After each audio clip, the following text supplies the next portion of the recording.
经常的都知道，地球上有这么一个人，反侦查能力之强，让警察叔叔们直呼。妈妈问我为什么跪着看监控，他留下的线索比拼图还零碎，比谜语还费脑。走路自带 GPS 干扰器，监控摄像头见了他自动开启马赛克模式。犯罪现场能让警察看到的证据只有一张小纸条。5星，给个5星好评哦。平行世界，燕京，华夏电视台。此刻，偌大的1号演播大厅内，所有工作人员都在为模拟犯罪的首播做着最后的准备。亲爱的观众朋友们，大家上午好，欢迎收看由华夏电视台与各大卫视以及10大直播平台联合打造的大型户外直播真人秀《模拟犯罪》，我是本次节目的主持人小撒。如果让你扮演一名罪犯，你能制造一场完美的犯罪吗？你能在作案后逃出升天吗？面对专业追击人员的追捕，你能坚持多久？今天参加这次模拟犯罪的100名选手将为我们揭晓这些问题的答案。我们的节目规则很简单，只要参赛选手能根据节目组给出的命题和规则进行相关的犯罪活动，且不被抓住，就能晋级到下一轮的比赛中，直到角逐出最后的冠军。届时，冠军获得者将会独享10亿华夏币的巨额奖金。Are you okay? Are you okay? 我的天哪，10亿华夏币，听听就好了，这10亿可不是那么好拿的。专家组的那些人都是刑侦领域的大神，在他们的眼皮子底下犯罪还能不被抓住，简直就是天方夜谭。大荧幕上的小撒正滔滔不绝，楚尘却已神游太虚。从地球准大义新生到异界游子，只因一次惊喜穿越套餐。这新家科技牛，综艺多，偏偏经济惨，犯罪率高。但说来搞笑，这里的犯罪界堪比幼儿园手工作业展，技术含量低到让地球罪犯笑掉假牙。意识到了2个世界存在的差异后，楚尘第一时间就在系统的指引下报名参加了《模拟犯罪》这个节目。有了系统的加持，楚尘相信他一定能凭借这个节目让全世界为自己而疯狂。各位，下面由我来为大家介绍参加这次模拟犯罪的专家组成员。第1位，刘学民，刘老，华夏著名的刑侦专家，从警30年，是华夏著名的刑侦8虎之一，破获过许多大案要案，被誉为当代的福尔摩斯。第2位，王若梅，王警官，故愚者的原型人物，长期从事法医和学术工作，曾多次参加全国重大疑难案件会诊。第3位，林旭，目前只有15岁的天才少年，鸿蒙核心成员，高级电脑工程师，9岁时便自学了全部的大学课程，曾凭借出色的 J 课技术，多次协助刑侦技术人员破获疑难案件。第4位，朱国伟，犯罪心理学专家，微表情专家，华西政法大学犯罪心理学博士生导师。第5位，陈子金，知名推理小说作家，逻辑缜密，智商极高，其作品中所描写的完美犯罪令人细思极恐，被誉为华夏的斯蒂芬金。各位，以上5名专家就是本次模拟犯罪全部的专家组成员，眼下他们已经在指挥室内做好了准备。伴随着小撒的介绍，5位专家身在指挥室内的影像也出现在了镜头前，引起了不小的轰动。我去，这专家组的阵容也太豪华了吧！好家伙，全都是顶尖的专家啊！连刑侦8虎和古语者都请来了，太给力了！我是傻逼。各位，除了5位专家，我们配备了1万名追击队员和10位特种兵组长。有了他们与专家组的强联手，我相信应该没有罪犯能在他们的追捕下全身而退。话音落地，10位追击组组长的照片依次出现在直播间中。看着这些照片，观众们又不淡定了。这嘉宾阵容豪华到月球背面都开了直播，嫦娥姐姐放下玉兔都有来围观。每位嘉宾出场，星光熠熠，闪得观众眼睛集体反光，眼科医生连夜加班。哆啦 A 梦的口袋都掏不出这么多的大卡。好了，亲爱的观众们，现在让我们有请本节目的总导演张一文张导上台，来为我们公布本次模拟犯罪第1场比赛的犯罪命题。现在本次模拟犯罪第1场比赛的命题，这个命题是抢劫。我操，抢劫！才刚开始就这么刺激，这个命题可太行了。下面我来宣读一下本场比赛的规则。第1，本次比赛的时限为1个月，在1个月内，所有的参赛选手可以在任何时间、任何地点进行与抢劫有关的模拟犯罪活动，不限次数。第2，每名选手都会拥有1000块的初始犯罪资金，初始犯罪资金由节目组在比赛开始前一次性提供给选手。第3，犯罪金额是本次比赛唯一的考核标准。比赛结束后，所有成功晋级下一场比赛的选手都将获得整个比赛期间同等犯罪金额的奖金。换句话说，就是抢的越多，奖金也就越多。好了，各位，现在我宣布本次模拟犯罪的第一场比赛正式开始。他留下的线索比拼图还零碎，比谜语还费脑。走路自带 GPS 干扰器，监控摄像头见了他自动开启马赛克模式。总导演张一文一声令下，所有参赛准备室内的倒计时瞬间开启。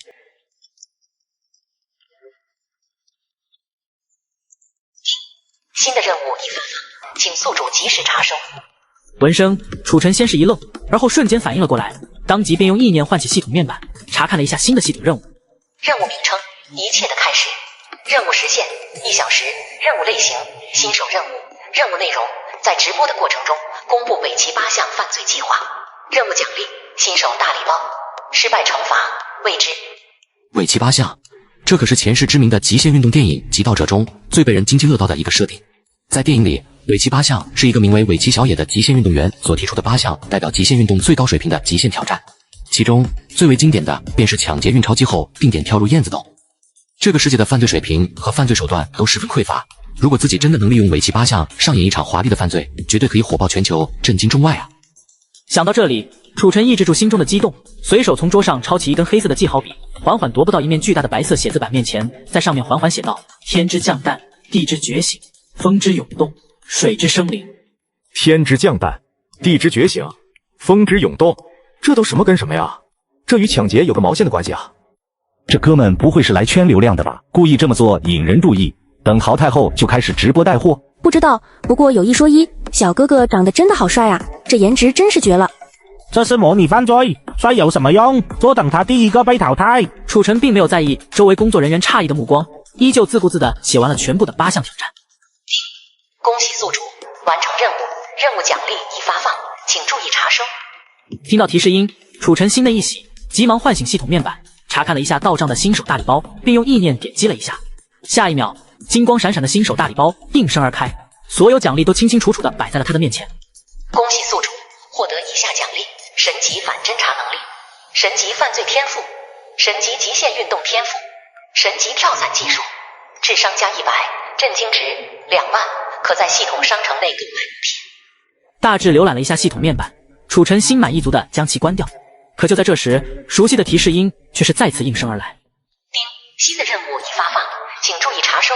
任务名称：地之觉醒。任务时限7天。任务类型：主线任务。任务内容：1，在任务时限内抢劫一架华墨国际投资银行的运钞机，并完成为期8项的地之觉醒挑战，定点跳入全世界最神秘的洞穴——墨西哥燕子洞。2，挑战的过程中收获1000万的震惊值。任务奖励：未知。失败惩罚：未知。支线任务已更新，请注意查收。任务名称：你的计划。任务时限1小时。任务类型：支线任务。任务内容：只有知己知彼，才能百战不殆。为了即将到来的挑战，做一份可行的犯罪计划吧。任务奖励：1，神级黑龙18手；2，神级变装术；3，专业级多功能高空定点伞包；4，属性点乘时。失败惩罚：未知。打开电脑，楚晨随手点开了一个网页，查询了一下这个所谓的华墨国际投资银行。这是一家实力非常雄厚的跨国投资银行，银行的总部位于墨西哥。截止今年4月，华夏第一银行已经累计向华墨国际投资银行运输了10亿元的华夏币现钞。根据华墨银行的官网公告，今晚6点，一架载有4亿华夏币现钞的华墨国际投资银行专属运钞机将在燕京南苑机场准时起飞，飞往墨西哥国际机场。难度相当大，楚晨二话不说，立刻花费了1万震惊值，在系统商城内购买了一份运钞飞机的构造图，闭上眼睛研究了起来。拿到构造图后，前后只用了不到1分钟，他便找到了一条可以进入到飞机机舱的秘密通道。与此同时，一份完美的犯罪计划也在他的心里一点一点地浮出了水面。拿定了主意，楚晨睁开眼睛，缓步来到写字板前，拿起记号笔在地之觉醒几个字上面画了一个圈，然后便头也不回地离开了参赛准备室。这家伙在干嘛？地之觉醒，这到底是什么意思？他到底要干什么？离开参赛准备室后，熟悉的系统提示音再次响了起来。恭喜宿主完成任务，任务奖励已发放，请注意查收。听到提示，楚晨立刻唤醒系统，查看了一下任务奖励：神级黑龙18手，神级变装术，属性点乘时，专业级多功能的高空定点伞包。划重点，变装术，请大家记住这项技能，想要完成这次的任务，变装术大有用途。他留下的线索比拼图还零碎，比谜语还费脑。走路自带 GPS 干扰器，监控摄像头见了他自动开启马赛克模式。上午11点，演播大厅外。不过楚晨没有急着去机场，而是按照自己的计划买了一捆绳子、1包香烟、3瓶鸡尾酒，外加一套白色的假发和一些简单的化妆品。看到楚晨进了一家超市，许多观众都以为他要开始自己的第一次抢劫了，但很快他们就失望了，因为这家伙根本就没抢，而是规规矩矩的付了钱。付钱？这都不敢抢，也太怂了吧！好家伙，这哥们再次刷新了我的3观。我只想问问，他一个大老爷们买这么多化妆品干啥？离开化妆品店后，楚晨随手拦了一辆出租车，直奔机场而去。与此同时，坐在楚晨所乘坐出租车的后方，一辆黑色的 MPV 始终紧随其后。刚才他在那家超市买了什么？买了好多莫名其妙的东西，烟和酒，还有绳子、化妆品什么的。化妆品？他买化妆品干什么？不知道。我刚刚没听错吧？他是跟司机说要去机场吧？没错，是去机场。去机场干嘛？他不会是要去机场抢劫吧？这99号选手真是个大聪明啊，竟然想着去机场抢劫，这不是自投罗网吗？周五12点半，燕京南园机场。进入航站楼后，楚晨第一时间便踱步到导航台，站在那张极为显眼的航站楼平面图面前，一言不发地观察了足足5分钟，直到将整张地图全部印在了脑子里，才转身离开，扭头便去了旁边的洗手间。在楚晨去洗手间的这段时间，他的随身智能微型天眼立刻停止了拍摄，只留下一个跟拍的微型无人机悬停在洗手间外面，一直等待着他从里面出来。奇怪，他怎么还不出来？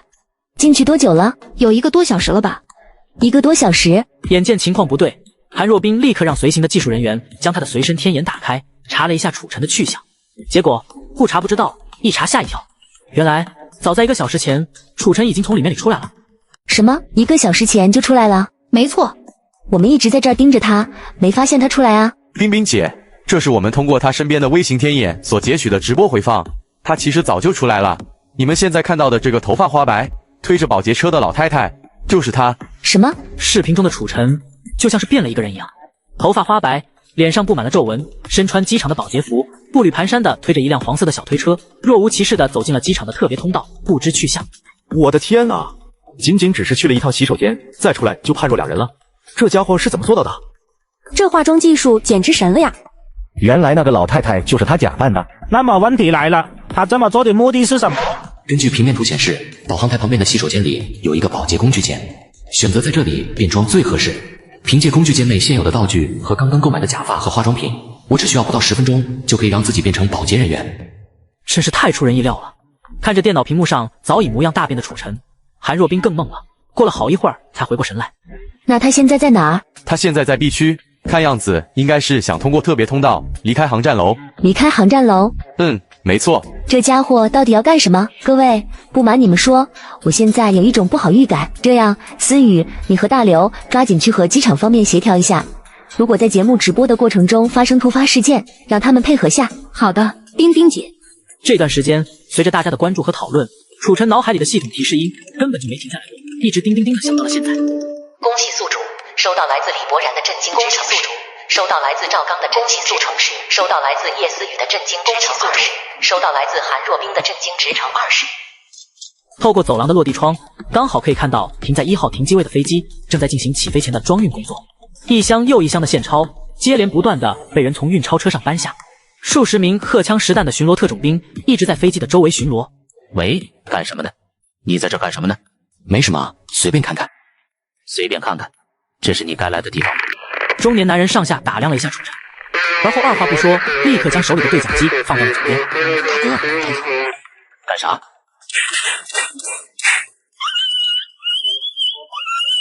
我操，这哥们这么厉害的吗？速度太快了！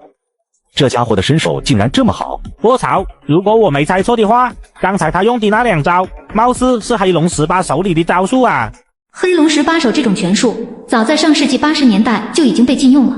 他的黑龙18手已经达到了一个非常恐怖的地步，可这家伙才不过是一个刚满19岁的少年呢。他留下的线索比拼图还零碎，比谜语还费脑。走路自带 GPS 干扰器，监控摄像头见了他自动开启马赛克模式。住手！你们住手！不要再打了！不要再打了！住手！直播间观众众说纷纭的功夫，楚晨已经脱下了保洁服，换上了中年男人的工作服和帽子，并拿走了他的工作证和门禁卡。由于有了门禁卡，一路上他畅通无阻，来到了机务外勤的休息室，达到了当日的维修工作表，并在上面找到了自己的名字。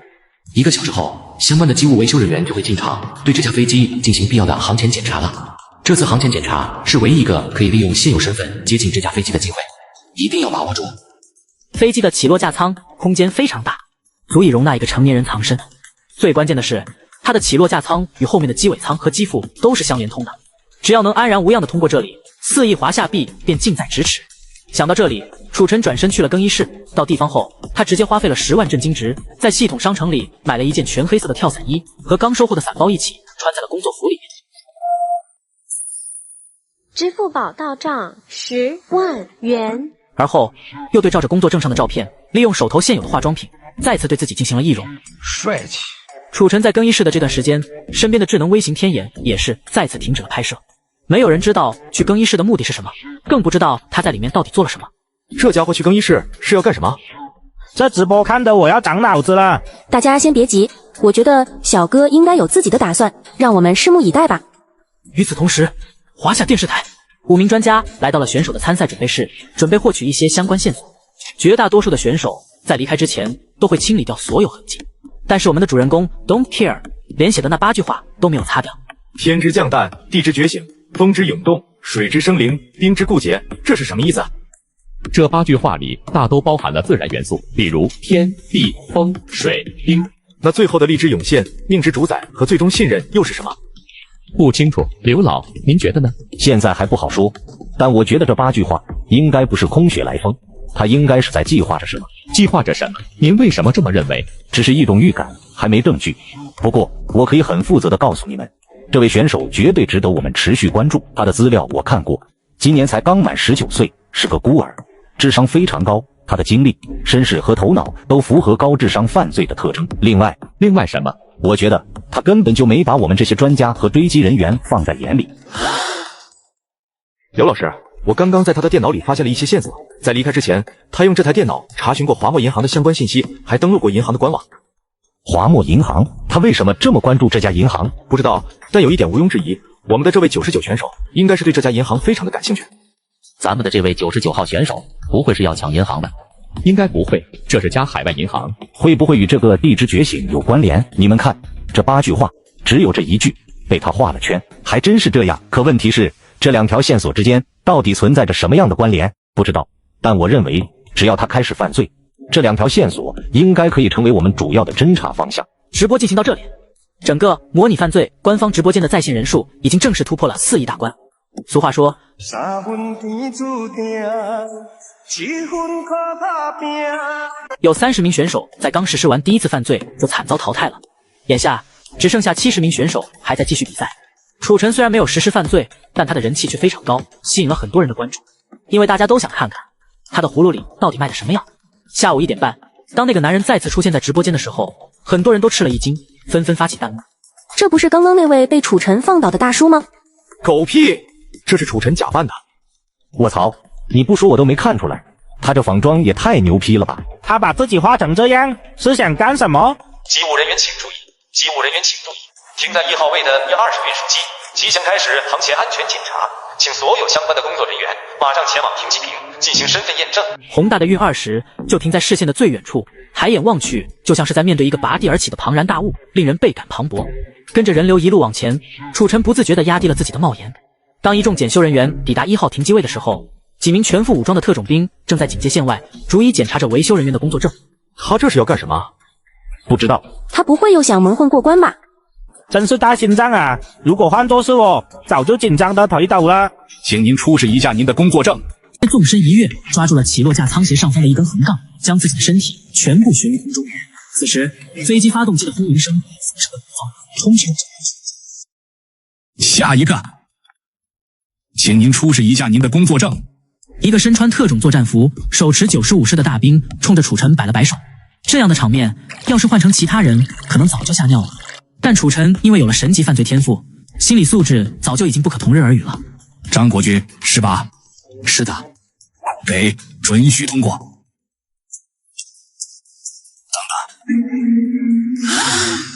剧中主角显形声，秘密摇摇欲脱绳，我做屏前攥双拳，心中忐忑似雷鸣。眼看秘密要揭穿，手心出汗情绪翻，心中默念别，千万别在此刻完。您还有什么事吗？哈哈，没什么，你的鞋带开了。谢谢。不客气。听了两人的对话，整个直播间的人都松了一口气。提心吊胆查四周，灯火阑珊独自响。原是猫扑蝶戏，虚惊一场笑自扬。世间琐事多如此，风雨之后见晴朗。安心入梦彩虹端，明日醒来话沧桑。与此同时，指挥室内，刘老，您过来看看这个。怎么了，小林？我刚才仔细浏览了一遍华墨银行的官网，看到一则这样的新闻。根据华墨银行的官网公告，今晚6点，一架载有4亿华夏币现钞的华墨国际投资银行专属运钞机将在燕京南苑机场准时起飞，飞往墨西哥国际机场。要知道，这家银行可不是普通的银行，它的安保手段肯定要高明许多。一个人就想抢下4亿，几乎就是白日做梦。刘老，您怎么看？此时此刻，纵然像他这样的老刑侦，也有点懵了，没有一点的头绪。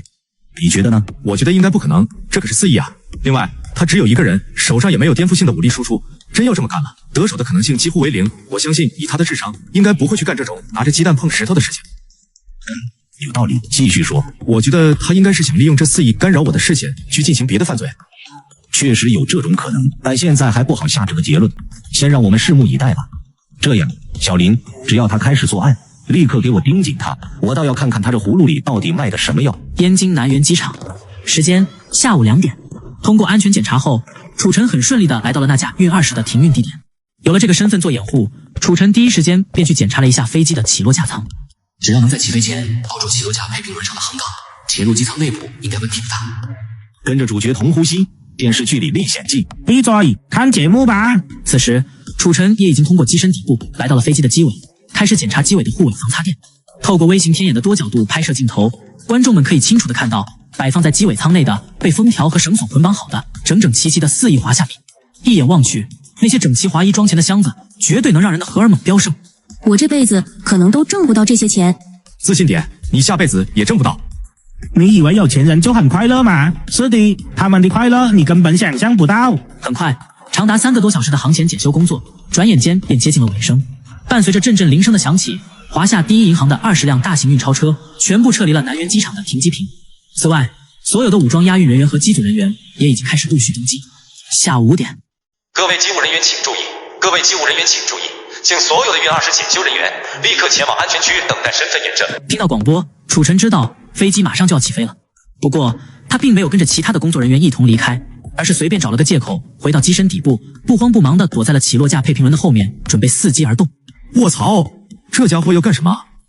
各位，我觉得他好像是要来真的。他这是要劫机啊！满屏的弹幕密密麻麻地闪过。这段时间，官方直播间的在线人数也终于达到了5亿。即使芒果台请了亚当来踢馆，也没办法与现在的模拟犯罪相抗衡。看到节目如此成功的时候，总导演张一文心里也是抑制不住的激动，大喊一声：“还有谁？”傍晚6点，满载4亿现钞的运20鲲鹏运输机终于启动，开始在预备跑道上缓缓滑行了起来。眼见飞机已经启动，楚晨也是毫不犹豫地开始了一段100米冲刺。下一秒，就在飞机的滑行时速达到20公里左右的时候，他直接纵身一跃，抓住了起落架舱斜上方的一根横杠，将自己的身体全部悬于空中。此时，飞机发动机的轰鸣声与风声的鼓噪充斥着整个直播间。卧槽，这家伙不要命了吗？这就是传说中的徒手扒飞机。温馨提示：屏幕前的各位，现在可以呼吸。这家伙简直就是个疯子，这太危险了。冰冰姐，我们现在要不要做点什么？你说什么？我说我们要不要做点什么？这搞不好可是要出人命的。根据节目规则，选手在比赛的过程中是可以进行任何与命题相关的犯罪活动的，其他人无权干涉，包括节目组。如果节目组被迫终止比赛，可是要赔付巨额违约金的，该怎么办呢？各位，已经来不及了，飞机已经开始正式加速了。飞机时速80，瞅准时机，楚晨果断借助飞机滑行的惯性，朝着目标飞跃了过去。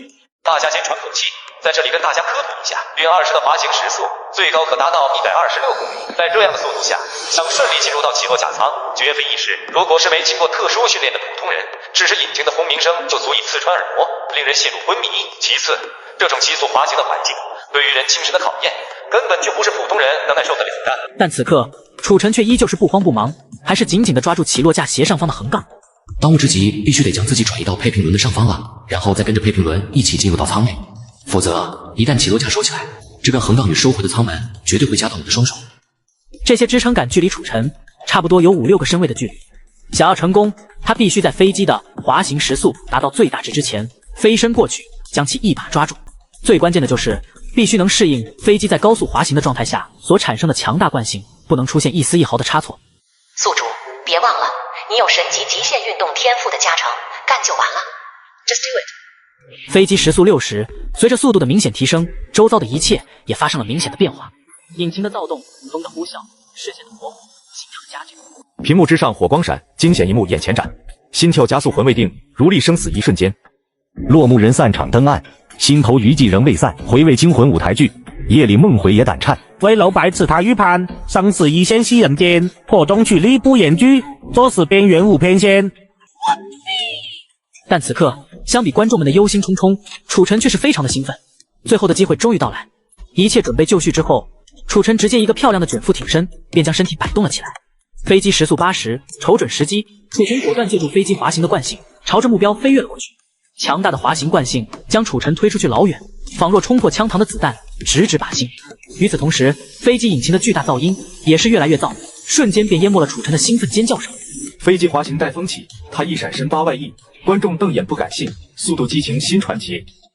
卧槽，这年轻人是真牛逼！何止是牛逼，简直牛逼炸了！飞机时速100，就在观众们议论纷纷的时候，楚晨终于完成了这惊天的一跃，牢牢地抓住了支撑杆，稳住了身体。飞机时速280，下一秒，引擎的轰鸣声突然变得愈发剧烈起来，将整架飞机缓缓地带离了地面。与此同时，所有的起落架也缓缓地收回了舱内，与楚晨一起消失在了茫茫的夜色中。各位，他好像成功了，真是太刺激了。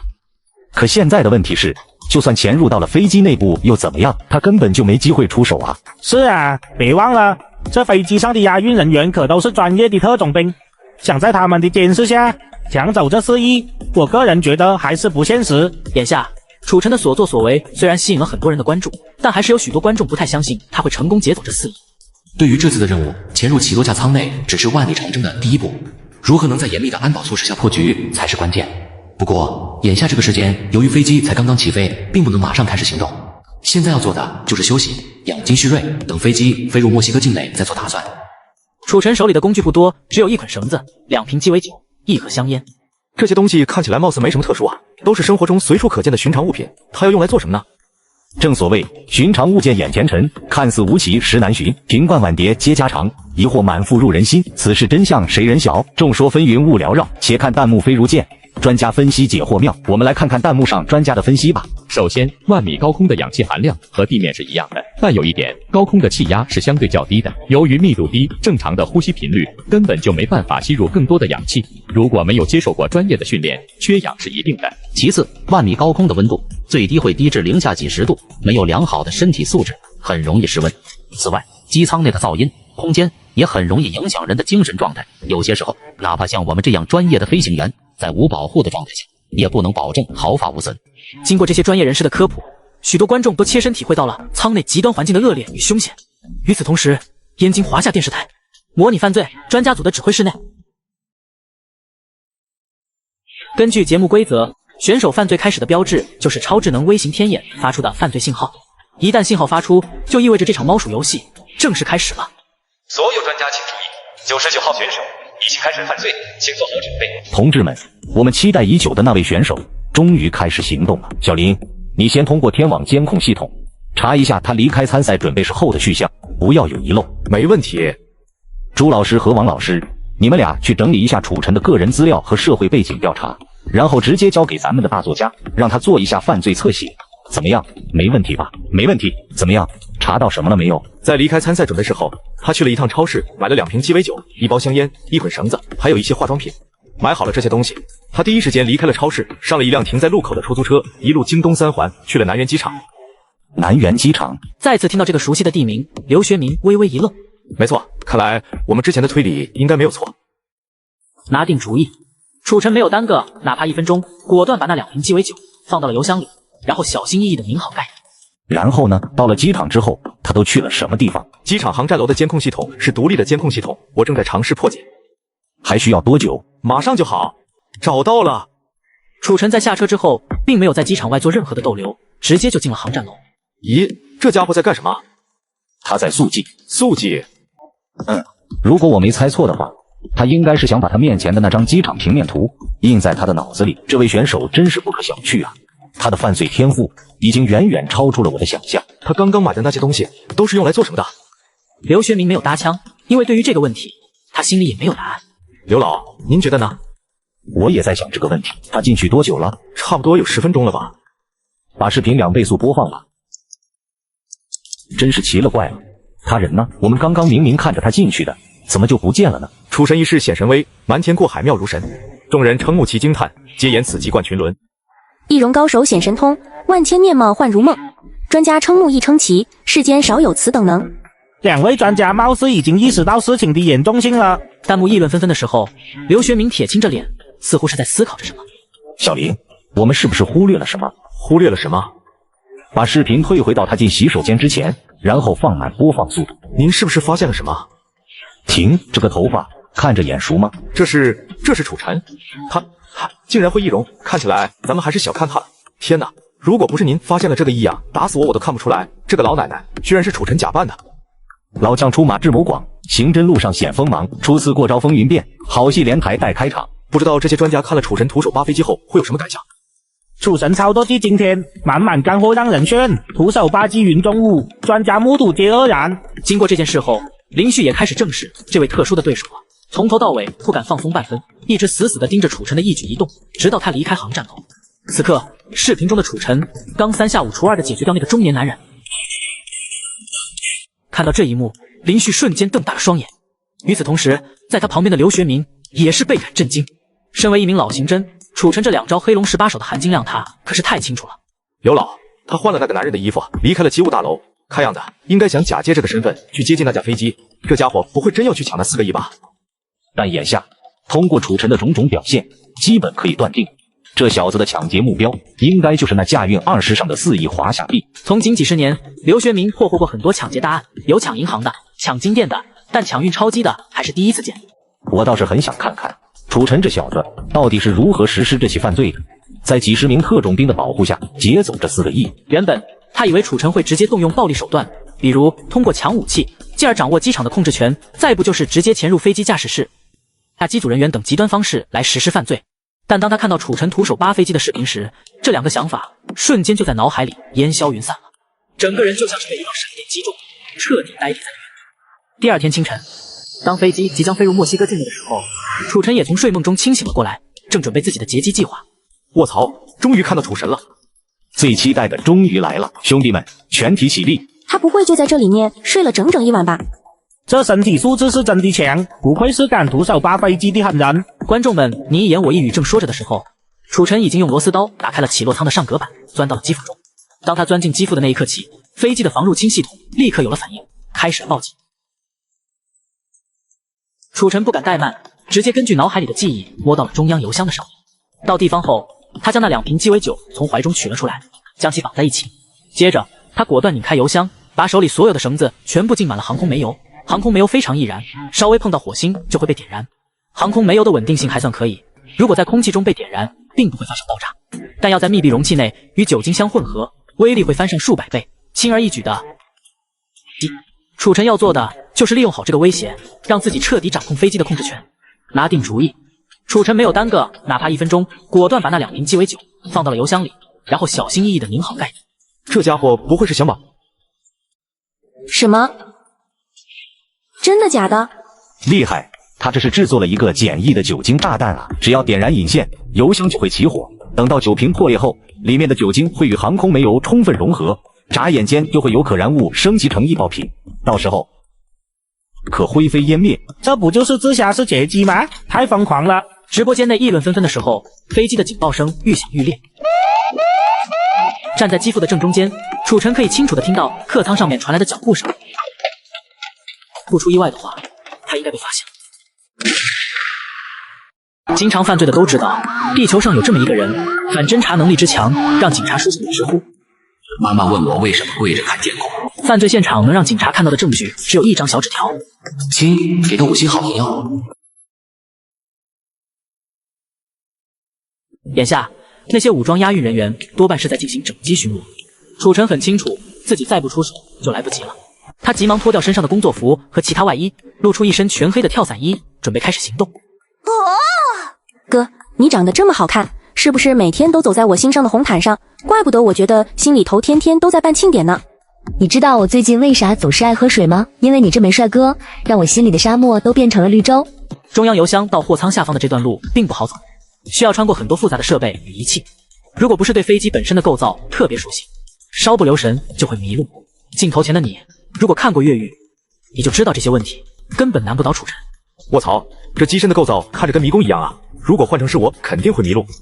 机身内部宛迷宫，弯弯绕绕眼迷蒙，若我涉足其中行，怕是难寻归家踪。好家伙，这飞机不会就是他设计的吧？连油箱在哪里都知道。凭借对这架飞机的了解，楚尘很快便来到了飞机货舱的下方。到了这里，他与那4亿华夏币就只有一门之隔了。眼下巡逻的押运人员还没有抵达货舱，正是动手的好时候。下一秒，来到货舱后，那4个亿华夏币的巨额财富终于映入了他的眼帘。楚尘没有耽搁时间，直接一把掀掉了盖在他上面的黑色幕布。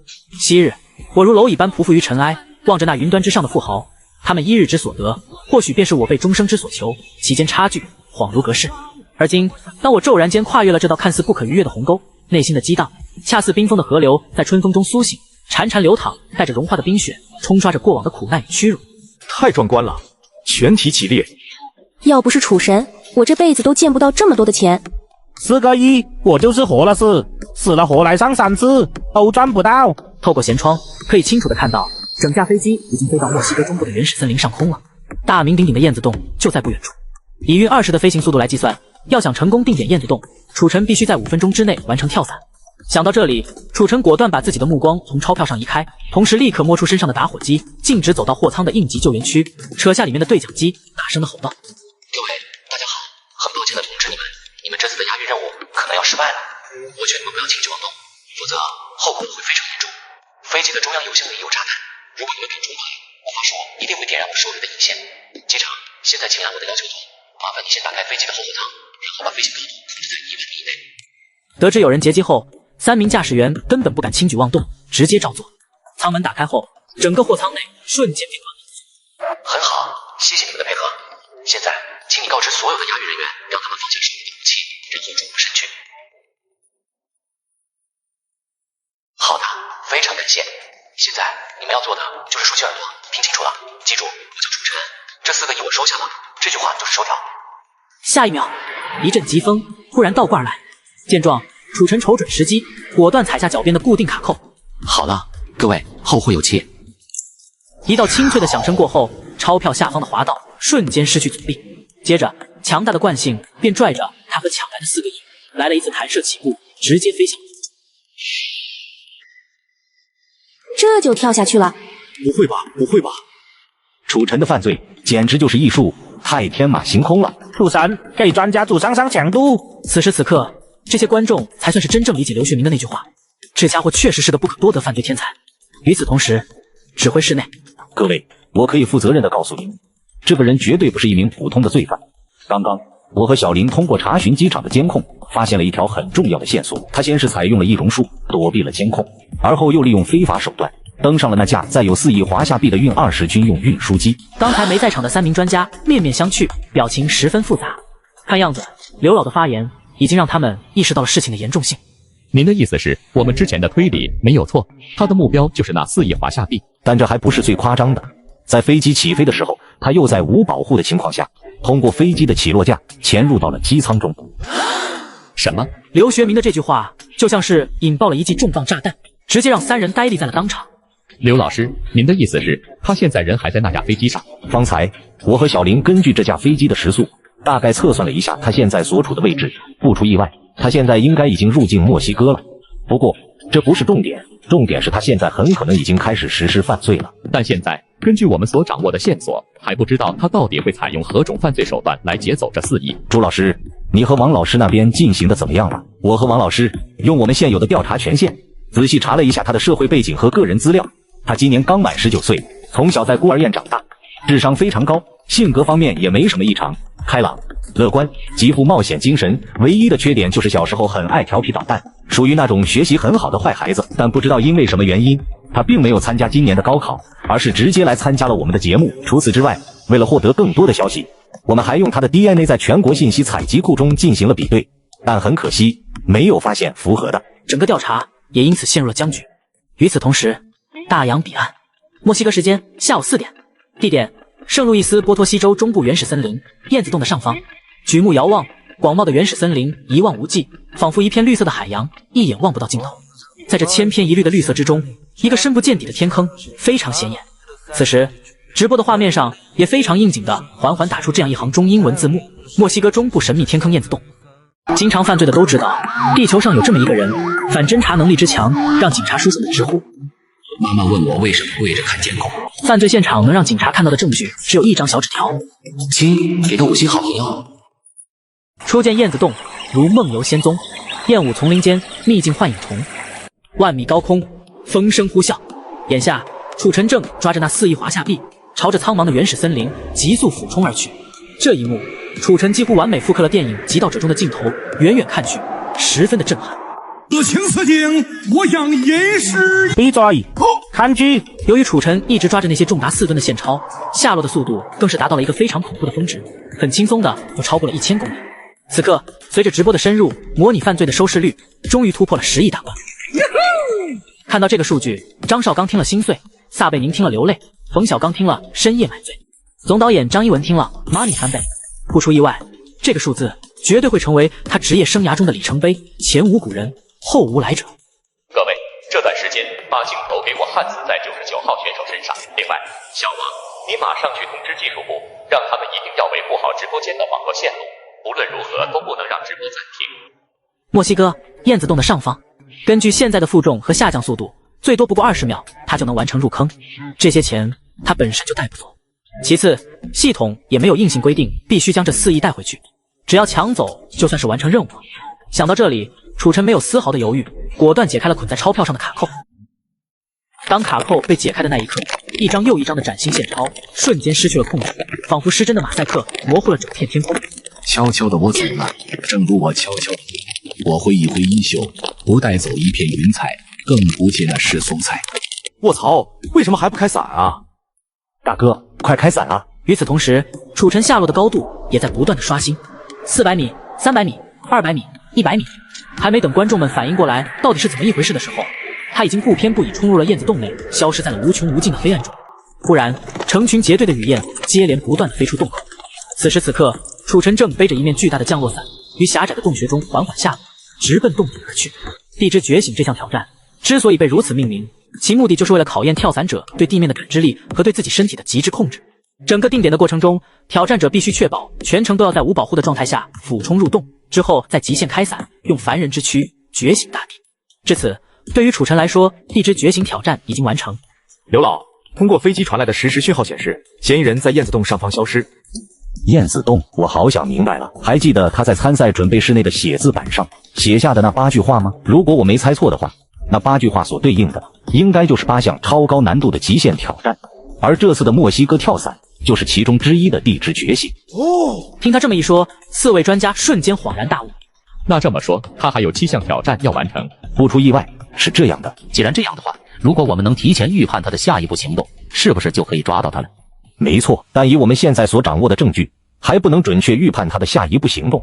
他现在人在国外，而我们的调查权限又十分有限，想跨国追捕根本就不现实。先这样吧，看看节目组那边怎么说，然后再做定夺。这个楚晨真是个犯罪天才，如果他是真的罪犯，这个案子一定会在世界犯罪史上留下浓墨重彩的一笔。由于热度的持续发酵，节目的主办方华夏电视台已经彻底慌了。咱们举办这个节目的目的，本意是为了警告人们要敬畏法律，千万不要犯罪，否则必定难逃法网。但如今楚晨却搞了这么一出，开局就抢了4个亿，然后还弄了一个什么极限8项。如果真让他完成这8项挑战，这不成了宣扬犯罪了吗？你们海选的时候没有对报名的选手做背调吗？做了，但他的背景没什么问题，至少从资料里看没什么问题。上来就敢抢4个亿的选手，你管这叫没问题？面对陈志国的质问，张一文没有说话，只能保持沉默。谁曾想，这家伙竟然藏得这么深，搞得自己都快成他的粉丝了。刚才领导给我下了死命令，他要求专家组不论如何都要在1个月内抓住楚尘。境外的调查权限已经申请下来了，等下你去转告刘老他们，让他们一定尽心尽力，千万别让这个楚尘再搞出什么惊天动地的花样了，更不能让他完成那个什么极限8项。可是陈总监，如果楚尘被淘汰，咱们节目的收视率是肯定会受影响的。收视率？我的大导演，这都什么时候了，还收视率呢？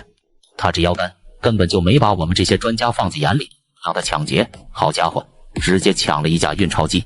张一文没有说话，因为他并不想让楚尘淘汰，但眼下由于他在墨西哥所犯下的弥天大罪，直接让节目的主办方损失惨重，上来就赔了4个亿，另外还要再为他准备4个亿的奖金。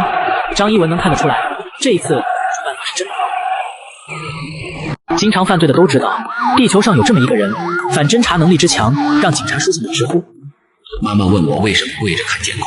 犯罪现场能让警察看到的证据只有一张小纸条。亲，给个5星好评哦。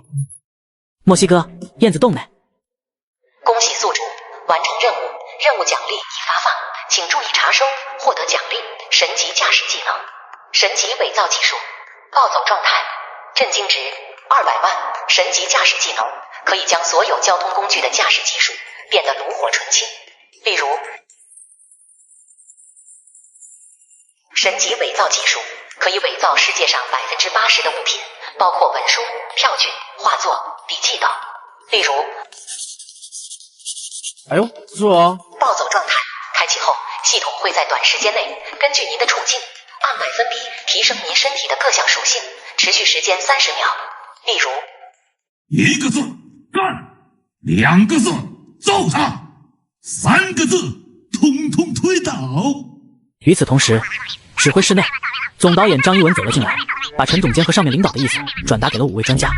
中心思想就一个，只要规则允许，不论用什么方法，都要在1个月内将楚尘缉拿归案，绝对不能让他完成剩下的7项挑战。所以你们尽管去做，有任何需求都可以和我们节目组提。放心吧，请你转告陈总监，最多10天，我就能抓住这小子。上面给咱们申请了跨国调查的权限。小英，你先用卫星定位到楚尘的位置。你好，周队长吗？我是刘学明。刘学明口中的周队长周云是华夏著名的现役特种兵王。周云平时很喜欢健身与搏击，身材非常魁梧，一身的肌肉。您好，刘老，有什么指示？我之前和你说过的那位99号选手，你还有印象吧？您是说那个楚尘？对，就是他。我刚看了他的新闻，这家伙真是无法无天，居然连华墨银行的运钞机都敢抢。是啊，这件事也是我们始料未及的。现在上面要求我们务必在1个月内将其缉拿归案。他人现在不是在海外吗？没错，但我们已经拿到了调查权限，墨西哥那边的警方也会给予我们一定的配合。那您给我打这个电话的意思是？这个案子非同小可，给你打这个电话就是想让你亲自跑一趟，去墨西哥把人给带回来。只要有他在，刘学明甚至敢打包票，最多3天他就能让楚尘境外被捕的消息登上燕京日报的头版头条。眼下听到刘学明这么说，这位肌肉兵王想都没想，直接与其一拍即合。刘老，您放心吧，这件事我一定尽心尽力，我现在就去你那边报道。好的，我马上让节目组给你安排专机，即刻启程。与此同时，墨西哥境内的圣路易斯波托西市，此刻天眼的镜头下，街道边的一个小卖店内，一群穿着5颜6色沙滩裤的本地人正一边喝着椰汁，一边聚精会神地盯着满是雪花的电视屏幕。 Now we have an urgent news update.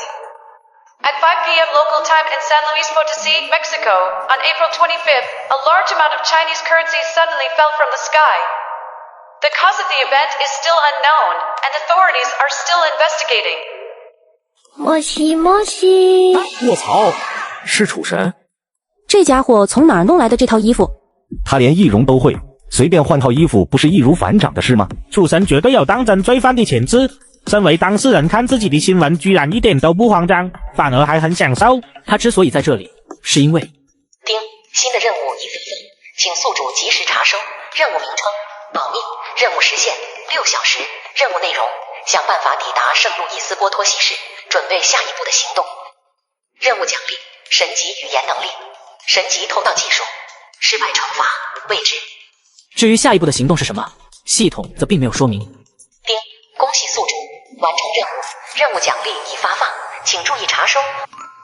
恭喜宿主获得奖励：神级语言能力、神级偷盗技术，神级语言能力，精通世界上80%的语言，可流畅自如的同老外交流。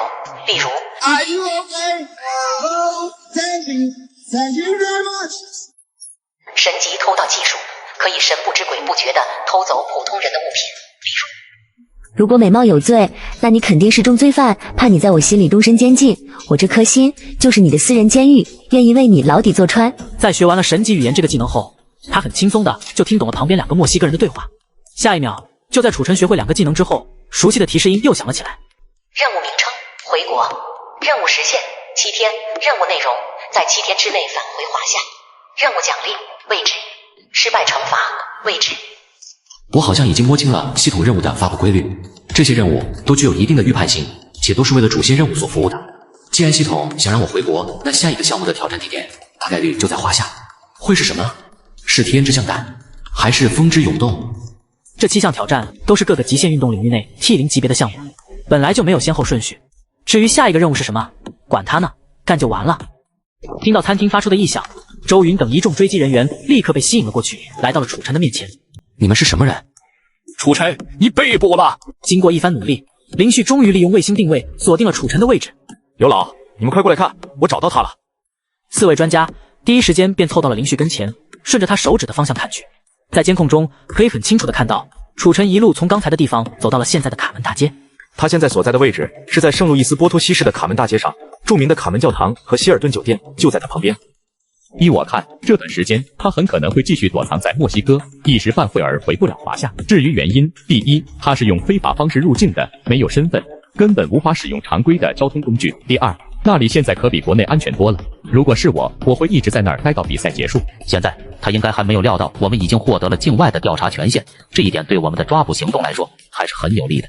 我们要利用好这个时间差，打他个措手不及。刚才周云队长已经带队乘专机飞往墨西哥了，这段时间咱们一定盯紧他，等周云一到，马上就布控收网。小林，监视他的这个任务就交给你了。放心吧，刘老。楚晨快跑，周云队长已经在来的路上。专家组这次应该是来真的了，兄弟们，我有一种不好的预感。卡门教堂附近有一家超5星级的希尔顿酒店，是整个城市中为数不多的豪华酒店。如果能在这里睡上一晚，肯定会相当的舒服。想着，楚晨当即便在心里拿定了主意，直接穿过卡门大街，来到了酒店的门前。不过，因为他现在没有合法身份，通过常规手段根本就无法办理入住。在这之前，他必须先搞定身份的问题。Excuse me, sir. Could you please tell me how to get to Bruno Street? I don't know. My phone is lost, and I'm supposed to meet my companion at Bruno Street later, so... Thank you. バカ野郎。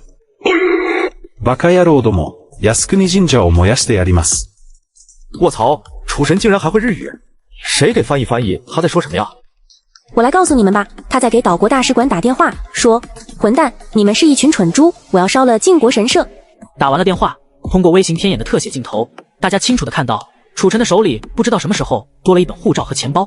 我的天呐，终于知道楚神为什么要说日语了。绝了！等到老外反应过来了，还以为是一个小八嘎偷了他的护照和钱包呢。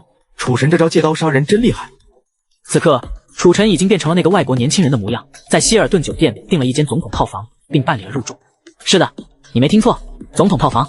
第二天清晨，追击组的周云搭乘的专机终于平安地降落在了圣路易斯国际机场。到地方后，他第一时间拿出手机联系了刘老，向他们确定了楚晨现在所在的位置，准备直接进行抓捕。您说什么？总统套房？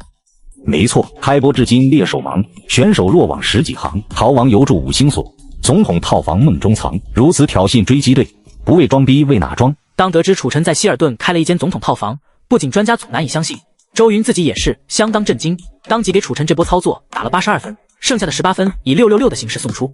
刘老，您放心，我现在马上带人过去。我们这边也会及时向你汇报他的位置。这小子会易容，他现在已经改变了容貌。等下我把他的最新照片给你发过去了。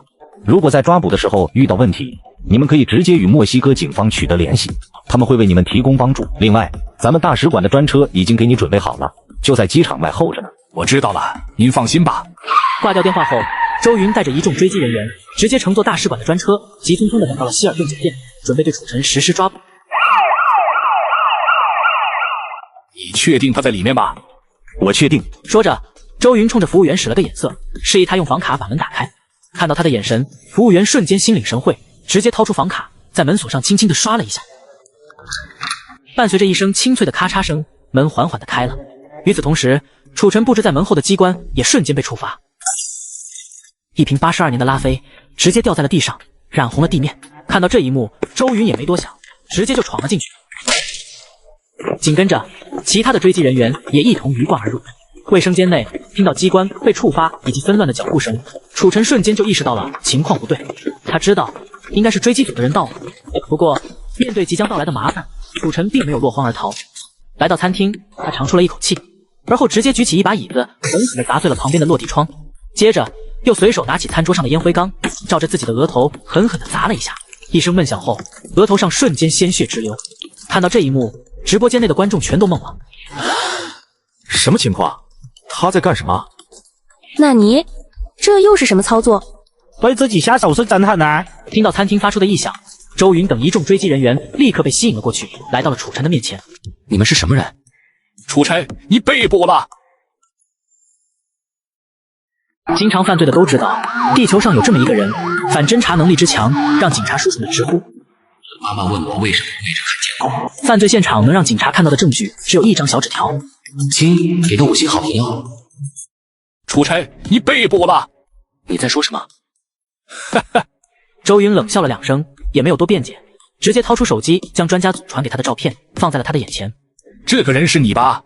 你们搞错了，这个人不是我，我叫史密斯，来自墨尔本。这张照片上的我是那个岛国人假扮的。岛国人？没错，就是偷我护照和钱包的那个岛国人。这个房间就是他用我的护照开的。特么的，这个可恶的家伙！刚刚我来这里找他，他还用那个烟灰缸袭击了我，然后砸碎了这个窗户逃跑了。你们是来救我的吧？听到他这么说，周云终于开始相信，眼前的这个人不是楚晨了。你们2个给他叫个救护车，其余人跟我走。秀儿，是你吗？楚神，今年的奥斯卡影帝非你莫属。此情此景，我想吟诗一首。闭嘴，老实看直播。骗走了周云，楚晨很快便在2名追击人员的搀扶下登上了救护车。小伙子，我上个厕所，等一会啊。趁这个时间，他直接打了一辆出租车，来到了圣路易斯国际机场，准备借此机会离开这个是非之地，返回华夏。1个小时后，在墨西哥警方的配合下，追击组的人将整个希尔顿酒店翻了个底朝天，但却连楚晨的一个影子都没看到。我们都被他给骗了。怎么了，队长？我说我们都被他给骗了。刚才我们在餐厅里，我看到的一切都是那个家伙精心伪造的。那个被我们送走的外国人，其实就是楚晨。什么？不会吧？他不是受害者吗？受害者？你们回想一下，方才服务员在开门的时候，是不是碰倒了一瓶红酒？关于这件事情，他们是有印象的，但他们实在是想不明白这其中有什么内在联系。你们以为那是意外吗？难道不是吗？对啊，难道不是吗？绝对不是意外。那瓶酒其实是他设置的报警机关，目的就是为了防止有人闯入。刚刚我在检查房间的时候，注意到了很多不寻常的细节，比如放在门后的餐车，还有挂在厨房门后的勺子，这些东西看似是随意的摆放，但其实应该都是他设置的报警器。当然也包括那瓶红酒。之前服务员开门的时候无意间打破了它，这足以证明在我们来之前，除了楚晨自己，根本没有人走进过这个房间。可如果要是这样的话，那个外国人又是怎么进去的？其次，我们都忽略了一个细节，这里可是总统套房，没有警方的介入和酒店的帮助，普通游客根本就没机会接近这个房间。你们觉得他以到访者的身份，能让一反侦查能力如此强的罪犯轻易把门打开吗？尤其还是自己刚刚骗过的人。唉，不得不说，这家伙的演技可真好啊！当时我真的以为他破窗而逃了。天哪，这家伙可真狡猾啊！那队长，我们现在该怎么办？目标跑了。跑了？怎么回事？闻言，周云简短截说，把整个抓捕过程清清楚楚地向刘学明讲了一遍。周队长，你先别急，我们马上让林旭去追踪他的方位，有消息了，我们会马上通知你的。刘学明挂掉电话后，现场鸦雀无声。从某种角度上来讲，罪犯与追捕者本身就有一种气场上的对立，这种对立会让罪犯在面对追捕时处于绝对的弱势。换句话说，逃亡是每一名罪犯都具备的一种天然属性。可这个楚晨却是恰恰相反。林旭，你现在马上去追踪一下他具体的位置。好的。各位，如果你们是楚晨，这段时间会去哪里呢？我觉得这次之后他一定会谨慎行动，轻易是不会再露面的了。这家伙的反侦查能力很强，追踪难度应该会很大。你觉得他会回国吗？我觉得不太可能吧。咱们国内的追捕力量可比墨西哥大多了，他在那里只需要应对周云一个，真要是回了国，就是自投罗网。如果我是楚尘，眼下这个时间，我是肯定不会回国的。刘老，您说呢？查到了，他在离开酒店后上了一辆租车，目的地是圣路易斯国际机场。但到了机场后，他并没有走进航站楼，反倒是去了旁边的机场酒店。不过，视频播放到这里就没有了后续。酒店内的监控能想办法破解吗？可以是可以，但需要时间。因为在正式破解之前，我得先获得进入他们国家网络的权限，然后试试和接到，最后可能还要破译防火墙。这么算下来，至少得花费差不多1-2个小时的时间。这样，你先尝试，我马上联系周队长，让他先移步过去。得到消息，周云立刻动身去了机场附近的那家快捷酒店。这一次，他吸取了希尔顿酒店的经验教训，并没有贸然进去，而是在墨西哥警察的协助下，将整个酒店都围了起来。这家酒店一共有200多个房间，不出意外，目标现在应该就躲在某个房间里，一层一层的给我搜，不要落下任何一个角落。但要记住，一定要小心行事，不要打草惊蛇，不要擅自行动。有什么发现，一定要第一时间与我联系。经常犯罪的都知道，地球上有这么一个人，反侦查能力之强，让警察舒心的直呼。妈妈问我为什么跪着看监控。犯罪现场能让警察看到的证据只有一张小纸条，亲，给个5星好评哟。眼下，整个酒店都已经被周云围了起来，往来出入的每一个人也都做了仔细的盘问和登记。可这家伙却像是人间蒸发了一样，消失的没有任何痕迹，任何征兆。到底是哪个环节出了问题？刘老，所有房间都已搜查过，没有发现楚尘踪迹。在得到这个消息后，刘学明也有些云里雾里，完全没有头绪。楚尘去这家机场酒店的用意是什么呢？难道说这是个圈套？他设置这个圈套的意义又是什么呢？周队长，先不要让你的人撤出酒店，你再仔细想想，看看有没有遗漏什么细节。应该没有，我们对每一个房间都做了仔细的筛查，并没有遗漏掉什么。真的没有吗？你别忘了，这家伙可是会易容的。刘老，您想过没有？他这么大费周章的从希尔顿酒店逃到这里，目的是什么？我有一个大胆的猜测，我觉得他应该是想找机会逃回华夏。如果真是这样的话，这一切也就能解释得通了。这家酒店就在机场附近，很适合落脚藏身。他之所以选择这里，可能也是因为这一点。可如果要是这样的话，他回去的目的是什么呢？华夏现在可不比之前，所有的眼睛都盯着他呢，一旦露面，马上就会暴露，这风险太大了吧？风险确实大，但别忘了，他可不是普通的罪犯，这小子可什么事都干得出来。另外，他现在还有7项挑战没有完成。如果华夏是他的下一个挑战地点，这一切不就说得通了吗？那我们现在怎么办？我们现在只能按兵不动，然后等着他出现。这段时间苦于没有线索，案情一直都没什么实质进展。不过，就在两边一筹莫展的时候，一个电话打了过来。Hello, this is the Mexican police. We have received a report that Carlos, who was found tied up in the restroom of the San Luis Airport's pre-flight lounge, claims that he was kidnapped and all his belongings, including his clothes and identification, were stolen by a young man. 机长，碰上我算你幸运，今天的航班我替你飞了，你在这好好休息就行。得到消息后，刘学明立刻就意识到了事情的严重性。他做梦都没想到，这个家伙会用这种方式返回华夏。刘学明马上拿起电话与机场方面进行了必要的沟通。这家伙真是太夸张了，这样的剧情我在小说里都不敢这么写。真没想到，他竟然还会开飞机，太不可思议了。这家伙简直就是个天才。很快，众人一番感叹之后，刘学明也结束了与机场方面的沟通。他的面色看起来很沉重。怎么样？我们还是晚了一步，他已经离开机场了。小林，你用天眼查一下，他现在在哪里？好。下了飞机之后，楚尘直接从员工通道离开了机场，登上了一辆出租车，准备潜入燕京市区。恭喜宿主完成任务，任务奖励已发放，请注意查收。恭喜宿主获得以下奖励：神级伪装技能，高原血统，震惊值500万。神级伪装能利用现有的环境、道具，甚至是自身状态进行伪装，从而躲避侦查的一项技术，比如隐藏微表情、伪装心态、情绪等等。高原血统当进入高原地区的时候，可以让身体很快适应高原地区的含氧量。它的上限非常高，海拔越高，发挥的作用就越明显。看着更新完毕的系统面板，楚尘无意间发现自己的震惊值已经达到了500万。照这个进度，估计用不了多久就能突破1000万，到时候就可以消费一波了。这几天折腾的有些困，先睡一会。丁，新的系统任务已发放，请宿主及时查收。任务名称：天之降蛋。任务时限：20天。任务类型：主线任务。任务内容：一，在任务时限内，于喜马拉雅艺术展览会上实施一次抢劫，累计金额不得低于10亿华夏币。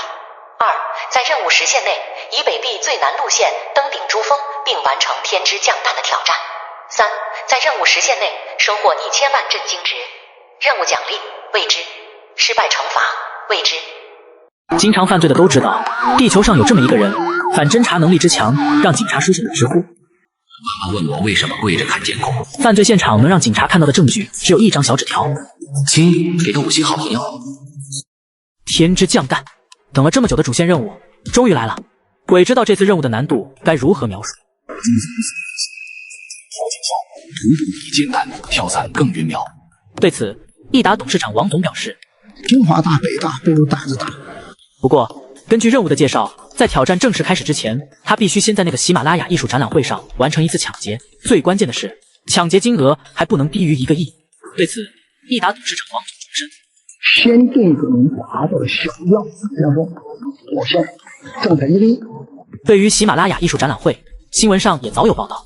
据新闻报道，这次的喜马拉雅艺术展览会的召开地点是在定日县的珠峰博物馆内，时间是4月30号。至纯天珠、元代天铁、古藏传念珠、佛教法器、造像等等，涉猎之广，举世罕见。到时候，整个定日县可能都会被各路武警和安保人员团团围住。在这种情况下，要想成功劫取这些珍宝，着实得好好计划一番。想到这里，楚尘的心里已经有了一个初步的计划。刘老，天眼系统找到了楚尘的踪迹，已经锁定了他乘坐的出租车。看出租车的行驶路线，他应该是想要进城。所有追击人员请注意，目前99号选手的位置已经锁定，他现在正在乘坐一辆车牌号为 ENA12345 的出租车，由机场环线往3环路的方向行驶。不论如何，都要在他进市区前拦住他。时至今日，他与楚尘交手的次数已经不算少了，但直到现在，他都没有摸清楚陈的犯罪规律，更猜不透他的下一步行动到底是什么。他应该马上就要动手了，而犯罪地点很可能就在燕京，否则他不可能这么大费周章的潜回华夏。小林，一定给我盯紧了，追击组的同志们马上就到。放心吧。此刻，在监控的画面上，可以清楚地看到楚尘所乘坐的出租车正在机场环线路上一路向东行驶。不过，在下了机场环线后，车竟突然停了下来。他停车了？他在干什么？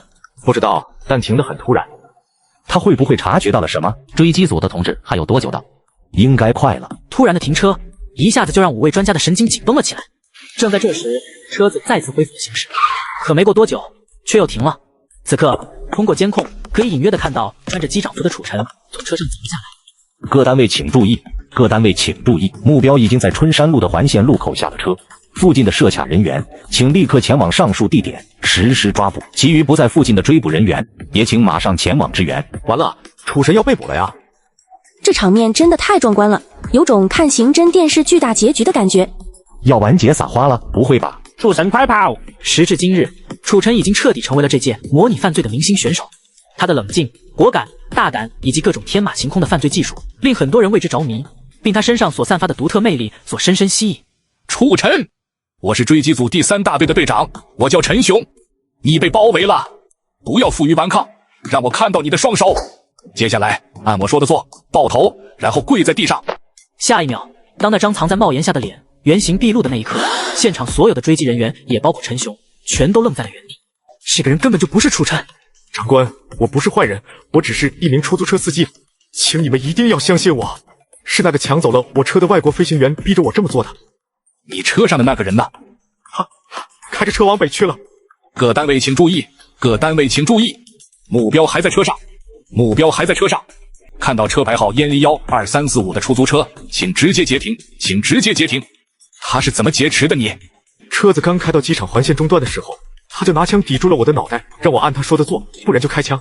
我们在上3环的时候互换了衣服，到了春山路之后，他让我下车，并命令我一直往南走，整个过程中不许回头，也不要到处看，如果不按他说的做，他就开枪。等等，你刚刚说他手里有枪？对，是把手枪。这家伙从哪儿弄来的枪？各单位请注意，各单位请注意，罪犯手里枪，一定要注意安全。我再重复一遍，罪犯手里有枪，一定要注意安全。劫持的过程中，他都说了什么？没说什么，不过有话直接说。在我下车之后，他对我说，5分钟之后会有人过来找我问话，他让我照实说，并让我向你道声辛苦。他还说你是抓不到他的，天不早了，早点回去睡吧。哈哈，虾仁诛心啊！利刃无形中刺骨寒化清，不为斩人身，更诛心魂惊。这没你什么事了，你的车我们会帮你找回来的。你家住哪里？我家就住在这附近的汤臣一品小区。兄弟，你们俩辛苦一下，帮我送一下这位大哥。放心吧，队长。送走了中年出租车司机后，陈雄也上了自己的车，一路向北开去。此刻他的心里只有一个念头，那就是一定要亲自抓住他，不凭别的，就凭他刚才对自己的挑衅。各单位请注意，这里是第4追击大队，我们已经在吴东路和顺城路的交叉口拦截了那辆ENA 12345的出租车，但车上只有一个出租车司机，并没有分析。车上只有一个司机，那刚才的司机又是谁？莫西莫西。我德发，经常犯罪的都知道，地球上有这么一个人，反侦查能力之强，让警察叔叔们直呼。妈妈问我为什么跪着看监控。犯罪现场能让警察看到的证据只有一张小纸条。亲，给个5星好评哦。你们确定车上只有司机一个人吗？陈队，车上确实只有司机一个人，我们查了他的证件，应该不会有错。你们再仔细看看，他的脸有没有问题？这次的犯罪嫌疑人不同以往，他很擅长改变自己的容貌，以假乱真，所以我需要你们再仔细确认一下他的脸有没有问题。好的，您稍等。陈队，我们已经仔细检查过了，这名司机没有任何问题。据他交代，目标早就在春山路附近下了车。怎么，你们没抓到他吗？停车，掉头。小李，你在吗？听到请回话。陈队，我在，什么事？刚才的那个司机还在你们车上吗？我们已经把他送到小区了，现在正在往回走。马上掉头回去。怎么了？发生什么事了吗？那个司机就是楚琛，我们都被他给骗了，现在一句两句说不清楚。总之，你赶紧回去，我和其他兄弟马上就到。方才发生的一幕，全都被5名专家看在了眼里，就连刘老也发出了惊叹。雄兔脚扑朔，雌兔眼迷离，双兔傍地走，安能辨我是雄雌？我德发这一招瞒天过海用的真的是太妙了。如果我没猜错的话，他应该早就预判到了我们这次的抓捕行动，所以才会上演这么一出将计就计，然后一步一步地引导我们进入到他提前预设好的陷阱中。如果有机会，我一定要把这个情节写进我的小说里。我的大作家，先别想你的小说了，咱们现在最要紧的是应该想想下一步该怎么办。是啊，上面早就给我们下了命令，不论如何都要在1个月之内把人抓到。如果到时候案子没破，这件事可就复杂了。刚才我利用天眼系统将小区附近的监控看了个遍，但没找到什么有价值的线索。这家伙在小区门口下车后就消失了，直到现在都没有出现。我觉得短时间内他应该是不会出现，不出意外，他再次现身的时候，应该就是他下一次挑战开始的时候。我们现在要做的就是静静等待着他再次进入我们的视线。我不相信他永远都不会犯错。清冷的天空，干净而透彻，视线的尽头，连绵的雪山和灰色的荒原形成了鲜明的对比。时间4月28日上午9点，地点定日县，海拔5000米。定日县并不大，但因为喜马拉雅山的存在，它的名字却被许多人所熟知，甚至是声名远扬。曾经，这座名不见经传的小城，每天都会接待很多来自世界各地的登山者，见证了无数次的生生死死。不过，由于此世界的极限运动发展的十分落后，曾经的这些辉煌，如今早就已经不见了踪影。珠峰存在的价值，就是为了让人类明白，有些东西是不可能被征服的。此次喜马拉雅艺术展的举办地，著名的珠峰博物馆，周围也都拉上了警戒带。警戒带的外面有很多荷枪实弹的武警在巡逻，寻常人想接近根本就不可能。博物馆的不远处有一间奶茶店，与之遥相对望。透过明亮的玻璃窗，楚晨一边喝着滚烫的油茶，一边时刻关注着博物馆旁边的巡逻武警，似乎是在盘算着什么。时隔数日，楚晨终于出境了。天哪，大哥，你这段时间去哪了？好像是藏区，那个是绒布寺，我曾经在那里拍过照。我的天啊，楚神真是神出鬼没啊！追击组都快把燕京掘地3尺了，他竟然跑西藏去了。因为眼下所有人都还以为楚晨依然潜伏在燕京市内，但实际上在那天晚上，楚晨就已经接到了系统的新任务，让他在规定时间内前往西藏。不仅奖励了一个神级登山技能，还有全套的珠峰攀登装备和一个可以应对极寒环境的高空伞包。最牛批的是那本名叫《全能犯罪百科》的百科全书，内容可谓是包罗万象，但凡是与犯罪有关的知识都能在这里找到。通过仔细的观察，楚尘已经将所有武警的巡逻规律全都记在了心里。眼下，他能准确地说出每一名武警沿着博物馆巡逻一圈所用的时间和每一名岗哨的换班时间。记下这些时间后，他当即便离开了自己的座位，准备想个办法，先测试一下展会的安保力度。你好，看看需要什么？来包烟，再来2瓶青稞酒，加1瓶胡麻油。1包烟，2瓶酒，1瓶胡麻油，一共100块钱。楚尘一把拿起刚才买好的东西，转身便走进了一个公共卫生间。楚神这是要干啥？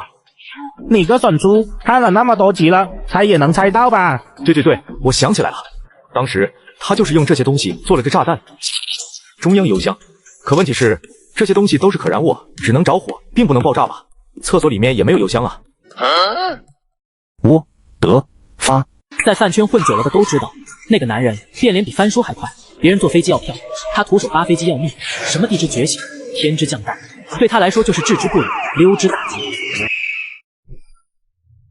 当一个相对密闭的空间内，氨气浓度达到一定范围时，只要温度达到燃点，厕所里的氨气就会发生爆炸。但用什么引燃呢？酒精的燃烧值不够，是无法引燃氨气的。加上胡麻油混合后，足以点燃氨气。届时，高浓度的氨气爆炸，轻而易举的就能炸掉这里，造成混乱。他制造这场爆炸的目的，就是想测试一下那些安保人员的应急能力，看看有没有什么漏洞，并以此计划出适合自己的撤退路线。眼下，他已经用绳子将那2瓶青稞酒与胡麻油结结实实的捆在了一起，并将其挂在了卫生间隔板的挂钩上。挂好后，他顺手点燃了一颗香烟，狠狠地吸了一口。紧接着，只要将其插到2根绳子中间，就能用这颗香烟充当氨气炸弹的引线了。被点燃的香烟会在一个非常稳定的状态下持续燃烧，直到绳子被烧断的那一刻。届时，剩下的烟头会与那3瓶可燃物一起掉在地上，发生燃烧，并一举引爆厕所里的氨气。至此，一颗定时小蛋糕制作完毕。屏幕前的你，学废了吗？为了防止这次爆炸误伤到他人，在离开之前，楚尘直接锁上了卫生间的门，并在门口挂了一个正在维护的牌子。忙完了这些，楚尘又回到了奶茶店，坐在刚才的座位上，时刻观察着那些安保人员的动态。没多久，厕所内的香烟终于烧断了绳子，一时间3瓶可燃物相继落地，溅射的刹那，散落的火星瞬间就引来了他们。好家伙，这不就是定时小蛋糕吗？我明白了，兄弟们，他这是用酒精引爆了厕所里的氨气呀！氨气？那是什么？求科普。氨气就是一种无色、有刺激性恶臭的气味，厕所里闻到的那个味道就是氨气。这玩意很容易爆炸，只要温度达标，威力堪比炸弹。与此同时，正在博物馆附近巡逻的安保人员也立刻从四面八方涌来。楚尘仔仔细细地看了一下，东北方式的出警速度是最快的，其次是西北和西南，最慢的是东南方。不出意外，这里应该就是整个安保系统最薄弱的环节。此刻，直播看到这里，观众们终于明白了楚尘突然现身西藏以及制造这场爆炸的真实目的。卧槽，他这次来西藏不会是想抢劫那个艺术展吧？好家伙，要么不出手，一出手就是大手笔。楚神根本不屑于小打小闹，要干就干大的。我终于明白了，他制造这场爆炸的目的，应该就是为了提前测试一下这次展会的安保力度吧？没错，我看他一直都观察那些守卫和武警的动态。等不及了，请开始你的表演。这边一直在暗中观察的后勤组成员也跟着他一路来到小旅馆的外面。这家伙还是一贯的作风，要么不出手，一出手就是王炸。确实很疯狂，但不得不说，他真的是个天才，用生活随处可见的物品就能制造一场威力十足的爆炸，普通人谁会懂这些？是啊，真的不敢想象，他要是真的罪犯，我们的追击人员该怎么办？但这次节目说到底，毕竟只是模拟犯罪，节目中的罪犯所犯下的各种犯罪活动，对于社会和其他公民的人身财产安全，并没有什么实质性的损害。即便发生了不可避免的侵害，也会有后勤组去善后，所造成的社会影响与真正的犯罪比起来，还是要小得多。是啊，如果他真的能在1个月之内完成这8项挑战，这个案子绝对可以成为前无古人后无来者的存在。站住！你想干啥？教你学一学黑龙18手。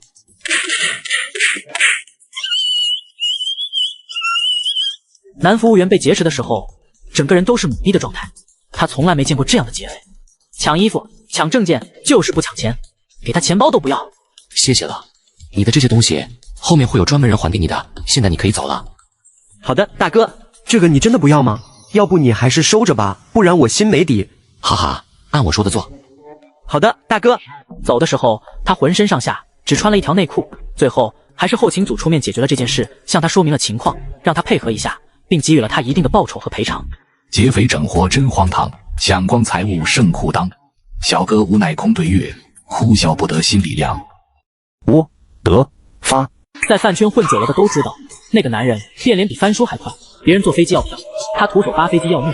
什么地之觉醒，天之降诞，对他来说就是置之不理，溜之大吉。第二天早上，楚晨打开了自己随身的背包，把一堆瓶瓶罐罐的零件倒在了桌子上。楚神他这又是要做什么呢？老师儿，你这前2节子弹课程白听了，肯定是制作定时小蛋糕啊！炸弹的主要爆炸源是很容易提炼的雷酸汞，由于这种材料敏感性极高，多用于雷管装药和火冒激发药，只要受到一丁点的冲击，就会引发爆炸，化学性能极其的不稳定。楚晨原本是不懂化学的，但在学会了全能犯罪百科之后，这种小事对于他来说，简直可以说是手到擒来。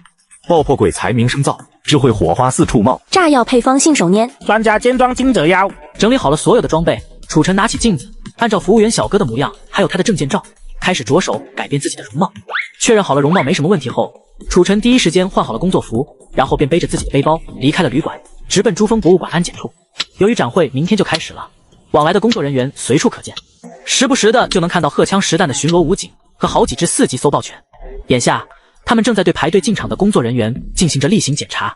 楚晨带的那些装备虽然绝大多数都是很常见的日用品，但为了避免不必要的麻烦，他并没有第一时间将其带入，而是将其锁到了外面的储物柜里。反正今天也用不上，今天晚上再想办法把他们带进去也不迟。进驻安检的过程并不复杂，先是随身检查，然后试过 X 光机，接着是人脸识别比对。这一次，由于楚晨的在易容上下足了功夫，他很顺利的就通过了安检，就连人脸识别系统和专业的搜爆警犬都没有看出他有什么问题。卧槽，人脸识别都看不出来的吗？之前专家组说1个月内肯定能抓到他，现在看来我觉得这有点不太可能。专家组现在脑瓜子嗡嗡的。就在观众们议论纷纷的时候，楚晨已经将整个珠峰博物馆转了个遍，每到一个地方都能马上默画出相关的平面图，这是一个顶级犯罪大师必须掌握的本领。如果一个罪犯连这一点都做不到，完全就是自掘坟墓。下一秒，就在脑袋里有了这张图后，楚晨很快便给自己的这次行动设计了3条撤退路线。这3条路线几乎可以囊括所有的突发情况。有了这3条路线，楚晨基本可以保证自己在任何情况下都能安然无恙地离开现场，哪怕发生意外，最后也能逃出升天。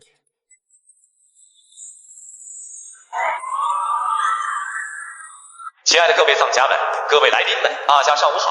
扎西德勒，欢迎大家前来参加本期的喜马拉雅艺术展览会。我是本次展会开幕式的主持人，我叫丹增多景，很高兴受邀担任这次展会的主持人。感谢我们的主办方华夏珠峰文化有限公司的信任。今天我们聚集在这里，将共同去感受独属于喜马拉雅文化的呐喊传承与韵味。这些珍贵的古文物，不仅是我们藏传文化发展至今的见证，同时也是华夏古传收藏文化中不可缺少的一部分。在这里，感谢所有到场的藏家，是你们的独具慧眼，才让我们欣赏到了这些经历过时间洗礼的至美之物。好漂亮啊，一看就是好东西。我拿我最爱的辣条能换一件吗？不能，最少要2包。你们这些年轻人真是太逗了，这些东西随便一件都是7位数8位数起步，还辣条。单单是李杰带来的那颗自存9眼天珠就是无价之宝了。大哥，这是古董，又不是真的破铜烂铁啊。同样的瓷器，你家里用的碗2块钱一个，元代的青花上亿，没得比啊。就在展会的开幕式正在如火如荼的进行着的时候，博物馆的卫生间内，一个身穿展会工作服的男人此刻正坐在卫生间的马桶上，组装着一枚具有水平引爆装置的定时炸弹。接下来他需要将整个炸弹固定到礼仪托盘上，用红布盖住，以掩人耳目。楚晨这次的主要目标是李杰的那颗价值1亿的折现9眼天珠。作为本次展会的重头戏，这颗天珠届时会和李杰一起在礼仪小姐和安保人员的护送下登台亮相。楚晨的计划其实非常简单，他就是要在这颗天珠正式登台前，用刚刚组装好的这枚炸弹将其替换掉，神不知鬼不觉地控制住整个展会的局面。眼下这颗天珠正在准备室内，等主持人说完开场白之后，应该就轮到他亮相了。不过在此之前，他需要先想办法引开门外的那2名警卫，遮盖住监控摄像头，然后再破解掉准备室的密码门。这一连串的操作包括调包，他必须在1分钟之内完成，否则暴露的风险会大大增加。此时直播间内，天眼的摄像头刚好落到楚晨的身上，眼下他已经组装好了整枚炸弹，同时也完成了各种引线与起爆装置的设置。到时候只要有人揭开托盘上的红布，扯断引线，引线下方的撞针就会立刻将一枚钢球弹到水平板上，同时触发倒计时和水平引爆装置。倒计时结束，炸弹会爆炸。手端不稳，导致钢球落入洞中，炸弹也会爆炸。其次，通过手机里的遥控装置也可提前引爆炸弹。由于它的引爆方式多种多样，很多拆弹专家都将这种炸弹称之为流氓炸弹，因为它根本就不讲道理。下一秒，楚晨拿出电磁干扰装置放到口袋，气定神闲地推着装有炸弹的推车出了卫生间，来到了准备室外。快到地方的时候，他特意放慢了脚步。此时，由于电磁铁的干扰，2名警卫的对讲机里瞬间传出十分嘈杂的电流声，完全听不清里面人说了什么。卧槽，原来楚晨的那个东西可以干扰对讲机的电流。电磁作用。这直播要是再看下去，我真的要长脑子了。我得发。在饭圈混久了的都知道，那个男人变脸比翻书还快。别人坐飞机要票，他徒手扒飞机要命。什么地之觉醒、天之降诞，对他来说就是置之不理、溜之大吉。喂，能听到吗？小刘，你的对讲机有问题吗？我的也没信号了，咱们换个地方检查一下吧。引开了警卫后，楚晨立刻脱掉工作服，盖住了对讲机，然后果断拿出手机，打开闪光灯，仔仔细细地观察起门把手旁的密码键盘来。对于普通人来讲，每一位都存在0到9的10种情况，因此它的排列组合是10的4次方及10000种可能。利用光线的折射和密码门上各个数字被按的包浆程度，密码门上经常被按下的几个按钮分别是3、4、5。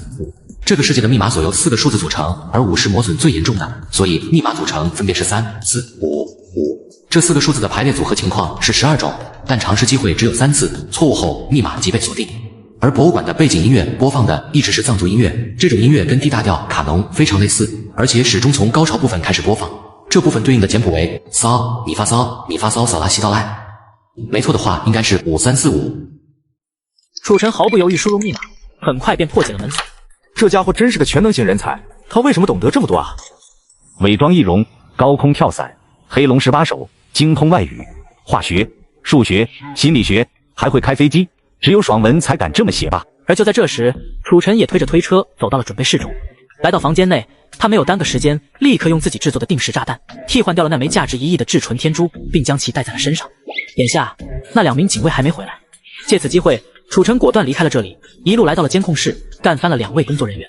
节目组以及后勤组的大哥大姐们，记得等会过来处理善后工作。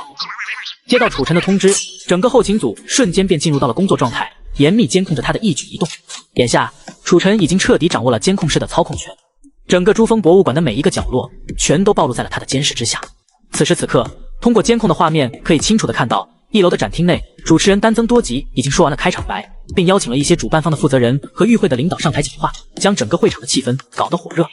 九眼天珠在天珠里最上品、最尊贵的存在，它能帮助佩戴者免除一切灾难，趋吉避凶，慈悲增长。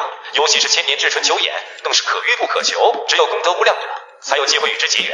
说来惭愧，身为一名本地人，我都没有亲眼看到过真正的至纯九眼。今天也是有幸，终于可以一饱眼福了。现在就让我们一睹这颗千年至纯九眼的真容。来，李杰老师，请。见状，李杰便揭掉了盖在托盘上的红布。不过，就在红布被揭开的那一刻，所有人的目光都呆滞住了。此时，托盘上的天珠早已不知去向，取而代之的，则是一颗定时炸弹。眼下，炸弹显示屏上的倒计时已经开启，上面的数字正在1秒1秒的流逝，只剩下10分钟不到了。有炸弹！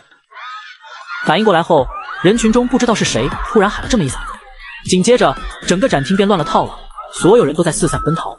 都别动，否则我现在就引爆炸弹。他这句话刚说完，展厅正中央的大屏幕上便出现了他的影像。从现在开始，谁敢动一动，所有人都会给他陪葬。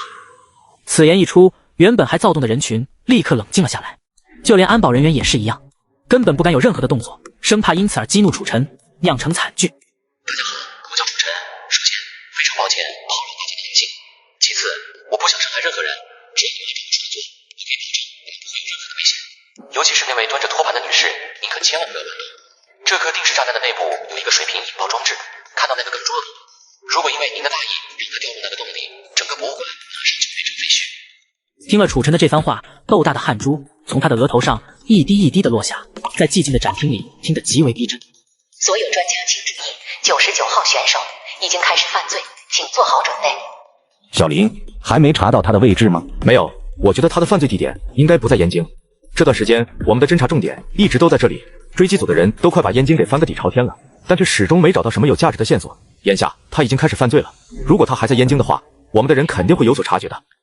现在看来，我们一开始的侦查方向就是错误的，这才让他有了可乘之机。既然不在燕京，那他会在哪儿呢？从节目开始到现在，我们的侦破工作进行的确实非常被动，几乎全程都在被楚晨牵着鼻子走。如果不是接到楚晨已经开始犯罪的提示，我还以为楚晨依旧在燕京潜伏呢。如果预感没错的话，早在很久之前，这家伙可能就已经离开燕京了。等于说，这段时间我们在燕京布下的天罗地网，完全就是浪费警力，因为楚晨很可能自始至终都没有进入过我们的包围圈。当下，楚晨已经开始第2次挑战了，但他们却连罪犯的犯罪地点都还没有查清楚，完全不知道他身在何处。仔细想一想，这案子破得可真憋屈啊！怪不得最近北方一直是干旱高温天气，原来是楚晨给整无语了。我的发，在饭圈混久了的都知道，那个男人变脸比翻书还快，别人坐飞机要票，他徒手扒飞机要命，什么地之觉醒、天之降诞，对他来说就是置之不理，溜之大吉。下一秒，刘学明正沉思的时候，陈子金突然面容憔悴的拿着一张草稿纸，兴致冲冲的走过来。我明白他要干什么了。闻言，所有的专家全都把目光放到了他的身上。这段时间，为了找到下一步的侦查线索，也为了提前预判楚晨的下一次犯罪，陈子金一直都在闭关研究楚晨的极限8项，除了吃饭和睡觉，每天24小时不间断。他所提出的这8项挑战，应该就是8种极限运动的巅峰挑战。这些挑战的每一项，都是人类穷尽一生才有概率完成的天花板。也正因此，这里的每一项挑战，几乎都与地球上最极端、最恶劣的地方有关联。就拿之前的地之觉醒来说，我在网上查过，墨西哥的烟子洞是全世界最深、最小、最复杂的一个天坑。对于定点跳伞这项极限运动而言，这里是毋庸置疑的最佳挑战地。你的意思是，他的下一个犯罪地点，应该就是华夏境内最危险的地方之一？没错，但不仅仅是华夏，只要我们把全世界所有类似的地方都给找出来，然后再用排除法与他的8项挑战进行对比，很容易就能推测出他下一次的挑战地点。地之觉醒是与地有关的极限运动，挑战地点是烟子洞；天之降诞是与天有关的，挑战地点应该也是高空或者与高空这一关键词存在某种联系的地方。风之涌动是与风有关的，水之生灵是与水有关。至于最后的命之主宰与最终信任，很可能是真正的与天地搏命的挑战。我们先从华夏入手，小林，你去排查一下咱们华夏境内所有有可能进行这些极限运动挑战的地方，要尽快。明白。不用了，这几天我一直都在想着这件事。经查询，我觉得整个华夏只有2个地方符合他8项挑战的要求，一个是雅鲁藏布大峡谷。雅鲁藏布大峡谷是世界最大最曲折的峡谷，它对应的很可能是水之生灵。至于另一个，我觉得应该是珠穆朗玛峰。不过，关于珠峰的挑战，我现在还没什么头绪。这个地方毕竟与其他极限之地有所不同。珠峰，听到这2个字的时候，在场的所有人的心里都不由得一抖。在这个世界的人眼中，珠峰是名副其实的生命禁区，没有之一。这个楚晨真的要去这么极限的地方，和大自然以命相搏吗？一个连运钞机都敢抢的天才罪犯，还有什么是他干不出来的呢？小林，你上网分别查一下雅鲁藏布大峡谷和珠峰这2个地方，想看看有没有符合此次犯罪命题的必要条件。经过一番查询，久负盛名的喜马拉雅艺术展览终于进入到了众人的视线之中。这个艺术展不是普通的艺术展，所展出的东西全都是价值连城的宝贝。如果楚晨的挑战目标真的是珠峰，这个艺术展很可能是他完成命题的不二选择。通过与展会官方协商并调取监控后，刘学明立刻给追击组下了命令，让他们赶紧奔赴西藏，实施对楚晨的抓捕工作。当得知楚晨下一项挑战很可能是攀登世界第1高峰，整个直播彻底沸腾了。他要是敢爬珠峰，我直播到里拉稀。兄弟，上一个直播日武当巅峰3弟死得老惨了，年轻人话别说太满。我觉得楚神能干出这种事来，他连运钞机都敢抢，还有什么是他不敢干的吗？就在观众们议论纷纷的时候，整个珠峰博物馆却十分安静，哪怕掉下一根针都能听得到。世界，接下来我希望你们所有人都能够条件配合，你们越配合就越有希望活着走出这里，否则我可不敢保证会发生什么。好了，各位，时间有限，接下来我会尽可能的长话短说，我需要一辆军用卡车。没问题，我们马上准备。还有什么要求你尽管提，只要我们能满足的，我们都会满足，但请你不要冲动。车准备好之后，请打开博物馆东南角的卷帘门，把车开进来。武警中队的行动很迅速，只用了不到30秒，就按照楚晨的要求将车开到了指定的位置。现在，所有的管理人员请注意，我需要你们在3分钟之内打开所有藏品的展柜，然后再将里面的藏品全部搬到那辆车。任何一件都不能落下。谢谢你们的配合。现在，请所有的警卫同志将你们身上的武器放到地上，然后和其他人一起站到展厅的东北角。没我的允许，任何人都不准回头。话落，所有人再次应声而动。一时间，偌大的展厅瞬间变得空旷无比，只剩下一个瑟瑟发抖的礼仪小姐还站在舞台的正中央。见所有人都按照要求开始了面壁，楚晨第一时间来到展厅内，坐在了那辆卡车上。此时，卡车的车厢里已经装满了各种各样的珍贵藏品，这些文物的总价值预估最少100亿华夏币起步，单单是这一笔奖金就足以掏空整个华夏电视台了。要知道，整个华夏电视台去年1年的营收不过也才30亿。此刻，华夏电视台当节目的总负责人陈志国看到楚晨抢了价值100亿的文物后，整个人都愣在了原地，豆大的汗珠一颗接一颗的不停地从他的额头上滚落下来。快去请如来佛祖！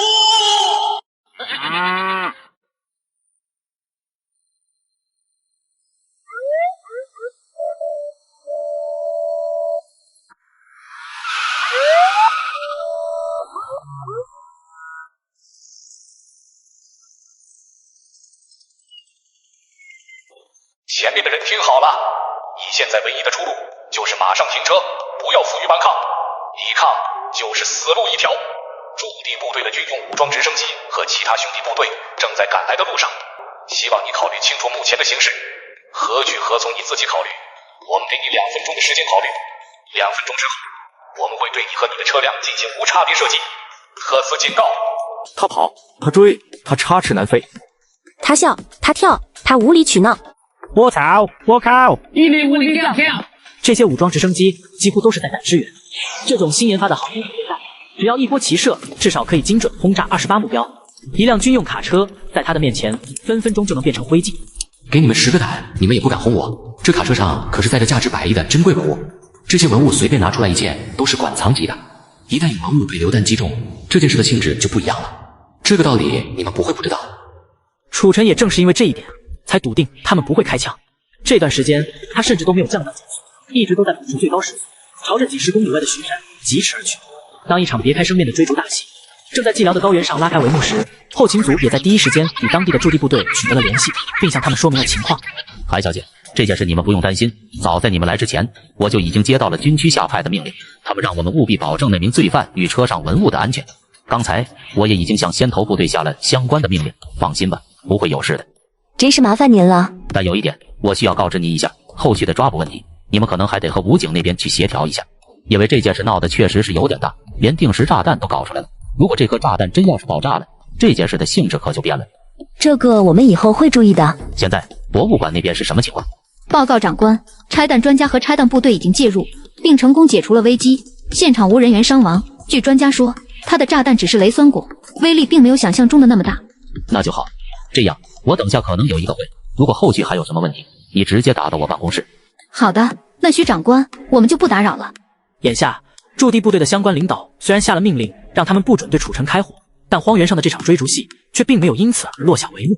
这中间，他们的吉普车有好几次都已经超越了。我方相谈，卡车化龙腾尘烟，万车莫及尘埃后，唯见残影消风间。10多分钟后，雄伟的珠穆朗玛终于近在咫尺。如果不是楚晨，根本就不会有人来到这里。下一秒，楚晨的车突然停了下来。与此同时，武警的追击车队也停止了追击，相继停在了后面的空地上。此刻，楚晨也已经背着登山包走下了那辆军卡，正在与数百名荷枪实弹的武警针锋相对。看着这些人，楚晨微微扬起嘴角，露出一抹很是耐人寻味的微笑来，似乎是在对追击者挑衅。见此情形，所有的武警立刻将枪口齐刷刷地对准楚晨。已经无路可走了，举手投降吧。长官，我劝你们不要冲动，否则我会立刻让这些文物在你眼前消失。在下车之前，我破坏了车的油箱，现在只需要一点火星，它们就会彻底变成灰烬。很抱歉，这一次我只能给你3秒钟的时间，3秒钟之后，我需要你们马上坐车消失在我的视线中，否则你知道后果。3、撤吧！接到命令，所有武警立刻应声而动，只眨眼间的功夫便消失在楚晨的视线中。楚晨这次选择的路线并不是传统路线，而是速登的北壁直上路线。这条路线是前世由南斯拉夫团队首创，战斗民族完善的，是所有15条北坡登顶路线中最难的一条，没有之一。按照传统路线，这中间至少有3个营地可以休整，但如果选择北壁直上，就只有一路登到7001时才能休息。因为尾气8项的核心理念就是挑战人类极限。如果选择传统北坡路线，即便最后完成了天之降弹，系统也不会判定任务成功。基于这个原则，无氧北壁直上就是楚尘不二的选择。这一次，如果他能成功，那么下一版报纸的头条就是楚尘的一小步，人类的一大步。眼下，经过一段时间的跋涉，他已经顺利地进入到了山脚下的绒布冰川之中，正在向山脚下的北壁进发。想去到那里，这片奇形怪状的冰塔林是必经之地。他们与珠峰一样，在这里矗立了亿万年，从来都没有被人迹所涉足过。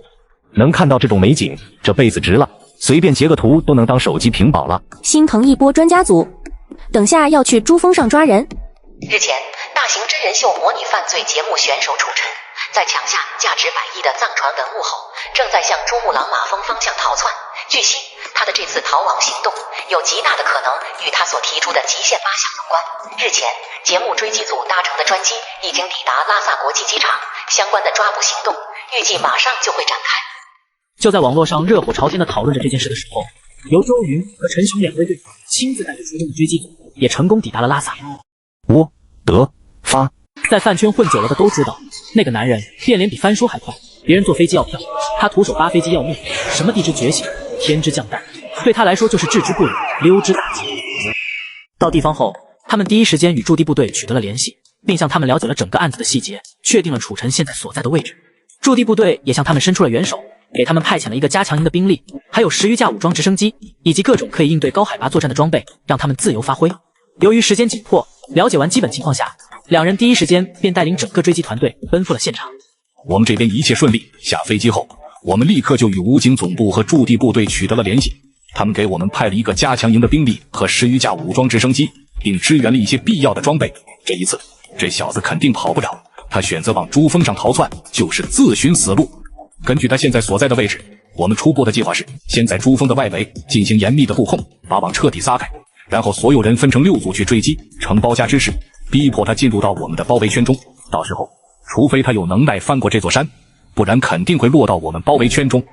抓捕的过程中一定要注意安全，尽量避免出现人员伤亡。珠峰不比别处，这种极端恶劣的环境非常容易发生意外，万事都要小心。驻地部队给我们的每位队员都配备了应对高海拔的作战装备和充足的氧气，安全问题您就放心吧。另外，对抓捕有信心是好事，但行动一定要谨慎。这个楚尘毕竟不是普通的罪犯，他的高招咱们可是领教过的。行动的过程中，如果遇到什么问题，或者有什么需要我们专家组帮忙的，一定要第一时间和我联络。我知道。挂掉电话后，周云长出了一口气，信心满满的看着远处的雪山，神情十分坚定。不过，当他们抵达珠峰脚下的那一刻，刚出征时的雄心壮志瞬间就没了一半。陈队，只是站在山脚下，就已经很让人感觉到不舒服了。你有没有这种感觉？是的，但没办法，为了抓到楚尘，咱们就算硬着头皮也得上。如果这一次我们走呢，今后也没脸再当这个追击队长了。兄弟们，大家克服一下困难，按照既定的抓捕计划行事。接到命令，在场的所有追击人员，包括驻地部队支援来的一个加强营，立刻开始行动。以珠峰峰顶为中心，每200米设置一个岗哨，在整个山脚下布下了天罗地网。紧接着，在周云和陈雄2位队长的带领下，其余的追击人员则全部换上了氧气设备，分别从3个方向出击，进入到了冰塔林之中，准备对楚尘进行围追堵截。经过一段时间的跋涉，他们很快便发现了楚尘的身影。此时，楚尘已经离开了冰塔林，正在通往6050的沙雪混合带上前进。不多时，一路跟着楚尘的脚步，追击组也来到了6050下方的斜坡上。这段时间，随着氧气的消耗，原本气势汹汹的追击组早就已经变得东倒西歪的了。老陈，你感觉怎么样？我已经有点喘不上气了，兄弟们也都有点受不住了。我觉得我们不能继续了。按照我们现在对氧气的消耗程度，估计最多10分钟就会失去供氧。楚尘这小子无氧攀爬，竟还像没事人一样。这家伙现在所处的海拔至少也有6000米。不得不说，这个疯子真的有两下子。周队，我的氧气也不多了，我们必须得下去了。看着身旁的同伴以及身后东倒西歪的队伍，周云最后还是放弃了追击，选择了下撤。此时，楚尘正在北面冰壁上，手脚并用的向着6050进发。这面冰壁虽然不是近乎垂直的，但也非常的陡峭，在攀爬的时候，时常需要借助冰镐开路，创造一些可以抓握的地方。太特么强了！追击组到5800就不行了，这还是带着氧气的情况下。如果不带氧气，普通人上5500左右就呼吸困难了吧？差不多，身体素质不好的5200一过就能感到明显的不适了。爬山之前注意把身份证带着，然后一定要买好复活币。注意提前通知好亲戚，别到时候开始没地方，切记切记。呼啸的寒风在巨大的山壁上掠过，一遍又一遍洗礼着这座神奇的山峰。随着海拔的提升和太阳的西沉，四周围的温度也开始急转直下。还没等楚尘反应过来，登山手表上的实时温度就已经由刚才的0度一下子骤降到了零下20度。凭借出色的身体素质和高原血统的加持，楚尘很快就适应了这种变化。不得不说，系统给的这个状态是真的牛批。在低海拔的时候，这个状态基本没什么用，但随着海拔的升高，它的作用会越来越明显。此刻，它与6050就只有一步之遥了。但眼下，巨大的山壁上已经没有可以向上攀爬的岩点了，目光所及之处全都是光滑的平面。想继续直上，唯一的办法就是借助那条距离头顶不远处的山壁裂缝。楚尘用自己的飞爪试探了一下，确实非常硬，这个坚硬程度，经受住他的体重，应该没什么问题。思忖片刻，楚尘看了看脚下的深渊，而后又看了看头顶的冰缝。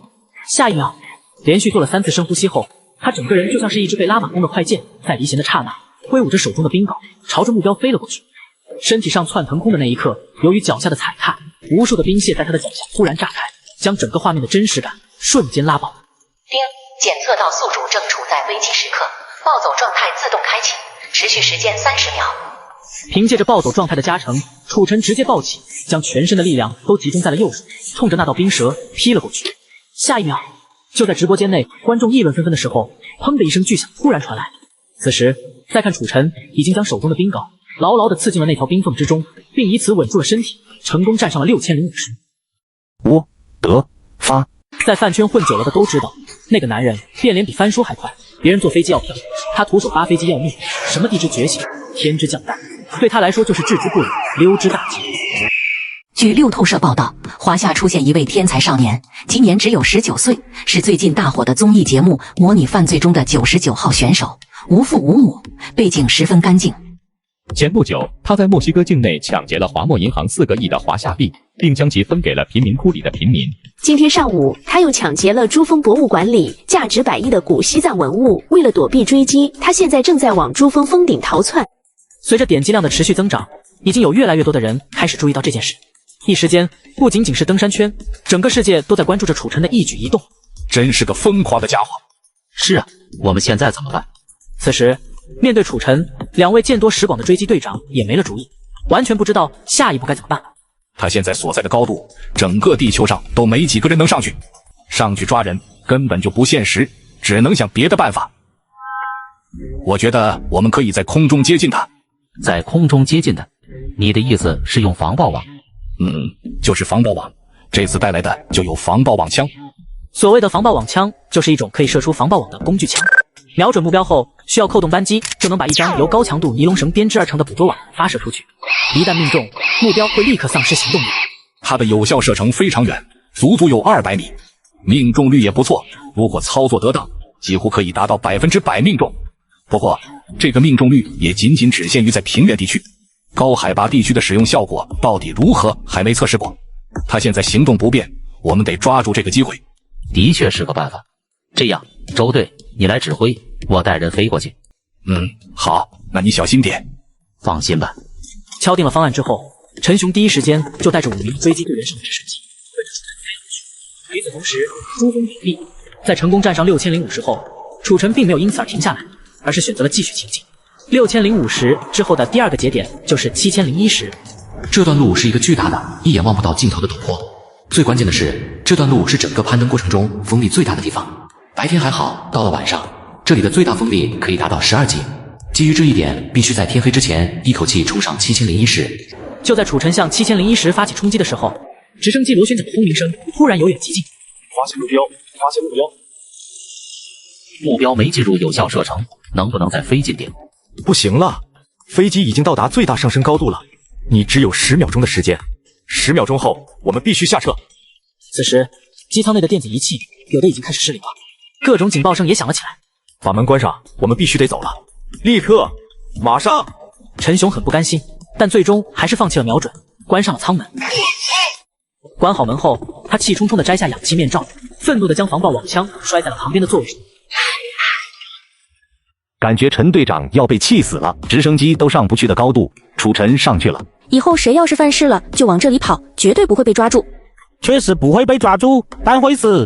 老陈，上次那小子在墨西哥抢了4个亿的事，下面处理的怎么样？处理的差不多了。据我所知，华夏电视台与华墨银行方面已经就相关的赔偿事宜达成了一致。此外，相关的赔款，财政部也已经获批了。这件事是我亲自去办。墨西哥那边现在怎么说？墨西哥方面也已经派人去谈了，但还是有一些舆论影响没有完全消除。不过应该没什么问题，肯定不会影响到外交。这一点我特别嘱咐过去会谈的负责人，所以你就放心吧。那就好，切记，这是不可再提。陈总，咱们节目的人气已经快破8亿了。什么？没错，不仅仅是人气，收视率也再次创下新高，达到了78，马上突破80。陈总监，你知道这个收视率意味着什么？陈总监，80的收视率已经彻底打破了第58届超级碗创下的那个收视记录。随着时间的推移，挂在山顶的最后一抹夕阳终于落下，大大小小的星光相继粉墨登场。珠峰的确很美，但它的另外一面却非常残酷。身在其中，楚晨的存在感微乎其微，就像是一只蚂蚁行走在一张无边的白纸上。下一秒，就在他即将抵达7001时的时候，突然起风了，一时间飞腾的风雪就好像一场白色沙尘暴一样，彻底盖住了一切。一片混乱之中，就连智能天眼都无法捕捉到楚晨的身影。楚晨踏雪凌峰顶15级风卷霜凌，兵刃割面至玉间，云海怒嚎反柱形。山川失色为他立，笑问苍穹何为风。我得发。在饭圈混久了的都知道，那个男人变脸比翻书还快。别人坐飞机要票，他徒手扒飞机要命。什么地之觉醒，天之降诞，对他来说就是置之不理，溜之大吉。风暴越来越大，强如楚神也不得不考虑换上专业装备。下一刻，就在所有人都忐忑不安的时候，一片黑暗与飞白之中，忽然出现了一个若隐若现的光柱，无助的在镜头前晃动。紧跟着，阵阵急促的喘气声突然传来。为了对抗这场突如其来的风暴，楚晨用5根伞绳绑着背包拖在身体的后面，目的是为了更好的控制身体重心。背包的下面绑着4个阻力板，可以最大化增加摩擦力，让其更好的对抗风雪。在暴风雪突袭的那一刻，他整个人直接被吹到了6900下面的一个沟槽中。这一波不是暴风暴的及时生存，山要下去。这是一种非常难掌握的器械登山技法，属于阿拉斯加式攀登的范畴，需要使用者有超强的核心力。这种技术不是谁都能掌握的，普通的登山爱好者如果遇到这种程度的暴风雪，直接等开席就行了。下一秒，就在观众们议论纷纷的时候，楚晨也已经成功抵达比一直上线路的第一个营地7010营。不过，楚晨并没有在这里耽误太长的时间，吃了2个能量胶后，便又踏上了冲击7450和7600的行程。一旦突破这里，8000米只有1天，但相应的危险系数也是非常的高，一旦失误，连重来的机会都没有。海拔7400，到了这里，整个登顶过程最具挑战的一个节点马上就要开始了。稍作停顿后，楚晨抬头看了看头顶那面近乎于垂直的山壁，深吸了一口气，然后继续开始攀爬。想要成功攻克这段路，只是冰镐和冰爪还不够，还需要用到各种工具。楚晨将所有需要用到的工具全都拿了出来，并依次将其挂在了自己的多功能腰带上。杨队，作为华夏姿势的登山队长，你如何评价楚晨这次的挑战？通常情况，当一名登山运动员初次挑战一座从未挑战过的雪山时，大多会选择比较容易的路线来保证登顶的成功率，但楚晨却是打破了这个常规，直接选择了一条最难的路线，真的无法想象这里是何等的自信，才能让他做出这种疯狂的选择来。是，珠峰比起不是普通的雪山，能把他踩在脚下就已经够逆天的，单凭这一点，在登山史上，甚至是整个人类历史上留下一笔，没有任何问题。如果这一次他能成功，这个记录可能到人类文明灭亡的那一天都不会被人打破。经过一段时间的跋涉，7600米很快便被楚晨踩到了脚下，剩下的400米也已经行程过半。站在7800的沟槽顶部，抬头向上看去，已经隐约可以看到孤立在云层中的珠峰峰顶了。眼下虽然还没突破8000米，但经过一段时间的努力，他所处的海拔也已经非常高了，7890米。突然，又一根冰锥被刺进了距离头顶不远处的一个沟槽内。确认牢固后，楚晨直接拉起辅助绳，用毒锁和快挂为自己建立了一个临时保护站，接着才敢继续进程。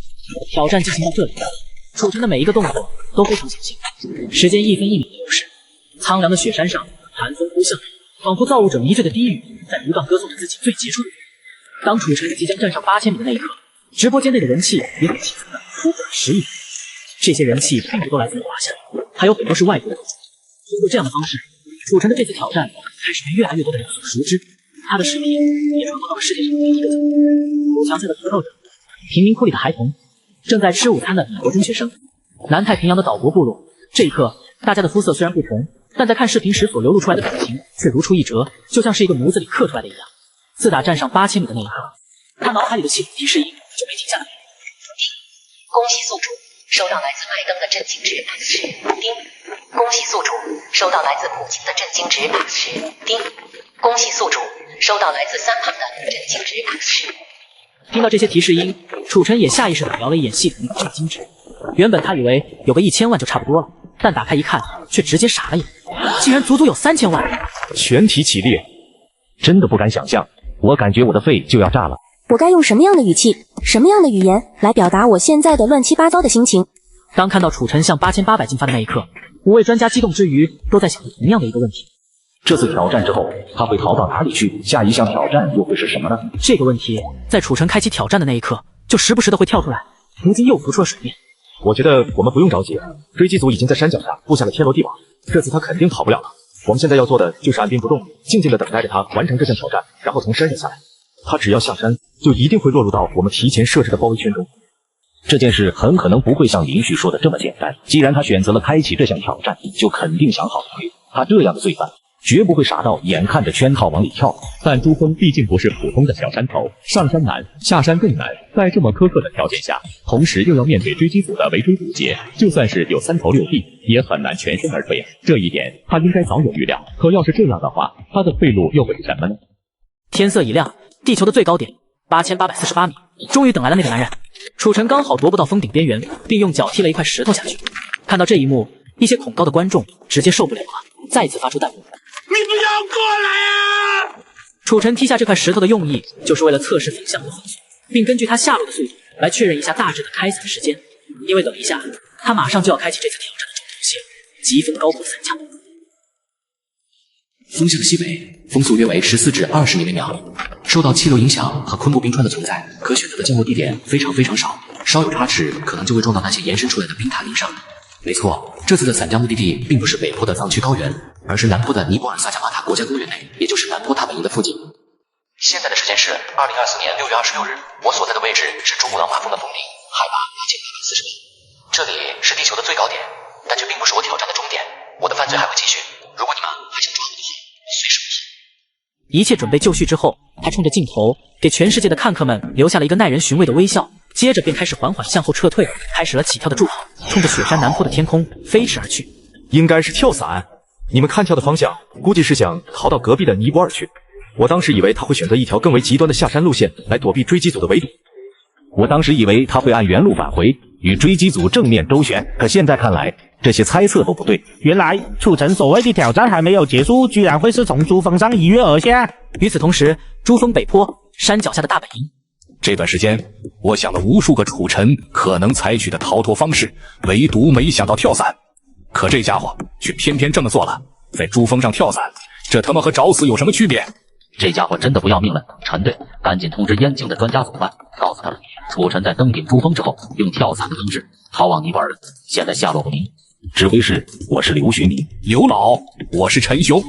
陈队长，您好，现在山上是什么情况？情况有变，就在刚刚，那家伙直接从珠峰的峰顶上跳了下去，他身上应该带着跳伞装备，我们分析，他应该是要逃到尼泊尔去。什么？刘老师，您还在听吗？刘老师，我在。这是什么时候的事情？就在刚才。我们现在怎么办？原本还算清晰的侦查思路，瞬间乱成了一团，完全没了头绪。刘老，陈队长，你们先待在原地不要动。这件事非同小可，珠峰地区本来就很敏感，没有权限是不能过界抓人的。这件事马虎不得，我们必须得去请示一下。我明白了，他的最终目的其实不是登顶，而是登顶后的跳伞。如果我没猜错的话，他应该早在登顶之前就已经计划好了这一切。登顶后跳伞，这是极限8项中的哪一项？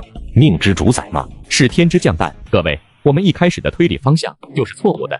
这根本不是命之主宰，而是天之降诞。天之降诞里的天，并不是通俗意义上的天，而是代表着与天齐高的高山。成功登顶只是挑战的前奏，最后的跳伞才是整个挑战的重头戏。登上去是前奏，最后的一跃才是重点。听了陈子金的这一番分析，大家顿时恍然大悟。各位，现在看来，我之前关于极限8项的猜想并没有错。无论是之前的地之觉醒，还是现在的天之降诞，他都在追求一种无法复刻的极致。燕子洞是定点跳伞之最，珠穆朗玛是疾风伞降之最。不出意外，剩下6项挑战应该也是各项目内绝无仅有的唯一。眼下，极限8项里的天地2项挑战已经形成了一个完美的闭环。在这个闭环里，剩余的6项挑战估计也会不断上演。这一切就像他在那个剪辑视频里说的那样，他的征程还会继续，后面他一定犯下更多我们意想不到的弥天重罪。那你觉得他的下一项挑战会是什么？不知道，但可以肯定的是，最终信任应该是最后一项。除去已经完成的2项，接下来的挑战大概率会是风、冰、水、力、命5项中的1项。这5项挑战是没有优先级的。要想知道他的下一项挑战是什么，我们必须按照之前的思路，将所有满足挑战的客观条件摆到桌面上进行细致的研判。比如关键天气出现的节点，要想挑战风，一定得有风才行。再比如事件触发的原因、犯罪的动机等等等等。在满足了这些客观条件后，再去结合他的主观选择去推理，才可能获得一些线索。全世界的国家那么多，一个一个筛查，不亚于海底捞针。各位，我们现在没有其他的选择，这是我们能阻止他继续犯罪的唯一办法。与其让追击人员像无头苍蝇般四处乱窜，不如先让他们撤回来，帮我们做一些基础的筛查工作。楚尘不是一般的罪犯，面对这样的罪犯，我们在侦查手段上也要剑走偏锋，不能循规蹈矩。如果这一次我们还是和之前在墨西哥时那样盲目的去进行追捕工作，结局同样可以预见。他的反侦查意识和反侦查手段，大家都是见识过的，地毯式的搜查对他根本就不起作用。到时候就算咱们把整个尼泊尔翻个底朝天，只怕也无济于事。接下来，我觉得咱们还是得把侦查的重点放到剩下的5项挑战上。什么？撤回去？不是，这谁下的命令？周队长，先别激动，这是我们整个专家组经过仔细研究得出来的结论，具体怎么回事，电话里1句2句的也说不清楚。这样，你和陈雄先撤回来，等见面，我会向你说明情况的。一群废物，上面动动嘴，下面跑断腿，我辛苦跑到这里，你给我说撤。天色已亮，地球的最高点8848米，终于等来了那个男人。楚尘刚好踱步到峰顶边缘，并用脚踢了一块石头下去。看到这一幕，一些恐高的观众直接受不了了，再次发出弹幕：你不要过来啊！楚尘踢下这块石头的用意，就是为了测试风向和风速，并根据他下落的速度来确认一下大致的开伞时间。因为等一下，他马上就要开启这次挑战的重头戏——疾风高空伞降。风向西北，风速约为14至20厘米秒。受到气流影响和昆布冰川的存在，可选择的降落地点非常少，稍有差池可能就会撞到那些延伸出来的冰塔顶上。没错，这次的伞降目的地并不是北坡的藏区高原，而是南坡的尼泊尔萨加玛塔国家公园内，也就是南坡大本营的附近。现在的时间是2024年6月26日，我所在的位置是珠穆朗玛峰的峰顶，海拔8848。这里是地球的最高点，但这并不是我挑战的终点，我的犯罪还会继续。如果你们还想抓我的话，随时不候。一切准备就绪之后，他冲着镜头给全世界的看客们留下了一个耐人寻味的微笑，接着便开始缓缓向后撤退，开始了起跳的助跑，冲着雪山南坡的天空飞驰而去。应该是跳伞，你们看跳的方向，估计是想逃到隔壁的尼泊尔去。我当时以为他会选择一条更为极端的下山路线来躲避追击组的围堵。我当时以为他会按原路返回，与追击组正面周旋，可现在看来，这些猜测都不对。原来楚尘所谓的挑战还没有结束，居然会是从珠峰上一跃而下。与此同时，珠峰北坡山脚下的大本营，这段时间，我想了无数个楚尘可能采取的逃脱方式，唯独没想到跳伞。可这家伙却偏偏这么做了，在珠峰上跳伞，这他妈和找死有什么区别？这家伙真的不要命了！陈队，赶紧通知燕京的专家组办，告诉他们，楚尘在登顶珠峰之后，用跳伞的方式逃往尼泊尔了，现在下落不明。指挥室，我是刘学明。刘老，我是陈雄。陈队长，您好，现在山上是什么情况？情况有变，就在刚刚，那家伙直接从珠峰的峰顶上跳了下去，他身上应该带着跳伞装备，我们分析，他应该是要逃到尼泊尔去。什么？刘老师，您还在听吗？刘老师，我在。这是什么时候的事情？就在刚才。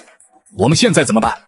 原本还算清晰的侦查思路，瞬间乱成了一团，完全没了头绪。刘老，陈队长，你们先待在原地不要动。这件事非同小可，珠峰地区本来就很敏感，没有权限是不能过界抓人的。这件事马虎不得，我们必须得去请示一下。我明白了，他的最终目的其实不是登顶，而是登顶后的跳伞。如果我没猜错的话，他应该早在登顶之前就已经计划好了这一切。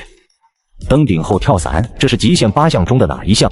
命之主宰吗？是天之降诞。各位，我们一开始的推理方向就是错误的，这根本不是命之主宰，而是天之降诞。天之降诞里的天，并不是通俗意义上的天，而是代表着与天齐高的高山。成功登顶只是挑战的前奏，最后的跳伞才是整个挑战的重头戏。登上去是前奏，最后的一跃才是重点。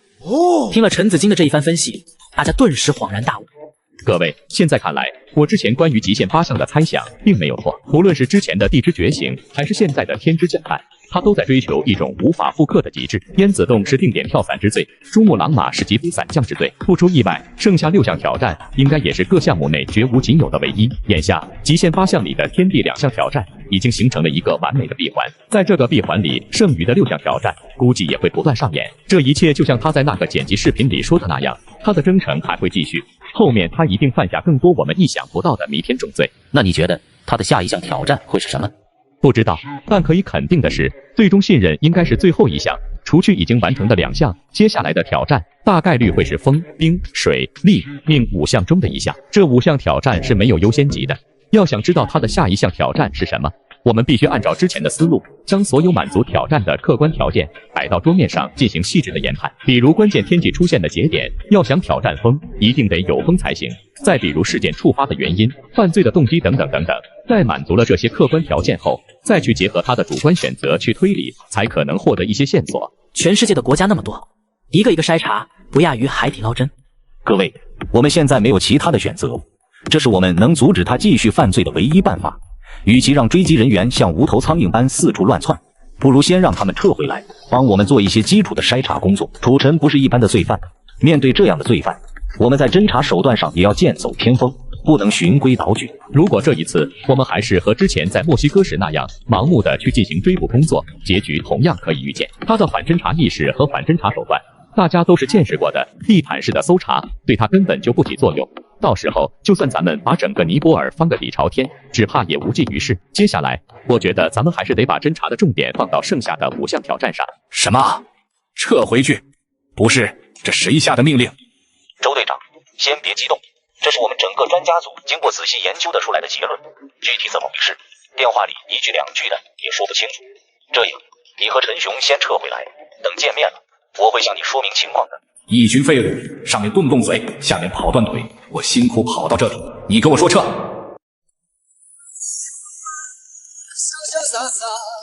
珠峰南坡，楚尘已经俯冲到了6500的开伞高度，可就在他即将打开引导伞的时候，周遭的气流却突然出现了变化，直接让失去了对身体的控制权，在空中旋转了起来。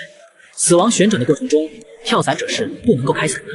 凭借暴走状态的加成和高超的跳伞技术，在下到5800的时候，楚尘终于重新夺回了身体的控制权，先后打开了引导伞和主伞。这个高度要是再不开伞的话，很可能会撞上昆布冰川的冰塔林。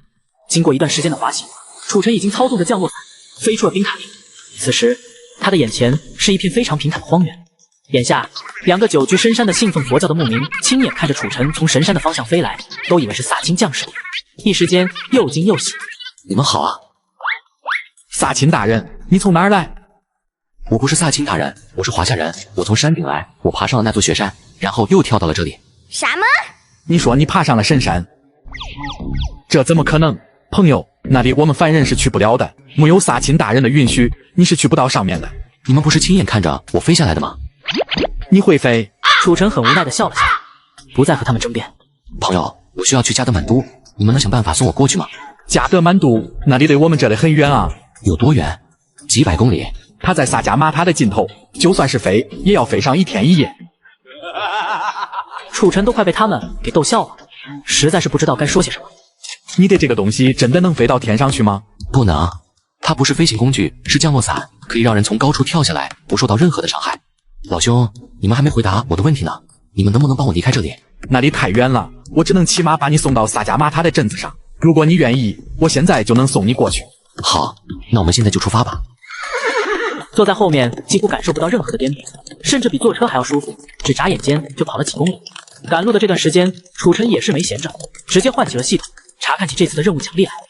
恭喜宿主获得奖励：神级潜水、神级皮划艇、神级翼装飞行，属性点 X10，技能点 20。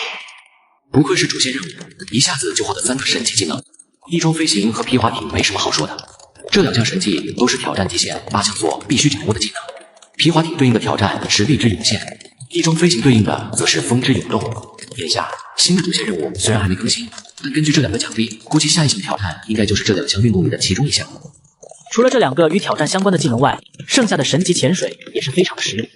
神级潜水顾名思义，就是一项可以延长人在水下活动时间的一个技能，自动生效，不需要主动激活。例如，还有多久？就快到了。到地方后，2人相继下了马。这里的人有马车，他们或许可以把你送到甲满去。好的，谢谢，后会有期。但就在这时，熟悉的提示音却响了起来。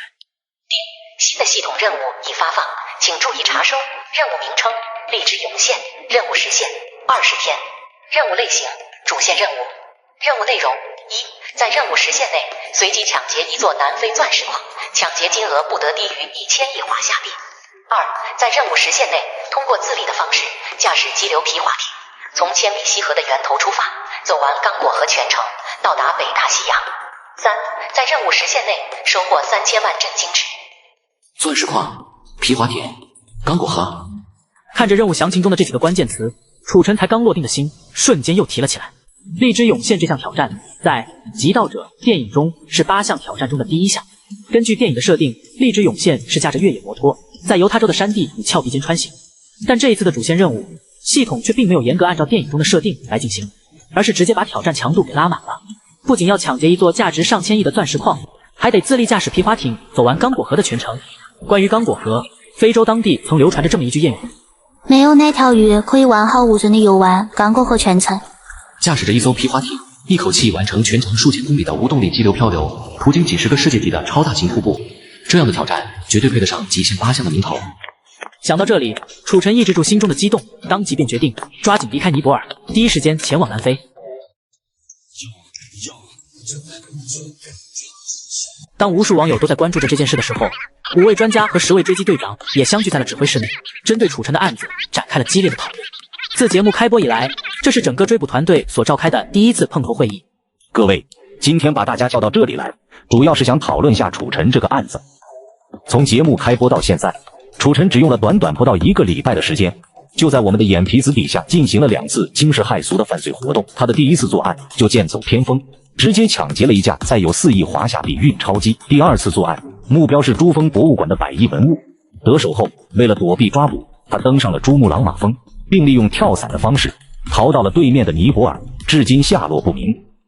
对于他的这2次作案，即便没参加过相关追捕工作的队长应该有一定的了解，这其中的具体细节我就不再赘述了。眼下他提出的极限8项已经完成了2项，根据他的作案频率，我相信第3项挑战应该不会离我们太远。这一次把大家叫过来，就是想与大家商讨一下我们接下来的侦破方向和工作重点。它的极限8项并不是我们认知里的极限运动，而是8项极限运动领域内天花板级别的超凡挑战。每一项挑战的地点都是地球上最危险、最恶劣的地方。天之降弹是疾风高空伞降，地之觉醒是极限洞穴穿越。根据8项挑战的字面意思，除了最后的最终信任，他的下一次犯罪必定会是风、冰、水、力命中的一项挑战。基于这一点，我们只要根据相应的客观条件筛选出符合挑战要求的挑战地点，就一定能找到关键线索，进而先一步预判他的下一次行动。陈老师，有什么需要我们做的，您就直说吧，我们追击组一定全力以赴。好，我们将10个追击大队的1万名追击人员调过来，8000名来协助专家组的筛查工作，只留2000名在一线继续抓捕其他的选手。下一秒，当直播屏幕亮起时，镜头已经切换到了一架全是外国人的飞机上。而就在这时，微型天眼的镜头也锁定在了一个戴着鸭舌帽的中年黑人男性的身上。Sir, can I help you? Water, please. 卧槽卧槽，楚神，这家伙不会就是楚神吧？不用问，肯定是他，不然的话，为什么给他镜头啊？黑人的确是楚神。眼下，他正在乘坐南非航空旗下的一架红眼航班，置身印度洋的上空，目的地南非的开普敦国际机场，准备进行自己的下一项挑战。这一次，他的目标是南非最大的钻石矿金伯利钻石矿。在接到任务后，楚尘第一时间就将自己的目光放到了这座全世界最大的天然钻石矿的身上。钻石恒久远，一颗永流传，去他们的真爱。割韭菜如果都这样描述的话，那么老子这次压根不是抢劫，而是充当大自然的搬运工而已。钻石矿的老总奥本海默手下还养着好几个享誉全球的雇佣兵团，守护着整个南非大大小小的钻石矿，武力方面也不可小觑。想从他们的眼皮底子铤而走险，难度确实不小。到地方后，他利用自己现在的身份，在开普敦的一家沙漠摩托车车行里租了一辆越野摩托车，直奔金伯利的老城区贝尔格莱维亚而去。丁，新的任务已发放，请注意查收。任务名称：军火运输车。任务时限2个小时。任务类型：支线任务。任务内容：1、5分钟后，一辆来自南非阿姆斯科军火公司的军火运输车会在开普敦省际公路200公里处驶入机场公路，车上应该有你此行所需要的东西，去抢个痛快吧。2、拿走军火运输车上你需要的武器装备，并在金伯利钻石矿附近的贝尔格莱维亚山上潜伏下来。任务奖励：神级射击，失败惩罚，所有状态冻结24小时。最近的这几年，阿姆斯科公司所研发的 G5 远程榴炮弹，在各种局部战争中大发神威，深受一些雇佣兵团和军阀们的喜爱。像这种国有军火公司的运输车上，好东西肯定是不少的。拿定了主意，楚尘不由自主地扬起嘴角，直接摩托车的速度加到了极限，朝着目标飞驰而去。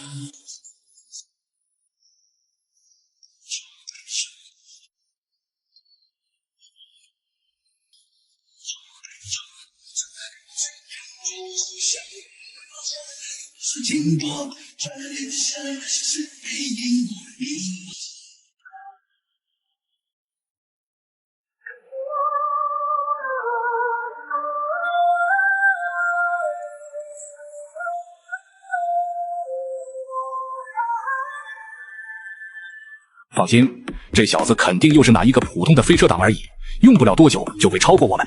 不对啊，这小子为什么一直跟着我们？打开对讲，让他滚远点。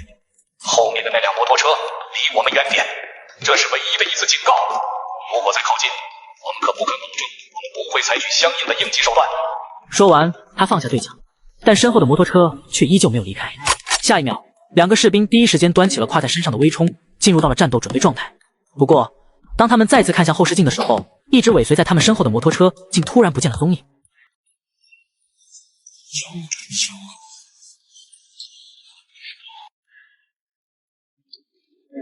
突然，就在2人万般疑惑的时候，一声巨响从车尾传来，打破了局面。正在后排睡觉的大兵也突然惊醒，紧接着车顶便传来了一阵急促的脚步声。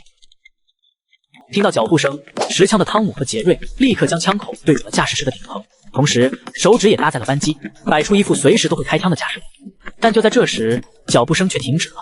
此刻，车窗外除了发动机的轰鸣和轮胎摩擦地面发出的响声，再也听不到其他的动静。大哥，什么情况？我就做了个梦，怎么感觉外面下冰雹了？别说话！汤姆冲着杰瑞使了个眼色，示意他听自己的指令，千万别冲动。会议后，杰瑞点了点头，然后继续保持警戒。但过了好一会儿，脚步声还是没有出现。一时间，3人多少有些摸不着头脑，完全猜不透这位不速之客的来意。下一秒，就在他们愣神的功夫，一道黑影突然出现在了窗户边。还没等汤姆反应过来是怎么一回事呢，手里的微冲就已经被夺了过去。见汤姆被夺了枪，杰瑞直接扣动了扳机，但最终还是慢了一步，3枪全都打了个寂寞。我得发，他这是怎么做到的？不愧是单身50年手速，太逆天了！这不会就是黑龙18手里的空手夺刃吧？这个光头大兵再不济也是个在编的职业军人啊，怎么连枪都握不稳啊？不是他握不稳，是楚尘太厉害了，这就是差距。方才那小子从我手里夺枪的时候，我居然一点感觉都没有，只觉得虎口处有些微微发麻。恐怖如斯，大哥，你也是一名参加过很多战斗的老兵了，可在这个家伙的面前，竟然连枪都握不住，这特么是什么功夫？就是马家树里的空手夺刃也没这么离谱啊！看着自己空空如也的双手，汤姆瞬间就知道了他与对手的差距。此刻，除了汤姆，其他2名士兵也是同样的感觉，满脸都是不可思议的神情，完全不敢相信这是真的。其实，方才用的这2招就是黑龙18手里的便士，并不是什么神乎其神的异能。一招瞒天过海，一招毒龙出水，随便练个半年1载的就能赢了。下一秒，还没等3个人从震惊中回过神来，楚尘再次夺窗而入。进来后，他先是一记精准锁喉，弄晕了汤姆，而后一把抓住杰瑞的枪口，并趁着他愣神的功夫，给了他灭人一记直拳，让他进入了梦乡。短短3秒钟不到，车上的3人便被他解决掉了2人，眼下车上就剩下司机自己了。此刻，他就像是变了个人似的，握着方向盘的双手忍不住的一直颤抖，额头上满是黄豆般大小的汗珠，甚至连看一眼楚尘的勇气都没有。你们不是喜欢华夏歌手凤凰传奇的《自由飞翔》吗？来，我陪你一起唱。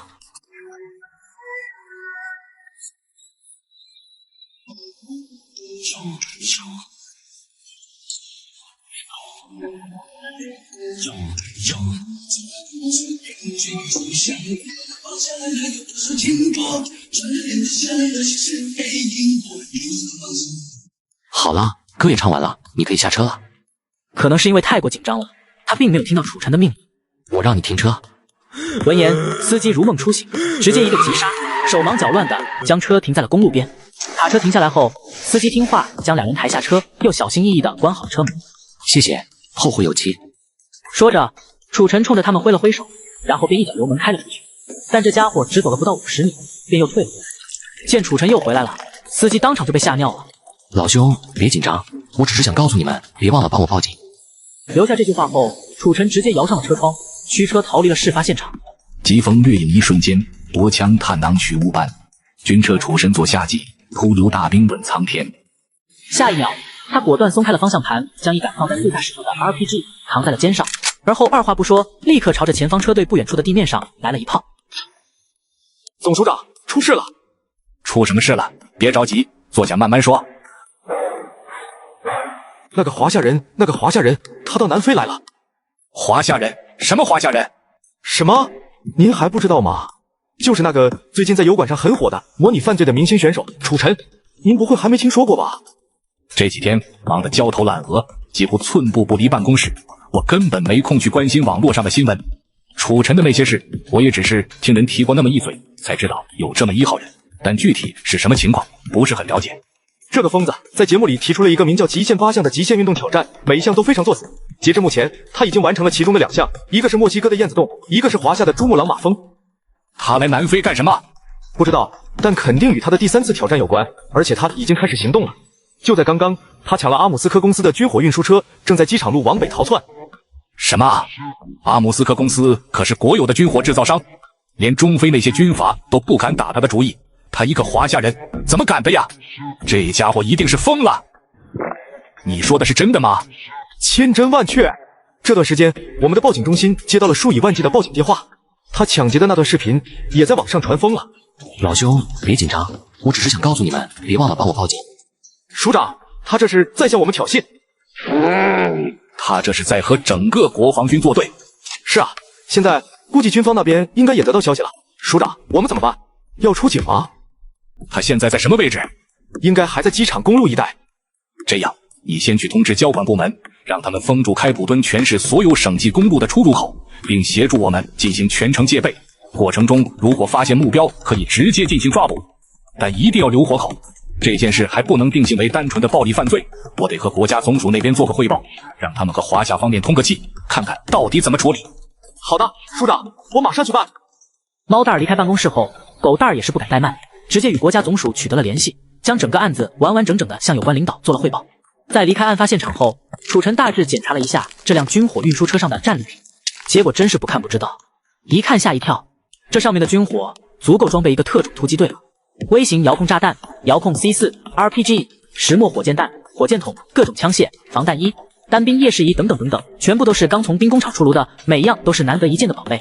此刻，国防军总部的指挥室内，画面中那辆被楚尘抢劫的军火运输车正在机场公路上一路向北狂奔去。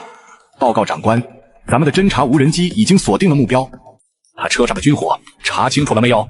已经查清楚了，这些军火原本是用来装备非洲欢特种突击队的。是开普省特种部队上个月在阿姆斯科公司下的订单。这么说，他的车上应该有反器材武器。是的，长官。传我命令，所有在阿里德公路附近待命的装甲侦察车，分别于西北方和东北方2个方向，对目标进行拦截。然后马上通知空军指挥部，让他们出动全部的武装直升机载弹支援。另外，告诉所有参与此次追击的士兵们，罪犯的车上有反器材武器，一定要小心行事。就在楚晨准备前往贝尔格莱维亚山上，准备继续进行下一步行动的时候，所有在阿里德公路待命的装甲侦察车瞬间出动，足足有21辆。得到命令后，他们分别于西北方和东北方2个方向，以包夹之势向楚晨逼近。此外，各大警署的上百辆警车和空军方面的14架武装直升机，也在同一时间全驶向了目标。此刻，当意识到自己已经驶进了装甲侦察车的包围圈中，楚晨并没有惊慌，凭借神级的驾驶技术，只稍加手段，楚晨便冲毁了他们的包夹，将前来围堵他的这些大家伙们耍得团团转。这些装甲车虽然功能性很强，但毕竟还是太笨重了。卧槽，这么大的阵仗，连装甲车都出动了。楚晨这次是真把南非官方给惹急了。这种阵仗，他如何突出重围，我百思不得其解。简单，如可小解于地，拂面照之，其祸可解。一时间，偌大的荒原上尘烟四起，热闹非凡。楚晨依旧不为所动，直接一脚将油门踩到了底。下一秒，他果断松开了方向盘，将一杆放在副驾驶上的 RPG 扛在了肩上，而后二话不说，立刻朝着前方车队不远处的地面上来了一炮。当然了，楚晨并不想打中他们，他只是想为自己开路。火箭弹射出的一瞬，乍现的火光十分夺目。借此机会，楚晨继续朝着他们加速，准备直接冲过去。猜到了他的意图，所有的装甲车也急忙向一起靠拢，试图强行拦住他。看到这一幕，所有的观众都不由自主地发出了尖叫。千钧一发之际，楚晨也是没有任何的犹豫，直接将车速拉满，并离得非常极限，在2辆装甲车之间冲了过去。凭借着神级的驾驶技术，楚晨这一波对于距离的把控可以说是分毫不差。楚晨冲过去拦截他的2辆装甲车，因为避之不及，直接撞在了一起。后面紧随而来的车队也因为无法及时躲闪，而发生了连环出入，有的甚至发生了爆炸。但对于这些，楚晨却是连看都没看，直接驶离了现场，重新回到了公路上。对此，5星上将麦克阿瑟表示，真男人从不回头看爆炸。爆炸的瞬间，大量的石墨粉立即与四周围的空气融为一体，彻底污染了目标空域。华夏指挥室这边，专家组也在同一时间得到了楚晨的开始犯罪的消息。这家伙的动作真是够快的，才过去几天啊，就又开始了新的犯罪。是啊，看来他应该是意识到了什么，有意的加快了作案节奏。多半是这样，不出意外，他很可能已经料到了我们的侦查方向。有什么思路吗？筛查组的工作还没有取得关键性的进展，凭借目前咱们掌握的这些线索，暂时还确定不了他下一项挑战的具体地点。不过，我觉得问题不大，只要他还在犯罪，我们就有翻盘的机会。陈老师，有老。怎么样，小林，查到点什么了吗？根据卫星监控显示，2天前，也就是他完成珠峰挑战的那个晚上，曾在一家尼泊尔当地的餐馆出现过，但此后就消失不见了。消失不见了？对，直到现在都没有出现过。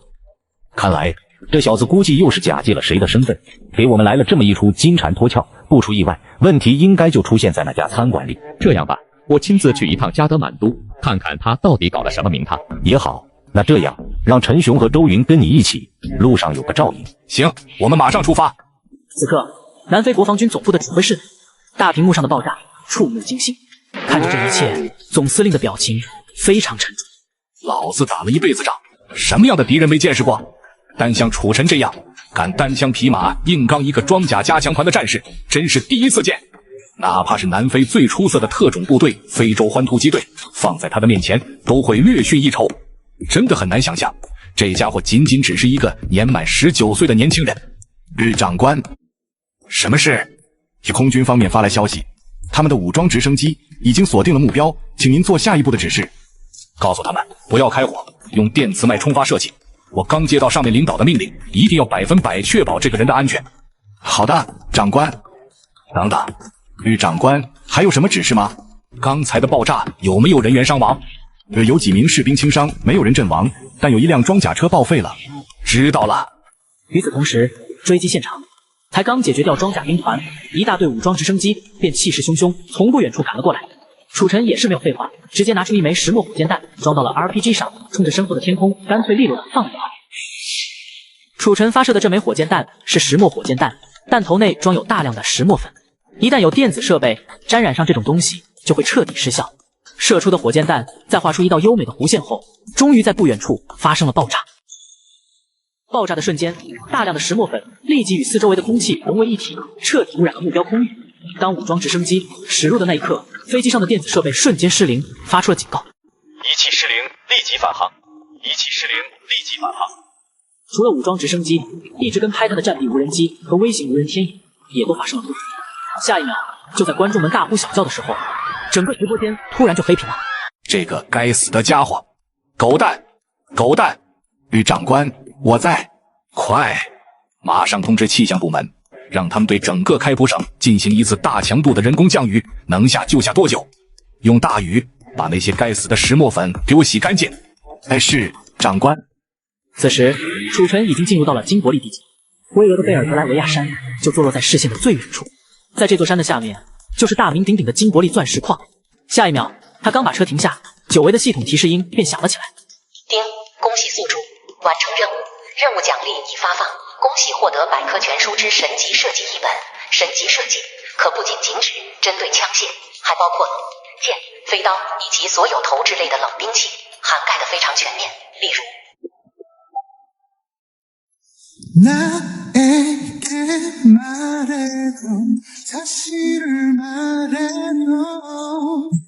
学好了技能之后，楚尘立刻从后车厢里选了一把狙击步枪，利用上面的倍镜观察起下方的金伯利钻石矿来。我得发，在饭圈混久了的都知道，那个男人变脸比翻书还快。别人坐飞机要票，他徒手扒飞机要命。什么地之觉醒、天之降诞，对他来说就是置之不理、溜之大吉。整个矿区一杀而尽，四周围拉着密密麻麻的铁丝电网，围墙的四角还设有岗哨。高耸的哨兵塔内，每一座都有人持枪站稳。场地内除了正在开采钻石的工人外，荷枪实弹的雇佣兵随处可见。此外，为了防止工人私自将钻石带出矿区，整个矿区的每一个进出口都有人把守。对每一个进出矿区的人，他们都会进行非常严格的安检。在这种情况下，想要直接硬抢，多少有点难度，倒也不是不能。这些雇佣兵肯定拦不住我，但那样做很可能会伤及无辜。如果因为自己的行为导致这些被资本无情剥削的平民受到伤害，甚至因此而死亡，那就得不偿失了。毕竟我可不是真的罪犯，我只是一名综艺节目上的普通人，简称艺人。位于矿床正中心的巨大矿洞，就像是一个永远都无法愈合的伤口，昭示着人类对大自然所犯下的罪行。这一次，他必须让那些垄断资本家深刻地明白一个道理：生而为人，要对脚下的地球心存敬畏。新的任务已发放，请注意查收。任务名称：完美的计划。任务时限3天。任务类型：支线任务。任务内容：一、将军火运输车上所有的遥控 C4 埋到贝尔格莱维亚山的每个角落。二、摸清楚麦卡伦、奥本海默未来几天的行踪，获得关键的信息，并以此来制定一个完美的犯罪计划。继续你的主线任务吧。任务奖励：一、神级赋予；二、书信点诚实。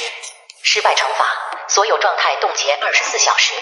赋予是通过腹部来传声的一种特殊技能，可以广泛的应用于娱乐表演和一些特种作业身上。这项技术即便放到地球上，也没几个人会的，但有1人可以。此行正是为了回归你们说的那个小峰。想到这里，楚尘立刻关掉了系统，并根据任务的提示，将军火运输车上的所有 C4 全都埋到了贝尔格莱维亚山上。埋好了炸弹后，他并没有耽搁时间，第一时间开车离开了这里，准备前往金伯利市区完成第2个任务。戴比尔斯大厦是整个南非高度最高的办公大楼，坐落在金伯利市中心的繁华地段。这栋大楼的主人就是名震整个非洲的垄断资本家奥本海默。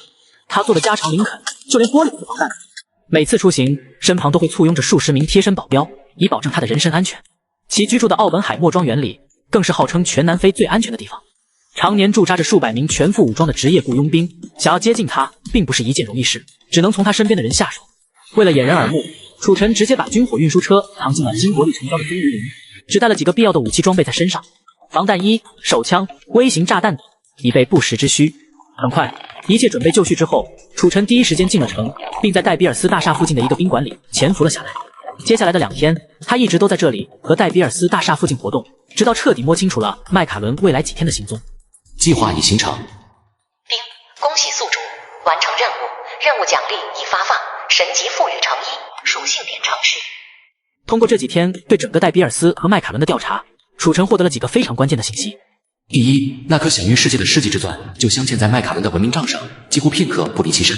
第二，明天早上8点，麦卡伦会到金伯利钻石矿，亲自验收上一季度开采的原钻。经过验收，所有的原钻都会用直升机送到东开普省的钻石工厂里进行加工。第三，明天他的专职司机和10名贴身保镖也会跟他一起。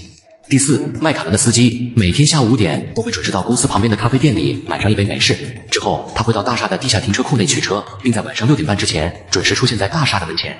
第五，麦卡伦的那些保镖几乎都是清一色的职业特种兵，且每个人的身上都有枪。根据以上消息，你觉得他下一步会去干什么呢？关掉系统后，他直接通过员工通道来到了戴比尔斯大厦的地下车库内，准备行动。大厦的地下停车库是单独的监控系统，看管监控的一个中年男性，大腹便便，标准的战五渣。他甚至都没看清楚楚晨的脸，就晕了过去。搞定了他之后，楚晨关掉了整个地下车库的监控，并删掉了过往的所有视频。楚晨看了一下手腕上的登山表，此时的时间刚好是下午5点。不出意外，第一个猎物应该马上就要出现了。事不宜迟，楚晨立刻埋伏到了他的必经之路上，藏身于一辆轿跑的身后，准备伺机而动。与此同时，华夏电视台经过2天的远程维修，楚晨的随身天眼终于恢复。而直播重启的那一刻，无数的弹幕就像是突然爆发的洪流，瞬间吞没了整个直播间。第一，我是第一。楚神，老子想死你了！你的烟雾弹害得老子干等了2天。楚神这是在哪儿啊？怎么这么黑？应该是在地下车库吧。你的头盔里有炸弹。听到楚晨的隔空传音，麦卡伦先是一愣。据我所知，这个希拉里其实是金伯利钻石矿的总负责人。不出意外，他这次来电估计就是和麦卡伦商量明天验收钻石的事。看麦卡伦的表情，事情进展的应该还算顺利，一切都在按照他们既定的计划进行着。明天早一点来接我。好的 ，boss。目送着麦卡伦走进了庄园，楚晨收起了笑容。下一秒，他刚要回到自己的临时车上，就被另一个给保镖们开车的司机给拦下了。易凯文，走，去喝一杯。不了，球赛要开始了，我得赶快赶回家，改日再约。行吧，真是搞不懂你，那个破球赛有什么好看的？打发了前来邀约的司机，楚晨上了车，然后直接一脚油门离开奥本海默庄园，把车开回了戴比尔斯大厦的地下停车库。眼见楚晨亲自把麦卡伦送回了家，并没有实施抢劫，很多观众都迷茫了。不是，什么情况？就这么放他走了？这么好的机会，为什么不出手啊？我懵了。我也懵了，难道说楚晨的目标不是他？就在众人议论纷纷的时候，楚晨已经将那枚随身的微型炸弹拿了出来，并完成了拆解。很快，在一众观众的惊讶声中，楚晨又从自己的口袋里拿出来一个米粒般大小的远红外心率传感器，将其小心翼翼地安装到了炸弹的内部，目的就是将炸弹内部的引爆装置与自己的心率相关联。届时，只要自己的心跳消失，炸弹就会自动引爆。明天，楚晨就会用这枚炸弹给所有人一个惊喜。很快，装好了炸弹后，他又从车的后备箱里取出来一套黑色紧身防水冲锋衣裤，穿在了身上，然后又花费了1000万震惊值，在系统商城内购买了全套的皮划艇装备和一个可以贴身背负的多功能防水背包。这样的一个背包，即便背在西装里，也不会被发现，非常的牛叉。第二天，楚晨开着车接上了麦卡伦和另外5辆各式各样的豪车，准时踏上了前往金伯利钻石矿的行程。到地方后，麦卡伦在无数人的簇拥下下了车。他刚一下来，矿区的负责人希拉里便带着自己的手下迎了过来。老板，好久不见，希拉里。好久不见 ，boss， 都准备好了，您跟我来吧。寒暄了几句后，麦卡伦一把接过楚晨递过来的安全头盔，戴在了自己的脑袋上，然后便跟着希拉里一同走进了矿区。boss， 我们上一季度原钻开采总量较比去年同一时期又翻了好几倍，截至目前已经突破了100吨。我看了你们发来的统计表，这一季的产量确实可观。希拉里，你还是那么的能干。老板，您过奖了，这可不是我一个人的功劳，没有您的领导和工人们夜以继日的劳作，只靠我自己根本就无法取得这样的成绩。这些都是去年招来的新工们？不全是，有一半是老员工。现在你这里有多少工人？大约有2万名工人。现在咱们矿区几乎可以达到全天候24小时不间断开采。前几天亚当又在中非和北非招了一批人，马上就会送过来。这些人大都是为了躲避战争和暴乱的难民，只需要支付很少的薪水就能搞定。另外，也有一些其他国家的工人正在赶来的路上，他们走的水路，但最多下个月也能开始工作了。不错，真的不错，你干得很好，希拉里。或许我也该考虑给你加薪了。老板，您说笑了。你的头盔里有炸弹。听到楚晨的隔空传音，麦卡伦先是一愣，然后瞬间皱起了眉头，不住的四处张望起来。老板，您怎么了？炸弹？什么情况？应该是错觉。没事，没事，我只是……厅长，如果你敢把这件事告诉其他人，我保证你的脑袋会马上开花。这不是玩笑，而是一次警告。卧槽，什么情况？隔空传音，这不会就是传说中的腹语吧？没错，就是腹语。我只在《天龙八部》里看到过这种技能，真没想到现实中竟然也有人会。你是谁？他说完，在场的所有人都像看着怪物一样惊诧地看着他。与老板 ，boss， 您没事吧？您在和谁说话？您怎么了？不要声张，按我说的做。你再多说一句，我会立刻按下引爆炸弹。现在让他们把整个矿区所有的钻石搬上那架直升机，不要落下一颗。希拉里，让你的人把整个矿区所有的钻石全部搬到直升机去吧。老板，您不验收了吗？按我说的做。好的，我马上去办。话落，希拉里第一时间喊来了自己的2个副手，让他们指挥工人开始向直升机上搬运钻石。老板，您的脸色貌似很不好，需要到我的办公室休息一下吗？哪都不要去，就待在这里，一敢动就会死。不用了，我。下一秒，麦卡伦的这句话还没说完，警车与直升机的轰鸣声便由远及近的传了过来，响彻了整个矿区。我得发，在饭圈混久了的都知道，那个男人变脸比翻书还快，别人坐飞机要票，他徒手扒飞机要命，什么地之觉醒、天之降诞，对他来说就是置之不理、溜之大吉。一时间，所有人纷纷侧目，循着声音传来的方向，不停地四处张望。紧接着，矿区的每一个角落都能看到全副武装的警察探出头来，黑洞洞的枪口全都瞄准了站在麦卡伦身边的楚尘。里面的人听着，我是开普省警察总署的探长，我叫罗德，你们被包围了，现在请你们所有人举起双手，配合我们的工作。听了他的喊话，所有人都很是茫然地举起了双手，完全不知道发生了什么。这些警察多半是跟着自己来的，不出意外，应该就是戴皮尔斯大厦那边的事被人发现了，所以才被他们顺藤摸瓜找到了这儿。这些家伙的动作还真挺快的。意识到了这些南非警察可能是有备而来的，楚尘并没有反抗，也和其他人一样举起了双手。罗德探长一边缓缓地从腰间摸出了自己的配枪，一边走到楚尘的近前，用枪对着他。你被捕了。看到罗德把枪对准了凯文，身旁的一众大佬，包括麦卡伦和希拉里，全都不约而同地把目光投到了他身上，神情异常复杂。我现在应该叫你凯文，还是叫你楚尘呢，小子？见对方认出了自己，楚尘不再伪装，直接揭掉了自己的面具，露出自己本来的面目来。一时间，所有在场的人全都是一愣，尤其麦卡伦更是被惊得目瞪口呆，三观尽毁。你头盔里的微型遥控炸弹是阿姆斯科上个月刚刚研发的纳米级微型炸弹，它的威力足以炸毁一辆重量级的装甲坦克。刚才跟我说话的是你。楚尘没有理他，将手里的炸弹遥控器冲着罗德展示了一番。这枚炸弹是可以通过撞击引爆的，我劝你不要乱来。另外，除了这枚遥控器，我还在炸弹的引爆装置上安装了一个心率传感器，只要我的心跳停止，它也会立刻爆炸。所以，警官，告诉你的人千万别开枪，否则你知道后果。闻言，罗德的表情也非常的难看，紧皱的眉头就快扭成一个结了。警官，我可以把我的手放下了吗？你想怎么样？我不想怎么样，我只是想替那些无家可归的难民为我身旁这位伟大的资本家接点钱花花，让你的人快点搬，我最后再给他们10分钟时间。好的，希拉里，你没听到他的话吗？让你的人快点，再快点。你杰米，告诉你的人动作快点。金伯利真是个风景优美的地方。资本家先生，睁大你的眼睛，好好看看吧，看看我们的地球被你们挖成什么样子了。如果有人也在你的身上挖这么多的窟窿，你会怎样？楚尘每说完一个字，就轻轻地点一次他的胸口。怎样？要试试吗？放心，我不会这么干的。千百年来，由于人类肆无忌惮的开采与挖掘，这颗星球每时每刻都在承受着我们带给它的伤害。它用它的包容与忍耐承载着我们的文明，放纵着我们的行为。也正因此，人类文明才能相安无事地发展到今天。但时至今日，很多人早已把对自然的那份敬畏抛在了脑后。他们中有的人甚至把这种肆无忌惮的索取认为是顺理成章的行为，为了一己私欲，不停地消耗着大自然的耐心。今天我所做的这些，不仅仅是为了我自己，而是代表着全人类向地球力量发起的一场赎罪之旅，也包括你，麦卡伦。说得太好了，我们是应该反思了，人类对地球的破坏真的很严重。我有点明白楚神进行极限8项的意义了，他不是单纯的犯罪，他只是想用这种方式唤醒我们对大自然的关注。此刻，不仅仅是直播间内的观众，在场的所有人，包括那些南非警察，几乎全都被楚尘说的这番话所感染了。现在我给你一个机会来弥补这一切，你愿意吗？麦卡伦没有说话。见状，楚尘笑了笑，拿出一个黑色的遥控器放到了他的手上。看到上面那个红色按钮了吗？当我数到3的时候，我需要按下它，否则我会立刻炸烂你的脑袋。看着手中的遥控器，麦卡伦紧张地咽了好几下口水，额头上全是汗珠。这是什么东西？3、2，天哪，这特么的到底是什么东西 ？No，OK， OK， 我来了，OK。下一秒，就在众人四散奔逃的时候，高速贝尔格莱维亚山顶接二连三地爆发出阵阵巨响。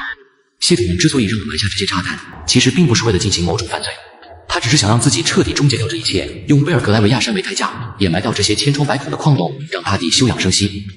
下一秒，楚尘缓缓从腰间掏出一把手枪，抵住了麦卡伦的脑袋。先生，是时候该和你的金伯利说再见了。此时，整整100吨钻石已经全部搬运到了10架直升机的货舱内。所有的直升机立刻起飞，目的地刚果河的发源地千米溪河。你带我去中非干什么？先生，我可以把我的世纪之钻、我的钱，还有我的庄园和工资，统统都给你，只要你放我走。求求你了，让我活下去，我还不想死。我得发。在饭圈混久了的都知道，那个男人变脸比翻书还快，别人坐飞机要票，他徒手扒飞机要命，什么地之觉醒、天之降诞，对他来说就是置之不理、溜之大吉。尼泊尔加德满都，经过几日的探查与研判，周云和陈雄也收获了重要线索。I lost my passport and wallet a couple of days ago in the afternoon. It happened in the restaurant near the police station. These things were always with me. I have no clue how they just disappeared. 经查询，他们得知，早在数天前就已经有人借他的身份离开了尼泊尔，回到了南非。不出意外，这个假借霍夫曼身份的人，应该就是楚尘。喂，我是刘学明。刘老，那有线索了。那个外国人的出境记录有消息了？没错。到底什么情况？慢慢说。和您预想的基本一致。经过查询，我们得知，早在数天前，就有人用他的这个身份登上了一架南非航空公司的飞机，从尼泊尔飞到了南非的开普敦国际机场。不出意外，这个人很可能就是楚尘，他现在很可能就在南非。南非？我建议你们立刻用技术手段查一下他的准确位置，然后摸清楚他的行踪。好的，我马上告诉小林，让他查一下。找到了，这个黑人就是他，他确实利用了那个外国人的身份逃离了尼泊尔。如果是这样的话，他的挑战地点应该也会在南非，再不就是整个非洲。不出意外是这样的，世界上面积最大的沙漠、最长的河流、最大流域面积的瀑布群都在这里。他会进行哪一个？不知道。那我想，我们是时候开始行动了。经过一段时间的飞行，10架直升机很快便飞出了开普省，进入到中非上空。从飞机向下方看去，大大小小的难民营不计其数。麦卡伦，这就是殖民与资本无序扩张的代价。睁大你的眼睛，好好看吧，麦卡伦。别说这一切跟你没关系，你和你祖先在瑞士银行账户里的每一分钱，都和他们脱不了干系，是你成就的这一切。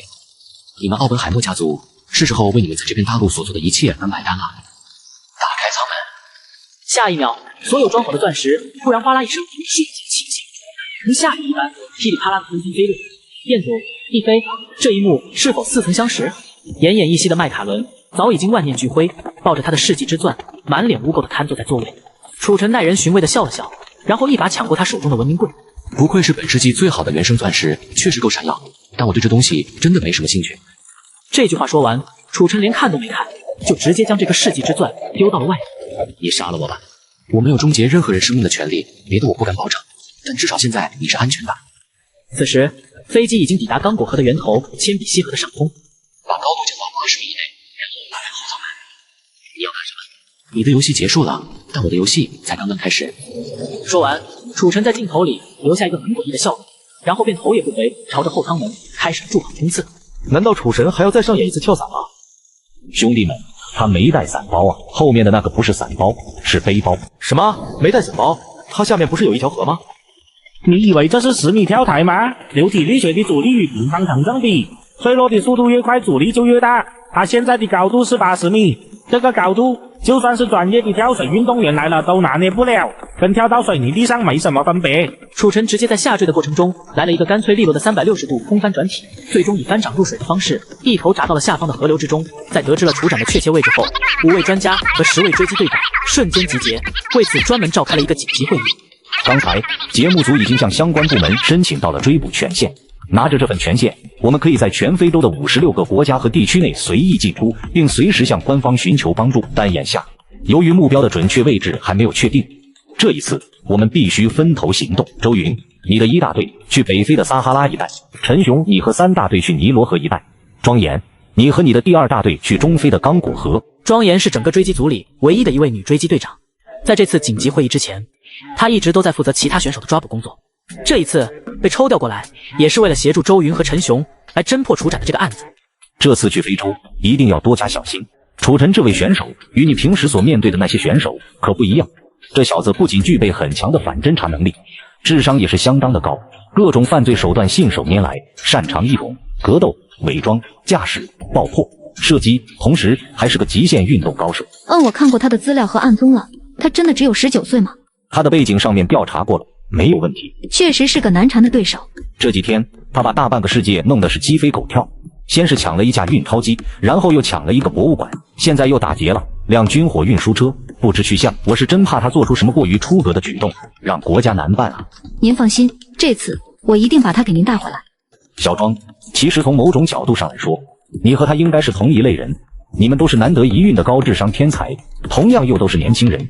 这次把你调过来参与这个案子，一方面是基于你的专业能力，但更多的还是想让你给整个追捕团队换换思路。我明白您的意思。嗨，这小子不好对付啊。好了，多的就不说了，去准备出发吧。是。此刻，距离楚晨消失已经过去了差不多15分钟。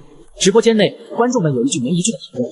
正在这时，智能天眼的镜头突然停在了河道的一处急弯前，仿佛是在等待着什么一般。下一秒，一艘黑色的单人皮划艇瞬间冲出急弯，闯入到了直播的画面之中。船体的舵叶打碎了无数的浪花，溅落的水珠有的就此消散，有的被激流所吞噬，但更多的还是打在了楚展的身上，令他的黑色防水衣在阳光下泛着凛人的寒光。此刻，楚晨正手持一根钛合金的船桨，全神贯注地在激流中控制着船艇的航向，尽可能的让它行驶在河道的正中间。澎湃的激流就在它的两侧此起彼伏，一波刚落下，一波紧接着便跟来，带来无尽的压迫感。这样的场面让渺小的单人体看起来十分的微不足道，仿佛随时都会被吞噬一般。这又是什么挑战？应该是水之生灵。他现在所在的这条河是非洲刚果河的源头，铅笔溪河。看他的前进方向，最终的目的地应该是刚果河。他不会想用这个小破船走完刚果河全程吧？我得发。在饭圈混久了的都知道，那个男人变脸比翻书还快。别人坐飞机要票，他徒手扒飞机要命。什么地之觉醒、天之降诞，对他来说就是置之不理、溜之大吉。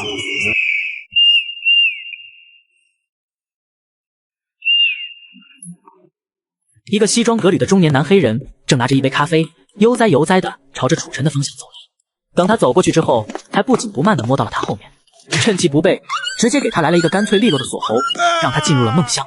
结束战斗之后，楚晨先是用他的袜子堵住了他的嘴，防止他醒来后大喊大叫，而后又把拖到了麦卡伦的专车上，开始按照他的样子进行易容。由于道具准备得很充分，只用了不到10分钟，楚晨便完成了易容，将自己变成了他的样子。易容结束的那一刻，司机也逐渐从昏迷中清醒了过来。醒来后，他先是看了看只穿了一条内裤的自己，而后又瞧了瞧主驾驶的另一个自己。这一看不要紧，由于太过激动，他直接又是一口气没上来，再次晕了过去。见他又晕过去了，楚晨直接狠狠地甩了他一个大笔兜子。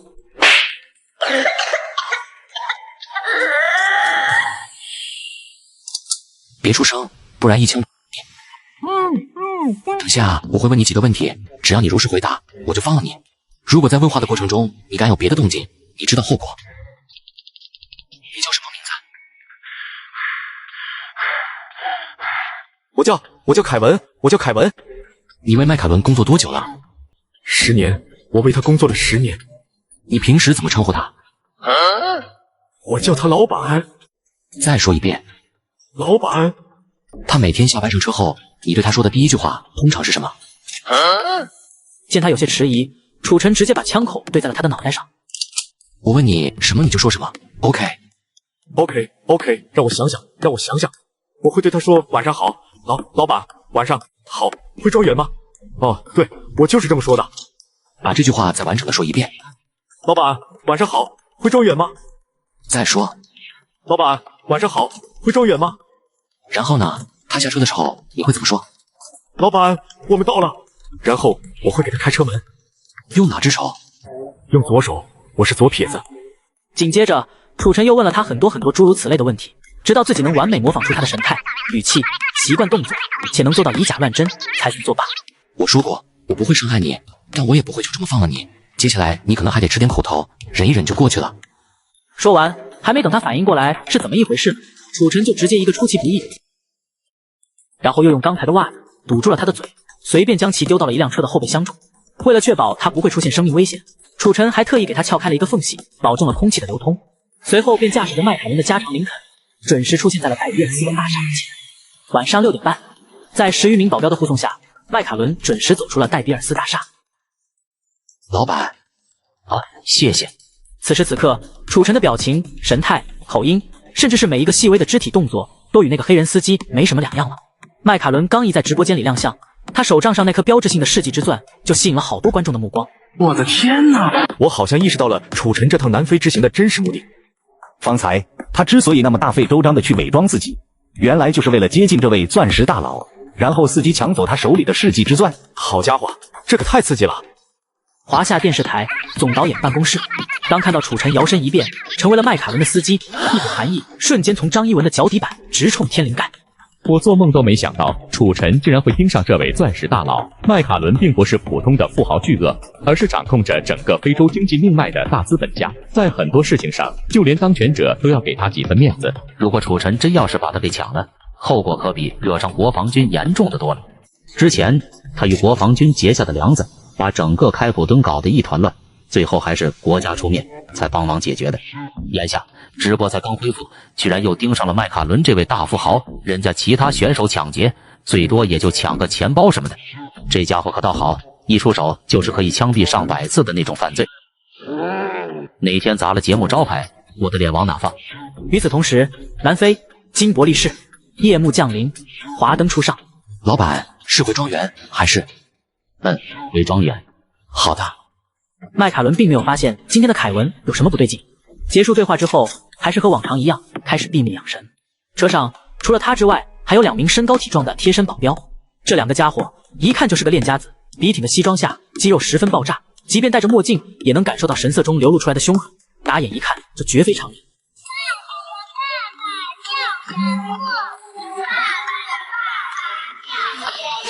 喂，老板在我旁边。好的，稍等。Boss， 希拉里的电话。我知道了。系统直接开启了报警状态。轰！下一刻，数道暖流突然万箭齐发，汇入血脉。此时，随着航程的推进，岸边的原始森林变得越来越茂密。转眼间，夜幕降临。此刻，直播的画面中一片黑暗，什么都看不到，只能看到一束头灯射出的光柱不停地在水面上摇晃。眼下，他所处的位置正好是在刚果河的上游河道的起始处，距离基桑加尼瀑布群大概还有差不多300-400公里。按照楚晨现在的航行时速，如果全程不出意外，明天早上他应该就会抵达基桑加尼。在得知楚晨行踪后，刘学明第一时间便与正在飞机上的庄严取得了联系。小庄，是我。刘老师，什么事？我们已经发现了楚晨的确切位置。在哪儿？他现在已经逃窜到了刚果河的上游河道，还有不到400公里就要抵达基桑加尼了。从现在掌握的证据来看，他的第3项挑战应该是水之生灵。挑战项目就是驾驶着一条皮艇走完刚果河全程。驾驶一条皮艇走完刚果河全程。之前我们已经通知周队长和陈队长了，他们落地后会第一时间与你们4个会合。你们之前要注意保持联络，至于具体的抓捕工作如何安排，等我们几个深入研究了之后再给你方案。当追捕行动正如火如荼地拉开帷幕时，经过一整夜的航行，楚晨也终于抵达了刚果河的基桑加尼。这段时间，观众们几乎每分钟都能看到楚展驾驶皮划艇飞越小型瀑布的精彩版画面。与此同时，刚果河上空的一架军用直升机上，6位追击队长已经悉数到位。南非军方也是很给面子，直接派出了2万国防军和数十架直升机供他们随意调配。这一次，为了将楚晨拦在非洲，他们在金沙萨西南的入海口处做足了文章，直接拉起了一道长达数十米的钢丝网，将入海口围了起来。汹涌的河流间，只见一个身穿黑色防水衣的男人正在用手中的船桨对抗着激流。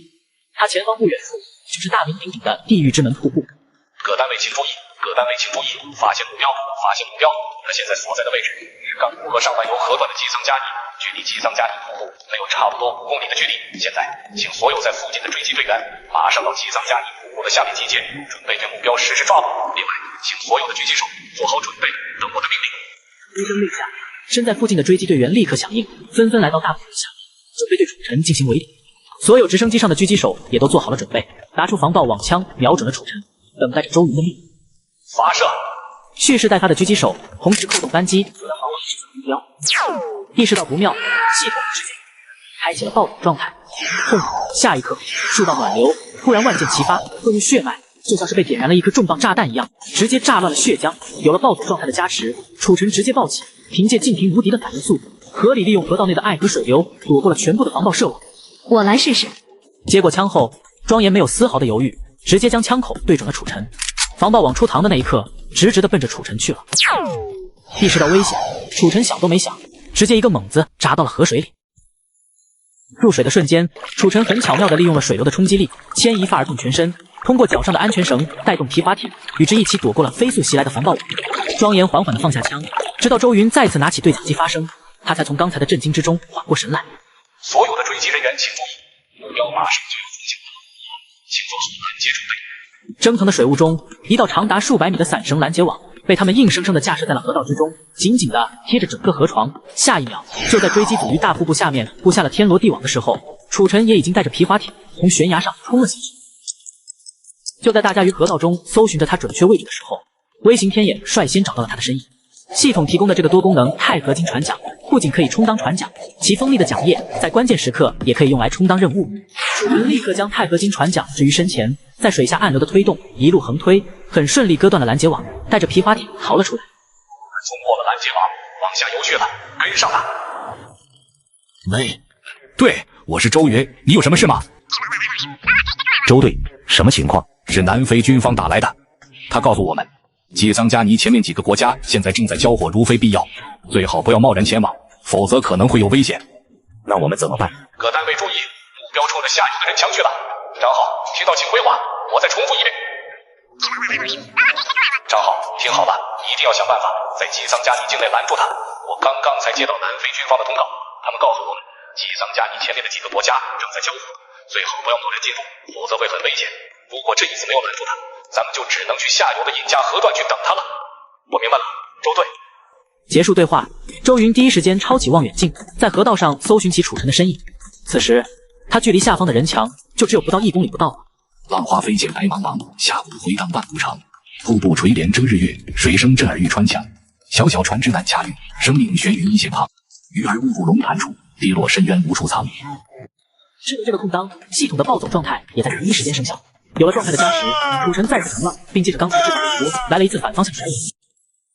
就在所有人注意力高度集中的时候，楚尘也看到了前方不远处的人墙。哼，人墙，你怕是对水的力量一无所知。接着，当挺身摆直后，楚尘又把身体的重心落到船板的前半程，并保持乘浪的状态。乘浪顾名思义，就是在皮艇前进的时候，借助浪的作用和对身体重心的控制，让自己的皮艇时刻保持加速向前的一种操作。前方的人墙也终于近在眼前。看到这一幕，楚尘果断抄起船桨，同时再次改变重心，直接一个漂亮的激流甩尾，掀起一道水浪。水浪落下的刹那，无数的水珠漫天的飞舞，瞬间遮住了人墙的视线。趁着这个空当，系统的暴走状态也在同一时间生效。有了状态的加持，楚尘再次乘浪，并借着刚才制造的一波来了一次反方向甩尾，彻底冲乱了人墙的队形，从中杀出了一条血路。一时间，整条河道瞬间人仰马翻，彻底乱成了一锅粥。张浩，张浩，听到请回话。周队，我在，你们几个快点把他抬上去，快点！怎么样？有人员伤亡吗？有几个兄弟受了点轻伤，但应该没什么大碍。这样，清点完人数，即刻撤出吧。好的，周队。眼下，基桑加尼前面的4个国家势将混战。出于安全考虑，周云并没有选择继续追击。我们现在怎么办？只能从长计议了。先回去吧。说完，他立刻便对直升机驾驶员下了返回的命令，踏上了返回金沙萨的航程。而就在这时，楚尘也已经彻底离开了基桑加尼河段，彻底消失在了众人的视线中。一开始，我以为只要搞清楚了他的犯罪动机，就相当于是找到了调查的重点。可找到了调查的重点又怎样？对于这样一个可以上天入地的罪犯来说，这些东西没有任何的意义，这就是一个 bug。回去老老实实写我的犯罪小说不好吗？非要来凑这个热闹。大家都别灰心，我们还有机会。他现在的位置大概在河流的中段，按现在的进度，就算是日夜不停的赶路，至少也得需要2天才能走完全程。如果他的挑战真是走完这条河的全程，那金沙萨的入海口就是我们接下来需要关注的重中之重。眼下，周队长他们已经在这里设置了一道拦截网，并驻扎了近1半的人手。但我觉得这还远远不够，除了这些基本的拦截措施，我们至少得把抓捕的范围扩大到方圆50公里，并对这片区域实行24小时的严密监控。但想办成这件事，仅依靠这些追击队员并不现实。我们可能得想办法寻求刚果当地军方的协助。可他要是中途改道，没走完全程怎么办？这个应该不会，因为如果没走完全程，就算是挑战失败了，你觉得像他这样的罪犯会做出这样的事吗？以我之见，他宁可铤而走险，都不会让自己的犯罪计划出现任何的污点，除非这里压根就不是他计划的一部分。金沙萨的入海口，由于受到刚果河的冲击，河流入海口处的大西洋海床被硬生生的冲出来一条深达数千米的大裂谷。大裂谷内的地形非常复杂，各种暗流和漩涡随处可见，连水下探测器都无法继续深入。为了抓住楚尘，除了之前早就设置好的钢丝网，追击人员又在大裂谷的海床上面布置了一张直径足有一整个足球场那么大的巨型超网。整个超网由20多台巨型挖掘机所控制，届时只要发现目标，相关的工作人员操作立刻将其收紧。除了这些基本的防控措施，在追击组的要求下，刚果官方的相关部门更是在入海口两岸安装了无数个智能高清摄像头。这些摄像头全都具有远红外人脸识别功能，只要楚尘进入到他们的监控范围，会立刻被锁定并发出报警。此刻，金沙萨地区瞬间爆红，全世界游客相继打卡，附近酒店、民宿价格暴涨。感谢这位从华夏远道而来的朋友，因为他的到来，我们整个国家蓬荜生辉，倍感荣幸。今天，我代表全体刚果人民，对他由衷的说一句：听我说谢谢你，因为有你温暖了四季。经过2天的航行，楚尘也成功走出了刚果河的中段。此时，久违的系统音终于响了起来。丁，新的系统任务已发放，请宿主及时查收。任务名称：会跳舞的皮划艇。任务时限：1个小时。任务类型：支线任务。任务内容：任务奖励：神级缩骨功，神级抗毒术。楚尘毫不犹豫，根据系统提示，带着皮划艇开始了任务。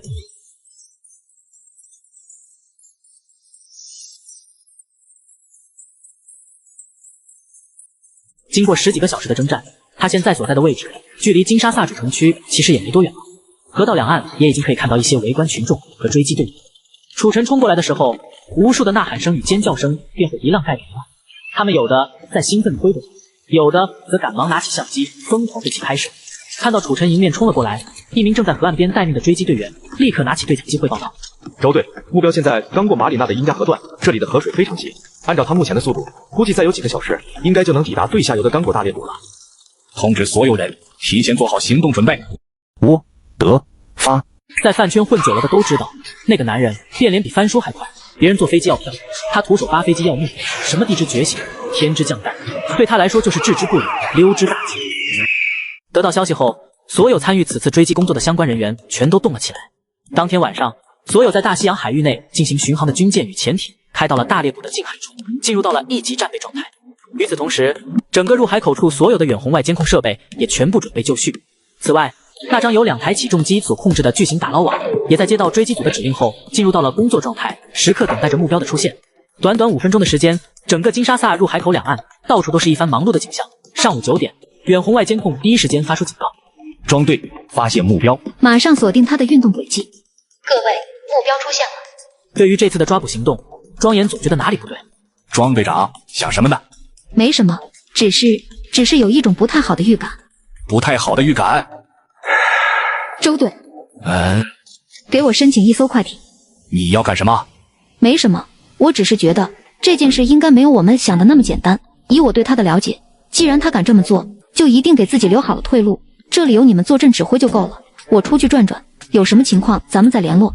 也好，这样我派2个人跟着你。不用了，我自己能应付得了。此时此刻，在无数观众的注视下，楚尘也驾驶着皮划艇一头闯到了入海口处的大裂谷。当他冲下去的那一刻，各种咆哮的滔天巨浪瞬间便将其吞没得无影无踪。眼下，楚尘虽然还没有现身，但通过监控却可以清楚地看到，他还没有停止冲锋，依旧在不断向前。在所有追击人员的注视下，楚尘终于一路冲到了打捞网的可拦截范围内。见状，周云急忙把对讲机放到了嘴边，发出了收网的指令：抓捕一族请注意，抓捕一族请注意，目标现在已经进入到可拦截范围内，请立即行动，请立即行动。下一秒，坐落在峡谷两岸的巨型起重机全都在第一时间运作了起来。在齿轮的转动下，巨大的机械臂缓缓抬起，发出震耳欲的声响。与此同时，海底的打捞网也在同一时间抬离了海床，扬起无数的小气泡和阵阵尘烟。每一个孔洞都只有30公分左右的大小，就连小孩子都没办法从中通过，成年人更是不可能。此刻，根据监控上的实时3维模拟画面，可以清楚地看到，楚尘已经连人带船一起进入到了打捞网的正中心。见状，所有追击人员的心中都是一阵暗喜，尤其周云和陈雄2位队长，脸上的激动之情溢于言表，一直绷紧的神经也稍微放松了一下。太好了，这次他肯定跑不了。双拳难敌4手，天网恢恢，疏而不漏。无论你多么的穷凶极恶，多么的天马行空，当你犯罪的那一刻，早晚有鹅被抓住的那一天。不好，周队，目标消失了。消失了？怎么会这样？初步判断应该是受到水流的影响，导致成像系统无法选中目标，但具体原因还不清楚。马上排查。是。抓捕2组请注意，通知军方，将军舰和潜艇向前推进5海里，将整个入海口围起来。下了命令后，他继续将自己的目光放到了2号监控的屏幕上，死死地盯着即将浮出水面的打捞网。这种高强度的打捞网根本不可能剪断啊！这小子是怎么逃出来的呢？当打捞网迎面袭来的那一刻，他并没有第一时间离开皮划艇，而是拼命地向下方游去。见状，他来不及多想，当场便开始施展一波缩骨逃生，利用身体内部各种骨骼的错位，楚尘依次将身体的每一部分送到了打捞网外，成功逃生。不多久，打捞网终于浮出了水面。网面出水的那一刻，无数道如掰链的水柱纷纷顺着网孔倾泻而下。但此刻，偌大的拦截网内却根本不见了楚尘的身影，只有一艘黑色的皮划艇静静地躺在上面。为什么会这样？他人呢？各单位请注意，目标不在拦截网上，他很可能正在消失的海域内向深海处逃窜。抓捕2组，马上通知所有正在待命的军舰与潜艇，立刻在相关的海域内展开地毯式的搜索。这里水下环境十分复杂，目标身上没有携带氧气设备，估计应该逃不远。除了抓捕2组，余下的所有追击人员马上乘坐快艇，在拦截网所在的海域内进行严密的布控。陈队，这里交给你了，另外几位队长跟我出现场。周队，我在。我知道他去哪儿了，他应该不在海床上面。什么意思？由于地势的原因，刚果河的入海口直接被湍急的河水冲出了一条大裂谷。这条裂谷全长足足有100多公里，一直延伸到深海。我们之所以没有在海床上面发现他的踪迹，很可能是因为他根本就没有选择这条逃亡路线。你的意思是，他逃到了那条海底裂缝里？没错，我现在正在根据电子地图上显示的路线，沿着这条裂谷一路向前搜索。我需要你们的支援。另外，我建议你们马上通知军方，让他们出动海洋探测器，深入裂谷，对目标进行追踪。发。在饭圈混久了的都知道，那个男人变脸比翻书还快。别人坐飞机要票，他徒手扒飞机要命。什么地之觉醒，天之降诞，对他来说就是置之不理，溜之大吉。已经过去10分钟了，还没动静。周队，他不会出神妖式吧？这小子精着呢，不用担心。这家伙要是一直不出来怎么办？怎么可能不出来？他消失的时候身上没带任何供氧装备，凭着那一口气，他下潜不了多少米，肯定会露头的。告诉兄弟们，这段时间都把眼睛睁大点，发现目标第一时间实施抓捕，不用汇报。周队在不在？我在。你那边什么情况？军方怎么说？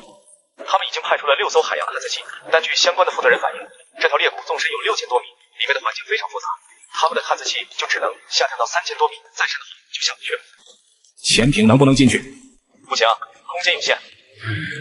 此刻，微型的天眼镜头正沿着大裂谷的谷壁一路向下，搜寻着楚尘的身影。100米、200米、300米，下一秒，还没等他们反应过来，消失许久的楚尘已经出现在了镜头前。此时，他的下潜深度已经正式突破了500米，但为了寻找到合适的逃生路线，他并没有就此停下，而是继续向着大裂谷的深处游去。就在很多观众发着弹幕的时候，楚尘的身后突然出现了6道光柱，后面是飞速行驶的深海探测器。陈队有发现。当探测器发现楚尘的那一刻，一名追击队员立刻将这一发现汇报给了陈雄。周队，探测器已经发现目标，在哪儿？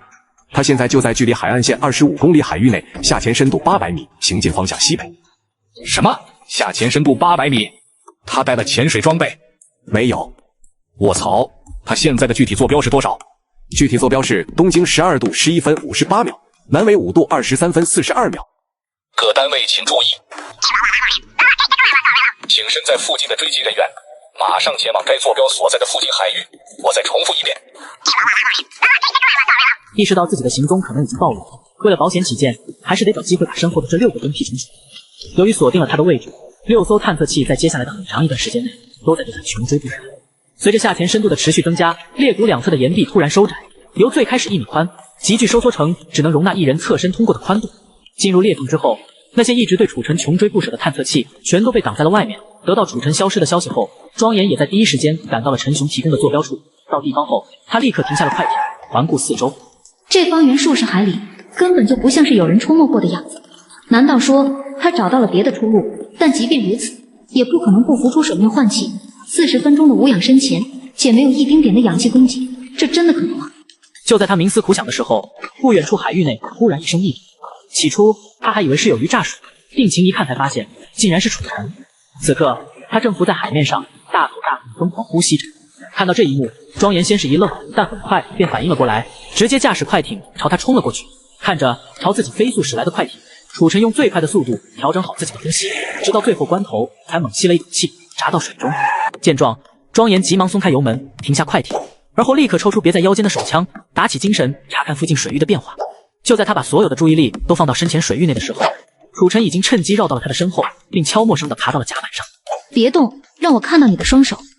哇，别激动，放心，你很安全，我身上没带任何武器。别动，我警告你别动。冷静点，小姐，我只是想向你证明一下，我身上没有武器，别开枪 ，OK？ 因为空炮弹打在身上也挺疼的。别说话，告诉你一个坏消息，你被捕了。是吗？那我也告诉你一个坏消息，你的船被我征用了。别动，我说过我没打算伤害你。你想干什么？不干什么，我只是想告诉你，放老实点，千万不要挑战我的耐心，我可不懂得莲花西域。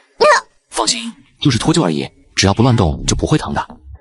陈哥真是钢铁直男啊，连这么漂亮的小姐姐都下得去手。你觉得楚神会是那种看到美女就走不动道的男人吗？但为了避免不必要的麻烦，在搞定了庄严之后，楚尘没有再和他废话，直接一脚油门离开了这片海。丁，任务奖励已到账，请注意查收。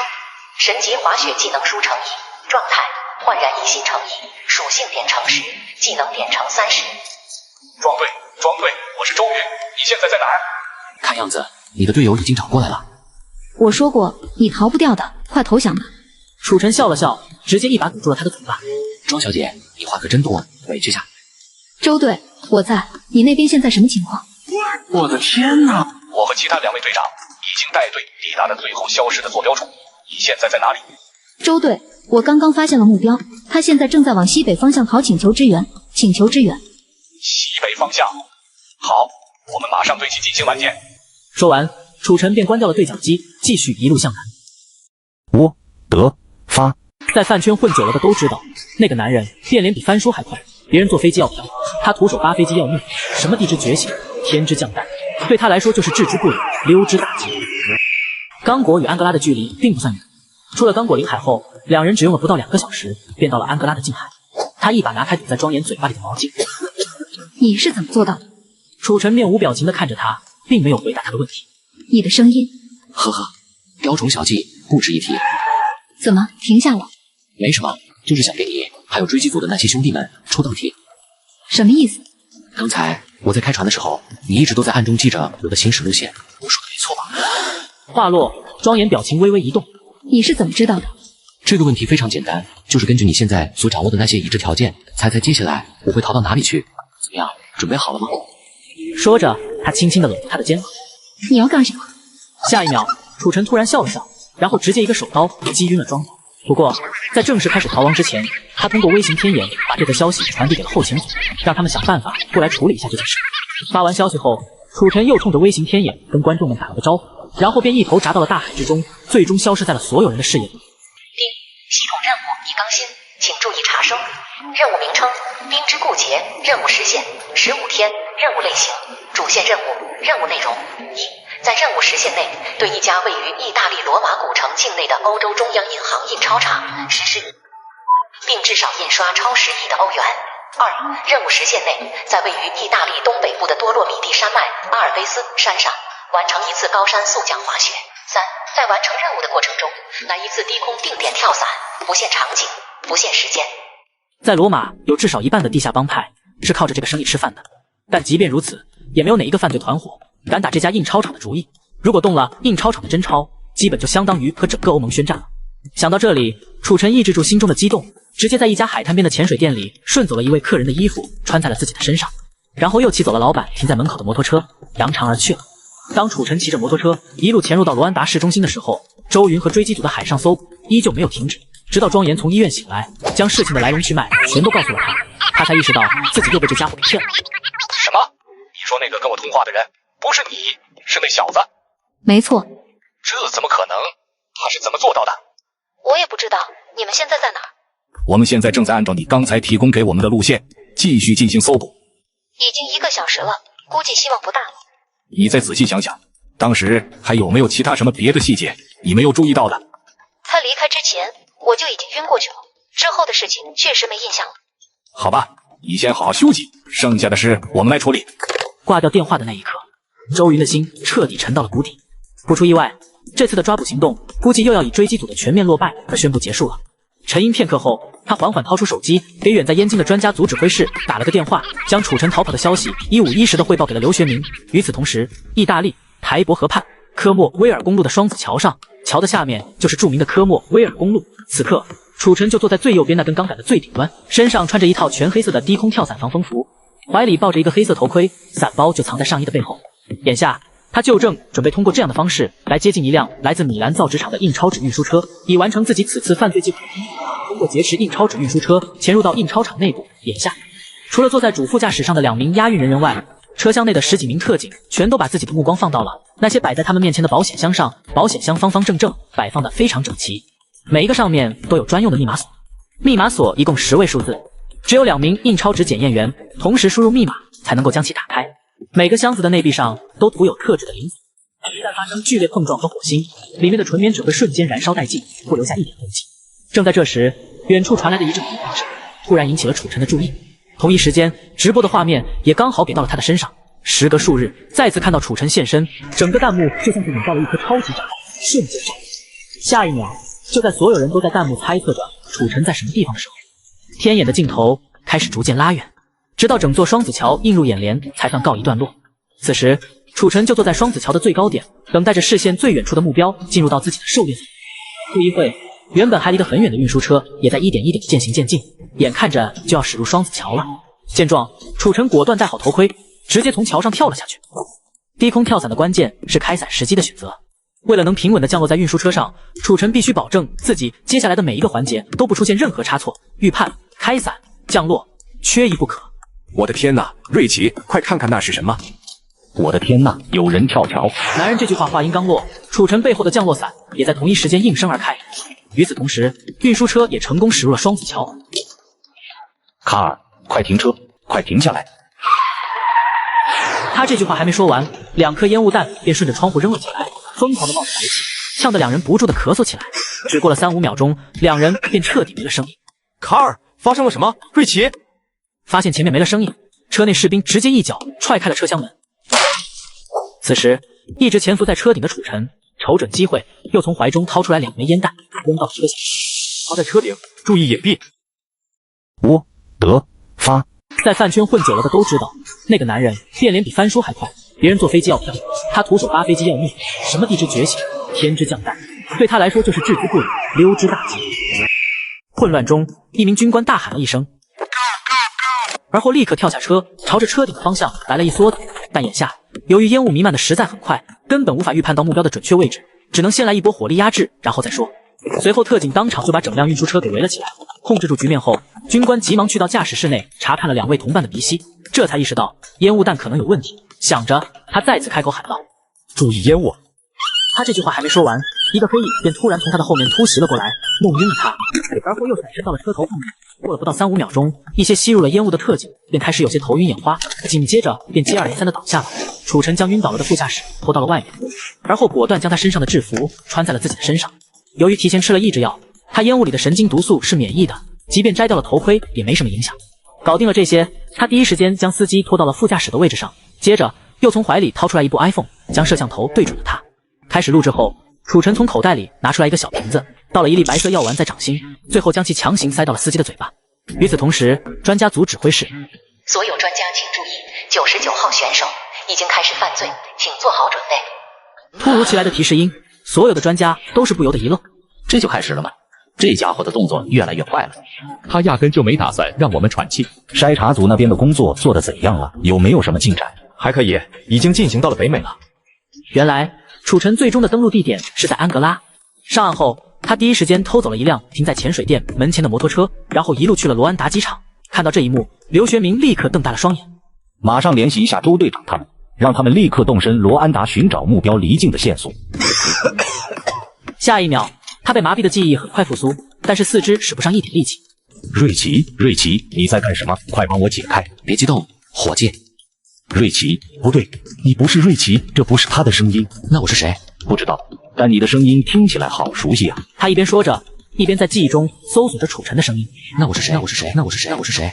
你不会是那个模拟犯罪里的？没错，一定是你。你听说过我的故事？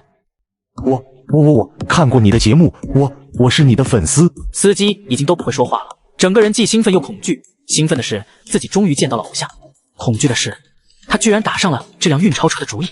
伙计，你听着，这不是儿戏。你知道你在干什么吗？我不知道，你告诉我。这是中央银行印钞厂的运输车，除非你不想活了，否则我劝你不要打他的主意。你这已经不是抢劫了，你这是在发动战争，知道吗？然后呢？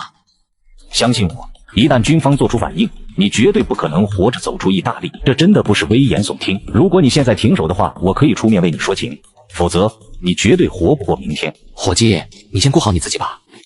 说着，楚晨从怀里拿出来一部崭新的 iPhone， 点开一个视频，便将手机放在了他面前。视频的画面中，楚晨穿着一身白大褂，此时他正在将一枚白色的小药丸放到了一只小白鼠的嘴巴里。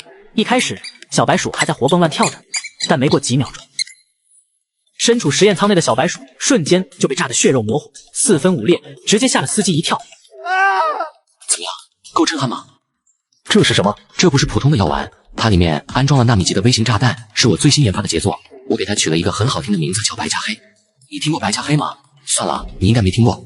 不过这些都不是重点，重点是如果你没有在规定的时限内服下黑色药丸，破坏掉炸弹的引爆装置，当药丸糖液被胃液消化的那一刻，就是你被螺旋升天的时候。听到楚晨这么说，司机瞬间冷汗直冒，整个人都在瑟瑟发抖。你这个疯子，你为什么要这么做？你想要我死？嘿，伙计，你在干什么？告诉我，你是不是想把它吐出去？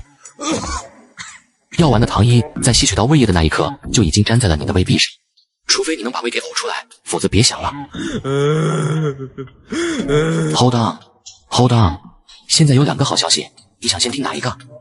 不应该是一个好消息，一个坏消息吗？ No， 第一个好消息是药丸的糖衣是没那么容易被消化掉的，一个正常成年人至少需要4天的时间才能把这个糖衣消化掉，所以你暂时是安全的。第二个好消息是，只要你听我的，我可以在这次行动结束后给你一颗黑色的药丸，保证你没事。怎么样？你想要我做什么？很简单，和我一起抢了那家印钞厂，然后让你的同事们帮我在1天之内印出10亿欧元的现钞，你的任务就完成了。我为什么要相信你？你不是我粉丝吗？另外，你还有别的选择吗？好，我答应你。你叫什么？我叫卡尔。楚晨点点头，然后随便给了他一把没有弹夹的 M4，并把自己的计划和他说了一遍。我得发。在饭圈混久了的都知道，那个男人变脸比翻书还快。别人坐飞机要票，他徒手扒飞机要命。什么地之觉醒、天之降诞，对他来说就是置之不理、溜之大吉。各位，楚晨有消息了。这小子可真是神出鬼没啊！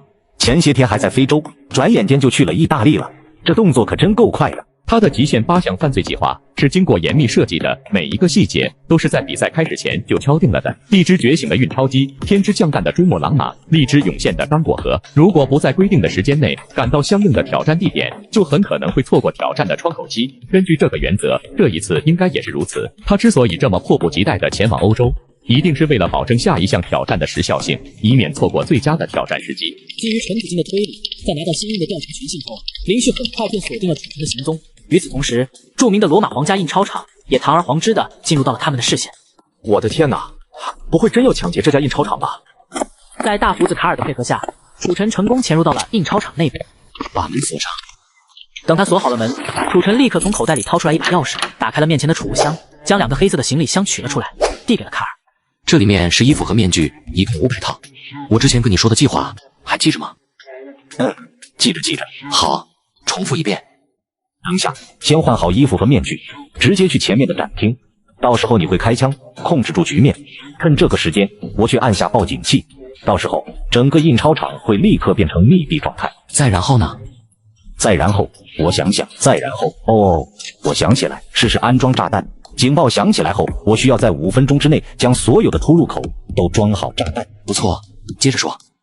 装好炸弹后，我负责把印钞厂内所有的人质都聚集到大厅里，并让所有的人质都换上和我们一样的衣服，接着再逼他们吃下那些药丸。至于剩下的事情，我不需要管，你会搞定。很好，换衣服吧。今天刚好是周末，印钞厂的展厅里挤满了来来往往的游人。听到枪声，人群立刻躁动了起来，各种尖叫声此起彼伏。枪声响起来的那一刻，卡尔也在第一时间按下了报警器。此时，整栋建筑内外隔绝，外面的人进不来，里面的人也出不去。控制住了现场的局面后，楚晨将枪口对准人群，操着一口非常地道的外语。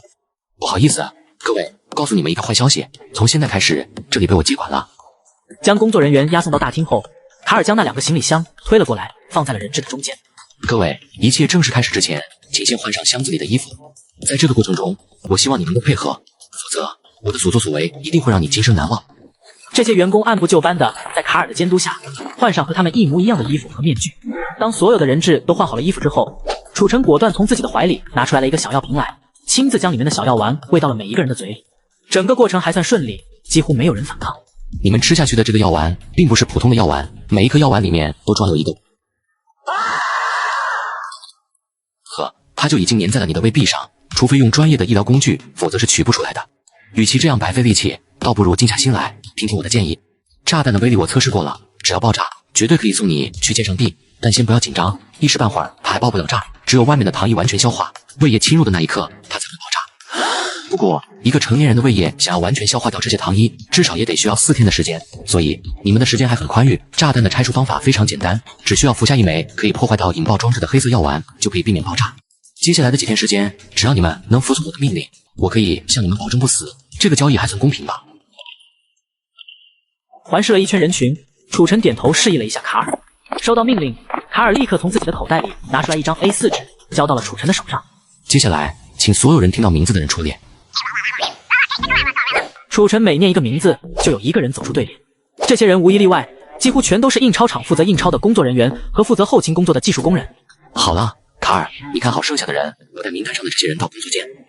现在所有人都给我听好了，从现在开始，我需要你们在3天时间内帮我印出11欧元，一分都不能少。在这3天时间里，如果我发现这里的机器停止了运转，你们知道后果。都听明白了吗？ Affirmative, sir. 印制的过程中有任何问题，一定要第一时间向我汇报。另外，所有的产品现场都必须打乱编号，不能出现连号。开工。主人们大手更慌，印钞厂里做文章，现场纸钞真荒唐，观众惊呼是未尝。蹬最高的风，跳最快的伞，渡最急的流，掠最多的钱。我是楚晨，也是神。眼下，整个印钞厂已经被特警团团围住，并拉起了长长警戒线。此刻，警戒线外聚满了围观群众，现场十分热闹。现在里面是什么情况？情况不太乐观。劫匪在第一时间开启了整栋建筑的防爆系统，彻底切断了与外界的联系。防爆系统至少要24小时后才能够解除。目前，我们只能通过他的直播来获取一些情报。直播？没错，直播。这个劫匪不是一般的罪犯，他是最近那个大火的模拟犯罪节目的选手楚晨。原来是他？没错，就是他。但这一次，除了他之外，现场还有一名劫匪。据印钞厂的相关领导交代，另外一名劫匪好像是他们的工作人员。2个人里应外合？不是，那名工作人员应该是被胁迫的。他们一共扣押了多少人质？一共扣押了120名人质，其中还包括30名印钞厂的工作人员。现在能不能联系到劫匪？暂时还不能，但情报组已经在想办法了。还有别的什么线索吗？在直播中，他给所有的人质都吃了一种特殊的药丸。此刻，微型天眼的镜头刚好对着展厅内的人质，看到人质暂时没事，指挥官稍微松了一口气。眼下，这名士兵正在将一枚微型无人机投放到印钞厂的通风口内，但当无人机飞下通风口的那一刻，马上就没了信号，传输回来的画面也集体失真，全都是雪花。怎么回事？是信号屏蔽器。信号屏蔽器？那他的直播为什么没事？应该是设置了相关的频率，所以才导致了。他这句话还没说完，一声枪响便从无人机里传了出来，紧跟着画面就彻底黑屏了。此时，楚晨正带着剩下的工作人员来到了地下室。你们的任务是要在我脚下的位置挖一条可以通到外面的隧道，限时3天，洞口不要太小，至少那个胖子能钻过去。怎么样？有问题吗？那开工吧，祝你们好运。说完，他便离开了地下室，再次回到了印钞厂工作间。不愧是专业的印钞厂，效率确实快，短短不到5分钟，第一批现钞便成功出炉了。大致看了一下，见这边暂时没什么事了，楚晨转身便回到了展厅。此时，卡尔已经彻底控制了局面。卡尔可以解除信号屏蔽器了。他在示意我们和他取得联系。鲍勃，我要马上和他通话。威廉，你去通知一下谈判组。还没到10秒钟，楚晨手中的手机便响了起来。喂，你能听到吗？指挥官，你好。你需要我做什么？帮我做3件事。只要你能保证人质的安全，我可以答应你。不要和我讲条件，如果再和我提条件，我会马上处决1名人质。没问题，没问题，我答应你。第1件事，等防爆系统解除后，送些食物和水进来。第2，让你的手下后撤到30米外的马路上。第3，给我准备一架直升机，停在印钞厂的楼顶。没问题，我们马上去准备。他想要继续说，但楚晨却根本没给他机会，直接挂断了电话，然后又开启了信号屏蔽器。喂，等等，喂，等等，喂，呼喊了几声都没有得到回应。指挥官很是烦躁地摘掉了耳麦，丢到了一边。在他的职业生涯中，还没有哪一个罪犯能让他如此难堪。此时，华夏的6位追击队长第一时间联系到了欧洲本土的追击团队，并与之一起赶往了案发现场。此时，距离印钞厂防爆系统结束就只剩下不到1个小时的时间了。警戒线外的围观群众不仅没有散去，反倒是越来越多。在围观群众的阵阵嘘声中，6位追击队长终于和指挥官的团队见了面。您好，我是模拟犯罪节目追击组1队的队长，我叫周云。自报家门后，周云和指挥官握了握手，接着又将其余5位队长的身份也简单介绍了一遍。周队长，你们的选手简直太疯狂了，我代表他给您和您的国家带来的麻烦表示道歉。此行我们会严格遵守双方的约定，绝对不擅自行动，一切都听您的指挥。对了，里面现在是什么情况？我听说他扣押了120名人质。除此之外，他还逼迫所有的人质吃下了一种只要药丸的糖衣消失，炸弹就会立刻引爆。糖衣消失的时间是4天，但现在已经快过去1天了。听了指挥官的介绍，6位追击队长全都愣在了当场。不过也有好消息。什么好消息？印钞厂的防爆系统只能持续24小时，一旦超过24小时，所有的出入口都会恢复正常。但在这之前，我们还不能采取行动。我听说他现在在组织里面的工作人员进行非法印钞。没错。为什么不切断他的电力系统来阻止他呢？没用，印钞厂有独立的供电系统。那现在你们打算怎么办？在防爆系统解除之后，我们会借着给他们送补给的机会，尝试与劫匪进行一次谈判，先救出一部分人质来，为反恐部队的进入创造有利条件。当然，如果再不行，就只能强攻了。强攻？我们不能就这么眼睁睁地看着他肆无忌惮地印制钞票。如果明天这个时候这场战斗还没有结束，我们就会进行强攻。说话间，印钞厂的防爆系统终于解除。看到这一幕，指挥官立刻拿起对讲机：弗兰克，该你上场了。登最高的峰，跳最快的伞，入最急的流，掠最多的钱。我是楚晨，也是神。钞票印出来之后，金碧辉煌的展厅内，一捆又一捆崭新的100元大钞堆得跟小山似的，看上去非常震撼。见此情景，很多人质都不免多看上2眼。各位，这里一共是2亿4千万欧元，全部都是刚刚出炉的现钞。在印制这些钞票的时候，我特意让他们打乱了编号，每一张都可以在市面上正常流通，永远也不用担心被查到。今天我给你们所有人一个可以少奋斗30年的机会，只要抓住这些钱就是你们的。楚晨这句话刚说完，人群便骚动了起来。给人质发钱的劫匪，他们也是第一次见啊！如果你们中有人愿意加入到我的团队，马上就可以在这些钱里拿走200万欧元作为报酬。事成之后，我会立刻兑现我的承诺，并会告诉你们到哪里去取钱。怎么样，各位有没有兴趣？开始并没有人发声，但没过多久，便有一个人颤颤巍巍地举起了手。我干。还有人加入吗？算我一个。我干。还有我加入。看好他们几个，尤其是那个小女孩。放心吧，巴斯。交代好了这里的一切，楚晨带着所有愿意加入的人质，来到了展厅后面的员工休息室，将一个提前准备好的黑色旅行包丢到了他们面前。旅行包里面装的都是之前抢劫运输车时缴获来的枪支，全部都是制式武器。但为了安全起见，枪里面是没有子弹的。大家听好了，计划是这样的。印钞厂外，防爆系统解除的那一刻，弗兰克一边缓缓朝着印钞厂的大门走了过去，一边举着喇叭喊道：我叫弗兰克，我是来给你们送补给的。按照你们的要求，我送来了3天的食物和水，我能和你谈谈吗？朋友，我真的没有恶意，我这次来的目的只是想告诉你，如果你还有什么要求，可以尽管开口，只要我能办到的，我都会满足你。正如你所看见的，我们已经按照你的要求带来了足够的食物和水，直升机也正在赶来的路上。我觉得这些东西已经足以证明我们的诚意了，所以我们能谈谈吗？他这句话还没说完，7、8个面具人便大摇大摆地走出了大门。他们每个人的身上都挎着一杆长枪，根本分不清谁是谁。此时此刻，所有出动的人质都将枪口对准弗兰克。与此同时，警戒线外的追击人员也全都抬起了枪口，与之隔空对峙起来。他们都是人质，千万不要开枪，快把枪放下！闻声，所有的追击人员都按照他的命令放下了枪。不出意外，这些人质大概率是受到了劫匪的胁迫。这家伙真的聪明，居然知道利用人质来转移风险。各位，听我说，我一定会想办法救你们出来的，请相信我，好吗？告诉我，劫匪现在人在哪里？不要再往前了，不然我开枪了。嘿嘿嘿，伙计，别冲动，我们听他说。少他妈废话，把东西放下，然后赶紧走。你们为什么要这么做？他对你们做了什么？别逼我开枪，我是来救你们的呀！得把东西都放下。闻言，所有特警全部照做，放下了补给。看到这里，现场的围观群众再次爆发出一阵惊呼，伴随着阵阵惊呼，人质们也开始了行动，将所有的物资都搬了进去，结束了这场会战。看看这个吧。此刻，平板电脑的画面正在播放着楚尘用钱收买人质的整个过程。看到这一幕，弗兰克整个人都傻了。我做梦都没想到，这家伙竟然会用钱来收买人质，然后再把人质变成劫匪。这操作可真是脑洞大开呀！我终于知道为什么有那么多人将其定义为犯罪天才了。弗兰克，我们不能再这样僵持下去了。伊娜，你有什么想法？我决定马上进行强攻，再这么僵持下去，情况只能越来越糟。刚刚你也看到了，外面的围观群众越来越多，我们所面对的舆论压力太大了。方才我和署长通了电话，他也同意了我的方案。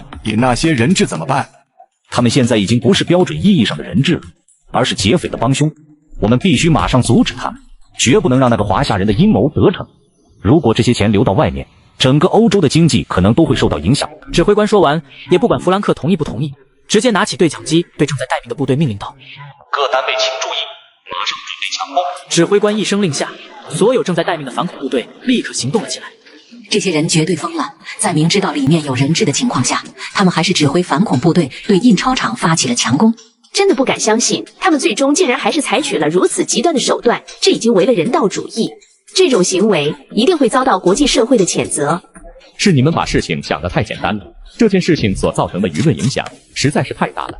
如果官方一直不采取措施的话，会直接导致民众对于国家力量的信任会大幅度降低。得知反恐部队马上就要强攻进来，所有的人质也早就乱成了一团，每个人都非常恐慌。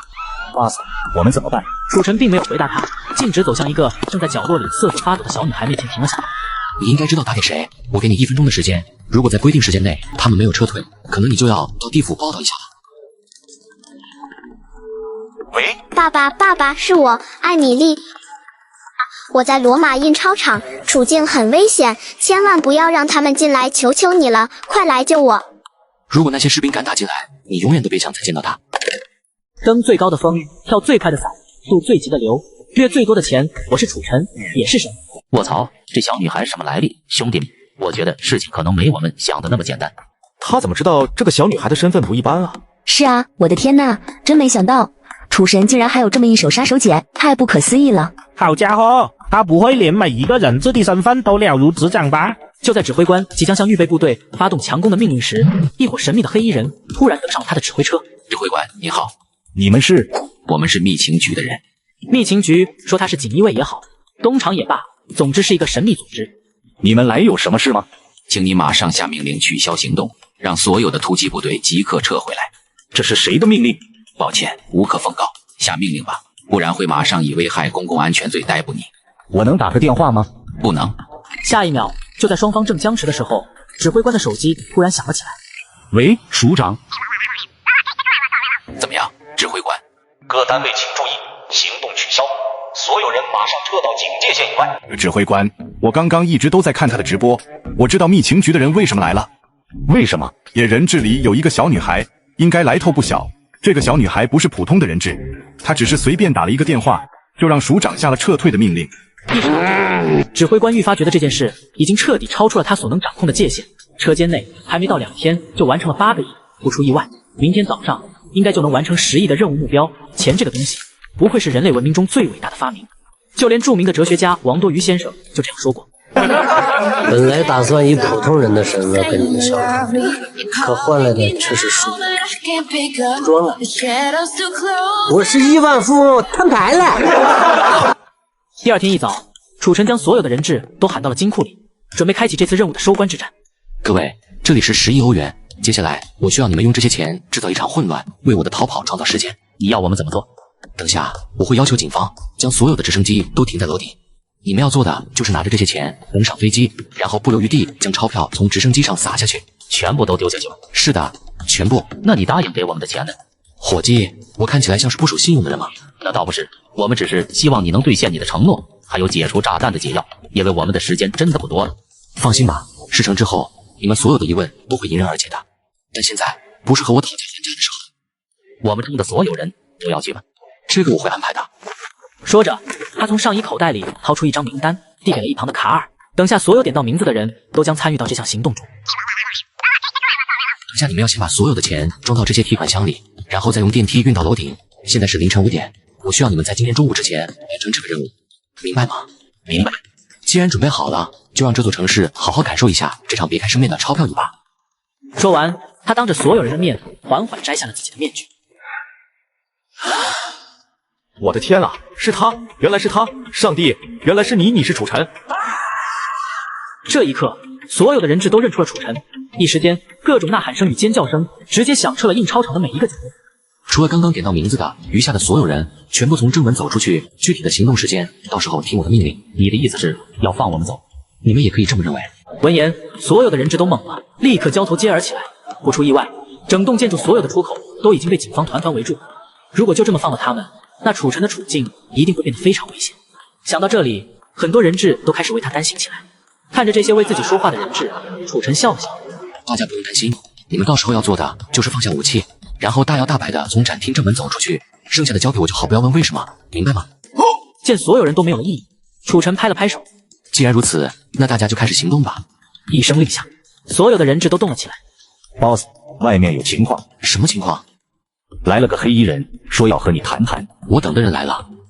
黑衣人进来后，卡尔第一时间对他进行了一番检查，直到确认他身上没有携带任何武器，才让他站到楚尘的面前。欢迎，米洛什先生。你怎么知道我的名字？这不是重点。好吧，既然阁下这么痛快，我也就不过拐弯抹角了。我这次来是代表密情局和您谈谈的。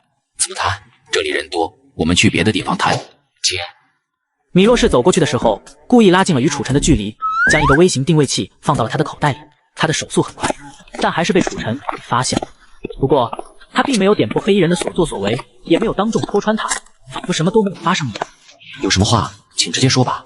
楚先生，我们虽然不知道你这次抢劫的诉求是什么，但只要你交出1名人质，我们就可以满足你的一个条件。这个条件可以是很多很多的钱，也可以是一个新的身份，甚至是土地都没问题。只要你想要，我们就一定会帮你办到。哼，怎么？你对这些不感兴趣？这些都不是我想要的。那你想要什么？我想要的是完成一场伟大的犯罪。我需要10架直升机，你马上回去准备一下吧。你到底想要干什么？干我想干的事情。孩子，你知道你现在的所作所为会造成什么样的后果吗？如果那个女孩出了什么问题，你也不会活着离开欧洲，是吗？当然，我会为我说的话负责的。10架直升机没问题，但在这之前，我需要先确认一下人质的安全。如果想继续和我谈的话，就先拿出你的诚意来，不然你们永远都别想再见到他。我马上回去准备，但希望你能兑现你的承诺。你只能选择相信我。米洛士说完，直接起身离开了会议室，并在无数人质的目送下走出了印钞厂。登最高的峰，跳最快的伞，渡最急的流，掠最多的钱。我是楚尘，也是神。出了印钞厂后，米洛士第一时间回到了指挥车上，对着一个正在操作电脑的手下说道：“定位器生效了没有？”已经生效了，好好盯着它。是。等等，通知一下警察总署的负责人，让他们准备10架直升机。明白。与此同时，印钞厂内，一箱又一箱的崭新现钞正在电梯的传送下纷纷搬运至楼顶。放眼望去，整个楼顶上全是提款箱，看起来特别的震撼。楚尘直接拿起对讲机，接通了密情局的频道。密情局的同事们，进来找我的命令，直升机现在起飞。得到消息，10架直升机已在出动，直接带着10亿现钞飞进去。快，撒币行动开始！所有在飞机上的人质立刻按照楚尘的命令打开了提款箱，将一箱又一箱现钞倒向天空。一时间，整个城市都被密如雨的百元大钞所笼制了，看起来非常壮观。众人目瞪口呆地望向天空，尤其是6位追击队长。根据双方之前谈好的追逃协议，只要这100亿不流通到市面上，官方就不会去追究他的责任。但现在来看，这条路彻底被他给走死了。这家伙摆明了是在和官方挑衅啊！这下有好戏看了。是啊，这下不好收场了呀。各位，我觉得这应该不是一场简单的闹剧。什么意思？他应该是想用这10亿制造一场混乱，为自己后续的逃亡计划做一个铺垫。你的意思是，他已经准备开始逃亡了？不出意外，应该是这样的，这是他惯用的手法。听庄严这么一说，几位队长好像有点明白了。墨西哥的燕子洞、金伯利的钻石矿，全都是如此。这样，我去和专家组沟通一下，看看他们有什么建议。庄队，你赶快去找一下指挥官，把这条线索告诉他，争取让他同意我们参与此次的抓捕行动。周队，那我们呢？你们就留在现场，有什么情况咱们及时沟通。与此同时，密情局的指挥车上，之前当楚尘向他提出要直升机的要求时，他就已经知道这家伙要干什么了，但他并没有去阻止楚尘，因为他并不关心这10亿欧元将何去何从，也不在乎楚尘要逃到哪里去，这些事欧盟会出面解决的。眼下他只关心那名小女孩的安全，只要她是安全的，一切都好说。一阵狂欢之后，印钞厂的大门随着所有的人质都举起了双手，为首的还打起了白旗。他们做梦都没想到，楚尘竟然会在这个节骨眼上放掉手上的人质，这又是什么套路？为了尽快找到小女孩，当他们出来的那一刻，米洛士立刻冲着对讲机下了命令：先将所有的人质控制起来，没有我的命令，任何人质都不能离开现场。话落，他按部就班地一个一个揭掉人质的面具，但直到最后，他都没有发现楚尘和小女孩的身影。那个混蛋可能带走了玛利亚，马上给我找到他。Boss， 有个疑似目标去了屋顶，奔着那架直升机去了。闻言，米洛士立刻凑到他的近前查看了一下。此刻，疑似目标已经登上直升机，舱门关上的那一刻，那个人直接冲着监控的摄像头竖起了中指。看看定位器在哪儿。Boss， 定位器显示目标正在印钞厂的地下移动。原来如此。所有人员请注意，目标很有可能在印钞厂的地下室内，除了特警队，余下的追击人员立刻前往地下室围剿目标。他手上可能还有人质，没有我的命令，千万不要擅自行动。米洛士一声令下，所有的追击人员全部出动，第一时间便来到了印钞厂的地下室。经过一番探查，他们很顺利的便找到了印钞厂工作人员所挖掘的地道，但走遍了整个地道都没有发现楚尘和玛利亚的身影，只有一个骑着小3人车的西装木偶正在里面踽踽独行。此刻，指挥车上得知地道里发生的一切后，米洛士整个人都是一愣，他万万没想到楚尘竟然预判了他的预判，反将了他一军。不出意外，那家伙应该早就发现了那个定位器。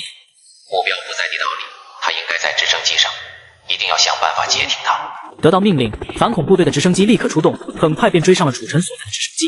不过，还没等他们采取措施，直升机上的人便直接摘下了面具，将自己的真实面目暴露在了直播的画面中。他不是楚尘，而是卡尔。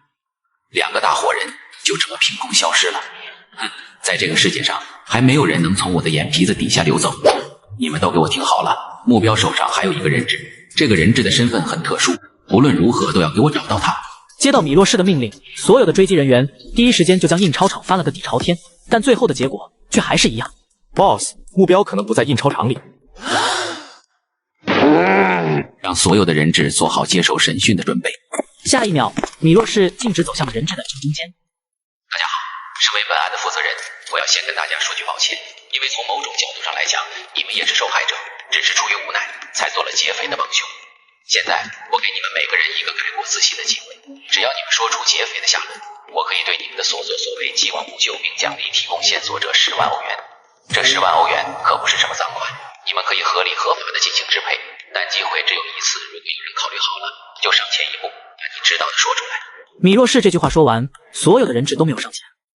各位，你们现在可能还没意识到这个案子的严重性，别真以为这是什么特么的模拟犯罪。你们知道抢劫皇家印钞厂是什么罪名吗？我可以很负责任的告诉你们，如果罪名坐实的话，你们的余生都会在监牢里度过。登最高的峰，跳最快的伞，渡最急的流，掠最多的钱，我是楚尘，也是神。你们的余生是我眼前的话落，有的人质似乎有些动摇了，但其实他们也不知道楚尘的下落。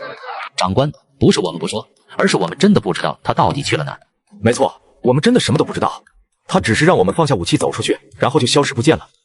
他说的都是真的。我能证明他说的都是真的，我可以向上帝发誓。我也能证明。在离开之前，他还说了什么？没什么了。他不是给你们的体内都装了炸弹吗？没告诉你们怎么取出来吗？实际上，炸弹早在第2天早上就已经被解除了。他把解药放在了食物里。当然，这些事我们也是后来才知道的。好的，谢谢你们的配合。如果你们说的情况属实，结案的时候我会把你们说的反映给相关部门的。好了，你们可以去休息了。问完了话，米洛士第一时间回到了指挥车上。闻声，米洛士立刻掏出手机看了看，原来是一条视频消息，发件人是个虚拟号，文字主题单词 surprise， 但内容却令人瞠目结舌，记录着许多无法见光的秘密和内幕交易。如果这条视频公之于众，后果不堪设想。看完了视频的全部内容后，米洛士只感觉一股寒意直接从脚底冲向天灵盖。我知道是你 ，Boss。把那个华夏人说的做。视频的事您知道了？记住，无论如何都不能让他把那条视频公布出去，知道吗？可是玛利亚还在他的手上。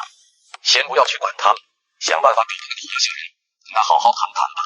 可是我还我得发。时至今日，这件事已经不是我和密情局所能掌控的了。楚臣手里的这张底牌实在是太有杀伤力了，一旦被爆出，整个欧洲甚至是整个世界的秩序都可能因此而改变。喂，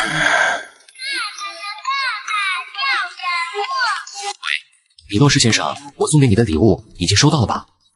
听到对方说话，米洛士瞬间打起了12分的精神来，第一时间冲着自己的一个手下使了个眼色，让他赶紧确认来电人的位置。得到命令，黑衣人手下立刻噼里啪啦的再敲起了键盘，利用基站定位系统搜索着与米洛士通话的来电号码。你现在在哪里？你觉得我会告诉你吗？给我打这个电话的目的是什么？没什么，就是想和你聊聊，因为我觉得你应该会对我发给你的那个东西很感兴趣。是吗？你为什么这么认为？那个东西你是从哪儿弄来的？米洛士先生，这已经不重要了。楚先生，我觉得我很有必要向你说明一下那条视频的重要性。你知道那个视频一旦泄露出去会造成多严重的后果吗？哈哈哈，我当然知道，但这件事的选择权并不在我这里，而是取决于你们，米洛士先生。只要你们听话，我很愿意替你们保守这个秘密，不然上帝来了都不给面子。你到底想怎么样？你需要我做些什么？很简单，第一，公开赦免我，并保证永远都不再追究这件事。第二，马上放了那些人质，然后再以官方的名义给他们每个人的账户里转账20万欧元，作为精神损失的补偿。这是我之前答应给他们的报酬。听着，只要你能答应我这2个条件，我会马上放了那个人质，并保证视频永远不会外泄。不然，我一定会让你们体验一下世界末日是什么感觉。你提的这2个要求，我们都可以满足你，但在这之前，我需要看到你的诚意。我得确保东西和人质是安全的，否则这不会是一场公平的谈判。你还有资格和我谈公平吗？不要挑战我的底线，按我说的去做，否则……说话间，米洛士又冲着刚才的那名手下使了个眼色。看到他的示意，黑衣人手下当即便给他回了一个 OK 的手势，并表示已经派人过去了。收到米洛士的指令，大批反恐部队忽然前赴后继的赶来，很快便将著名的圣彼得大教堂围了个水泄不通。到达指定位置后，为首的一名士兵直接一脚踹开了大门，紧跟着所有的突击队员也在同一时间破门而入。发现目标后，所有的士兵立刻将枪口对准了他。把手举起来，举起手来，让我看到你的双手。闻言，黑衣人并没有反抗，放下电话后，直接缓缓地举起了双手。见状，站在最前面的2个突击队员立刻冲了过去，直接砰的一声将其摁在了桌子上，然后一把摘掉了他头顶上的黑色连衣帽，揭开了他的真面目。当看到目标真面目的那一刻，所有的士兵都是一愣，因为这个人根本就不是楚臣。登最高的峰，跳最快的伞，渡最急的流，掠最多的钱，我是楚臣，也是神。你叫什么名字？保罗·加索尔。哪里人？西班牙人。职业？电话推销员。你在这里干什么？没干什么。楚臣在哪儿？我不知道我真的不知道。那就把你知道的都老老实实的说出来。3天前，那个家伙找到我，给了我20万欧元，让我在今天下午的1点30分到这里给一个人打个电话。通话的话术全在那张纸上写着呢，轻点轻点，我的胳膊就要断了。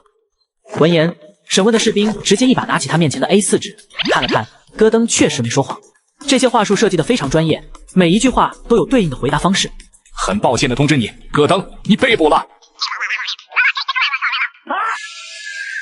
马德这个混蛋，马上被撤。去哪里？回总部。好，我马上去安排。你们也撤吧，留在这里已经没有任何意义了。剩下的工作交给警察总署去处理。是。抵达总部后，米洛士第一时间去了大 boss 所在的办公室，面见了一位白发老者，将楚晨提出的要求给他说了遍。那家伙现在在哪儿？不知道。不知道。玛利亚呢？她还活着吗？这个不要支支吾吾的，有什么话就直说。他应该是安全的，具体下落我们正在全力追查中。意思就是生死不明了。不，你误会了。以我对那个华夏人的了解，他应该不会伤害人质。只要我们答应了他的请求，玛利亚一定会没事的。你既然这么了解他，为什么没事？按那家伙说的做，剩下的就交给上帝去处理吧。至于你，应该知道怎么做。眼下，由于楚晨已经消失了，这些事情观众们是不知道的。不过，意大利官方随后发布的2条公告一下子引起了观众们的好奇心。第一条公告是他们当着全世界的面无条件赦免了楚晨和所有人质。这条公告一出，整个世界倍感震惊。我、德、法，本来我们都已经在做最坏的打算了，但最后的结果却完全出乎了我们的预料。刘老，官方又发布了第2条公告，按照楚晨的要求，他们给每一位参与此次行动的人质都发了20万欧元的精神损失费，帮助楚晨兑现了他的承诺。公告即发震9天，局势哗然猜不穿，秘密重重藏幕后。官方此举有何冤？热浪未退惊雷响，再听魂飞又破散。当时候，许多观众都在好奇他会怎么兑现自己的承诺。对于这件事，他们曾设想过无数种可能，唯独没想到官方会为此买单。但这中间到底发生了什么，谁也不知道。1周后，印钞厂终于恢复了正常。这天，一个快递员将一个信封放到了印钞厂的前台上，上面写着一行中文：追击组亲戚，署名楚晨。什么？我马上过去。什么时候送来的？差不多10分钟前。孙队、郑队，你们去和这个邮递员沟通一下，看看能不能得到什么线索。好的，周队。2人走之后，周云拆开了信封。信封里的东西非常简单，一共就3样：一个正在倒计时的秒表，一部便携式的录音机，还有一盘磁带。磁带上面写着一行英文 ：Play me。几位队长，别来无恙。你们现在一定很想知道我身在何处。你们收到这封信的时候，我正在多洛米蒂山的雪朗峰上，准备开启一项伟大的挑战。你们一定会问是什么挑战，来看看就知道了。欢迎你们前来围观，但最好不要迟到，因为留给你们的时间真的不多了。这条线索算是我施舍给你们的，不必言谢。怎么样，够意思吧？其实你们真应该庆幸的，鱼头窝，因为除了我之外，没有哪个选手会把自己的行踪泄露给追击组。那句话是怎么说的来着？哦，对了，举报犯罪，人人有责。如果从这个角度出发的话，我也算得上是一个守法公民了吧？但请别给我颁奖，因为我没空去领。呼，说了那么多，最后送你们一个忠告吧，你们千万不要以为到这里游戏就结束了，真正的游戏才刚刚开始而已。录音播放完毕的那一刻，秒表的倒计时也在同一时间归零。下一秒，还没等众人回过神来，办公室角落里的保险箱砰的一声弹开。此刻，保险箱内一个被五花大绑的小女孩赫然闯入众人的视线。人没事，快叫救护车！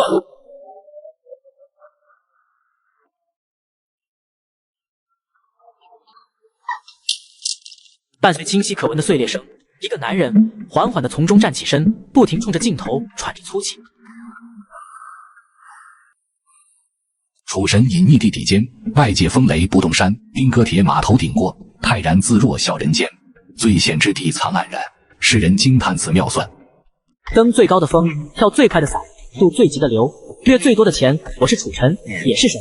原来那天在放掉人质之后，楚尘并没有直接离开印钞厂，而是直接藏在了杂物间的地板下面，直到彻底安全了，才从里面钻出来。他所设计的那些逃亡方案，都是为了迷惑追击组的。从始至终，他都没有想过要逃，只有反其道而行之才是正解。眼下，楚尘正饶有兴致地观赏着多洛米蒂山的全景。前一世电影《极道者》中，主角团冰之顾杰的挑战地点也在多洛米蒂山的雪朗峰上。将小女孩送到医院后，周云和其他3位队长想都没想，直接开车前往多洛米蒂山而去。路上，周云给远在华夏的专家组打了个电话，把这里的情况和几位专家汇报了一下。你说什么？多洛米蒂山？没错，多洛米蒂山雪朗峰是冰之顾杰。如果我没猜错的话，他这次要进行的挑战应该就是冰之顾杰。冰之顾杰，那是什么挑战？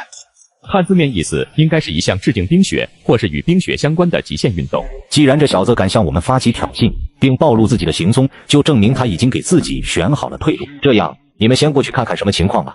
后续的抓捕计划，等摸清了事情的来龙去脉之后，再制定也不迟。结束了与专家组的通话后，周云又把这个消息通知给了意大利警察总署，让他们派出直升机和一个特警队，对此次抓捕行动提供一些必要的支持。得到这则消息后，指挥官二话不说，当即便同意了他们的请求，并承诺将亲自带队赶赴多洛米蒂山。一时间，一共2波队伍全都轰轰烈烈地踏上了前往多洛米蒂山的征程。就在所有追击人员朝着多洛米蒂山前进的时候，楚晨也已经换好了相应的滑雪装备，站在了山顶，等待着追击组的到来。下一秒，就在众人议论纷纷的时候，追击组的直升飞机终于由远及近。看到这一幕，楚晨微微扬起嘴角，露出一抹不易察觉的微笑。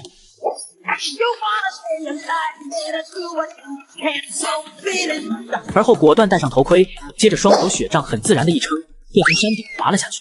就在直播如火如荼进行着的时候，一辆丰田越野车突然一个急刹，停在了山脚下。快看，他在那儿！闻言，其余3位队长立刻顺着他手指的方向看了过去，一个正在雪山间飞速俯冲的黑点瞬间闯入视线。我的天呐，周队，你看，他应该是要往瑞士南部的阿尔卑斯山方向逃窜。陈队，你和庄队马上带人去山脚下布控，越快越好。我和张队去跟指挥官碰头，咱们两面夹击。好，拿定了主意，4位追击队长当即便决定分头行动。多洛姆蒂山不比珠穆朗玛，由于海拔并不高，即便是直升机也能很轻松地飞过。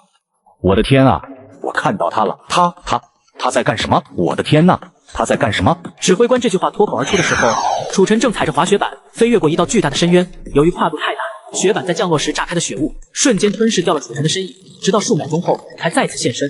与此同时，第一抓捕现场随着雪崩的不断壮大，所有的追击人员全都傻眼了。是雪崩，是雪崩！我的天哪！大家快跑吧！快跑快跑！再不跑来不及了！见状，陈雄直接站上了车顶，冲着正在跑路的追击队员喊道：“大家不要动作，有序撤离，大家不要乱跑。”2位队长努力地维持着现场的秩序，但为了逃命，很多队员已经不听指挥了。庄队怎么办？先上车，再不走来不及了，坐稳了。陈雄上来后，庄严直接2档起，无比地离开了现场，沿着山脚下的一条土路飞驰而去。糟了啊！庄队，你们那边现在什么情况？我们遇到大麻烦了，局面已经彻底控制不住了，人都已经跑散了。我和陈队正在逃亡的路上。话音未落，积雪滚落的轰鸣声愈来愈近。楚晨现在怎么样了？闻言，周云拿起望远镜看了看，眼下整座雪山已经彻底乱成了一团。由于情况有些复杂，周云看了好一会儿都没能找到楚晨的身影。场面太混乱了，我根本找不到他。先别管他了，你和陈队现在在哪儿？我们正在沿着山路往南开。别回头，把油门踩到底。9点钟方向，有我们的人需要支援，请马上前往。收到。登最高的峰，跳最快的伞，渡最急的流，掠最多的钱。我是楚晨，也是神。得到命令，飞机立刻掉头，朝着陈雄和庄严的方向飞了过去。我们的2位队长和队员们可能会遇到生命危险，我需要你马上通知有关部门组织救援，拜托了。没问题，这个交给我。随着时间的推移，成千上万吨积雪距离2人越来越近，但眼下车子的马力已经到了最大扭矩输出，不能加速了。再快点！不能再快了。正说着的时候，车前方的引擎盖腾的一下窜起了一串火苗。糟糕，车辆自燃了，坐稳了。还没等陈雄反应过来，他直接向左猛打方向，连人带车冲下了山路，一头扎到了旁边的丛林里。为了躲避这些树木，庄严只能被迫减速，可如此一来又给了雪崩可乘之机。不消片刻，便又追上了他。1分钟后，由于树木的缓冲，积雪的流动速度肉眼可见的慢了下来，没多一会儿便彻底停下了脚步。但即便是这样，2人的车子最终也一日在劫难逃，只有半个车头露在外面，其余的车身全被压在了积雪之下。最后多亏了周云他们和救援人员及时赶到，才帮助陈雄和庄严2人成功脱险。他们刚从车上下来，整辆车便发生了爆炸。前线汇报过来的这场意外太可怕了，差点把咱们的同志搭进去，这根本不是意外。什么意思？这场意外的始作俑者不是别人，就是楚晨。楚晨，没错，如果我没猜错的话，这场雪崩应该是他一手酿成的。我刚才详细的看了一遍多洛米蒂山的相关资料，这座山的积雪量本身就很丰富，眼下的这个季节又刚好是它积雪量最多的时间点，这些条件都为这次雪崩的发生提供了可能。换句话说，这座山原本就已经处在雪崩发生的临界点上，只需要一个契机就能让其爆发。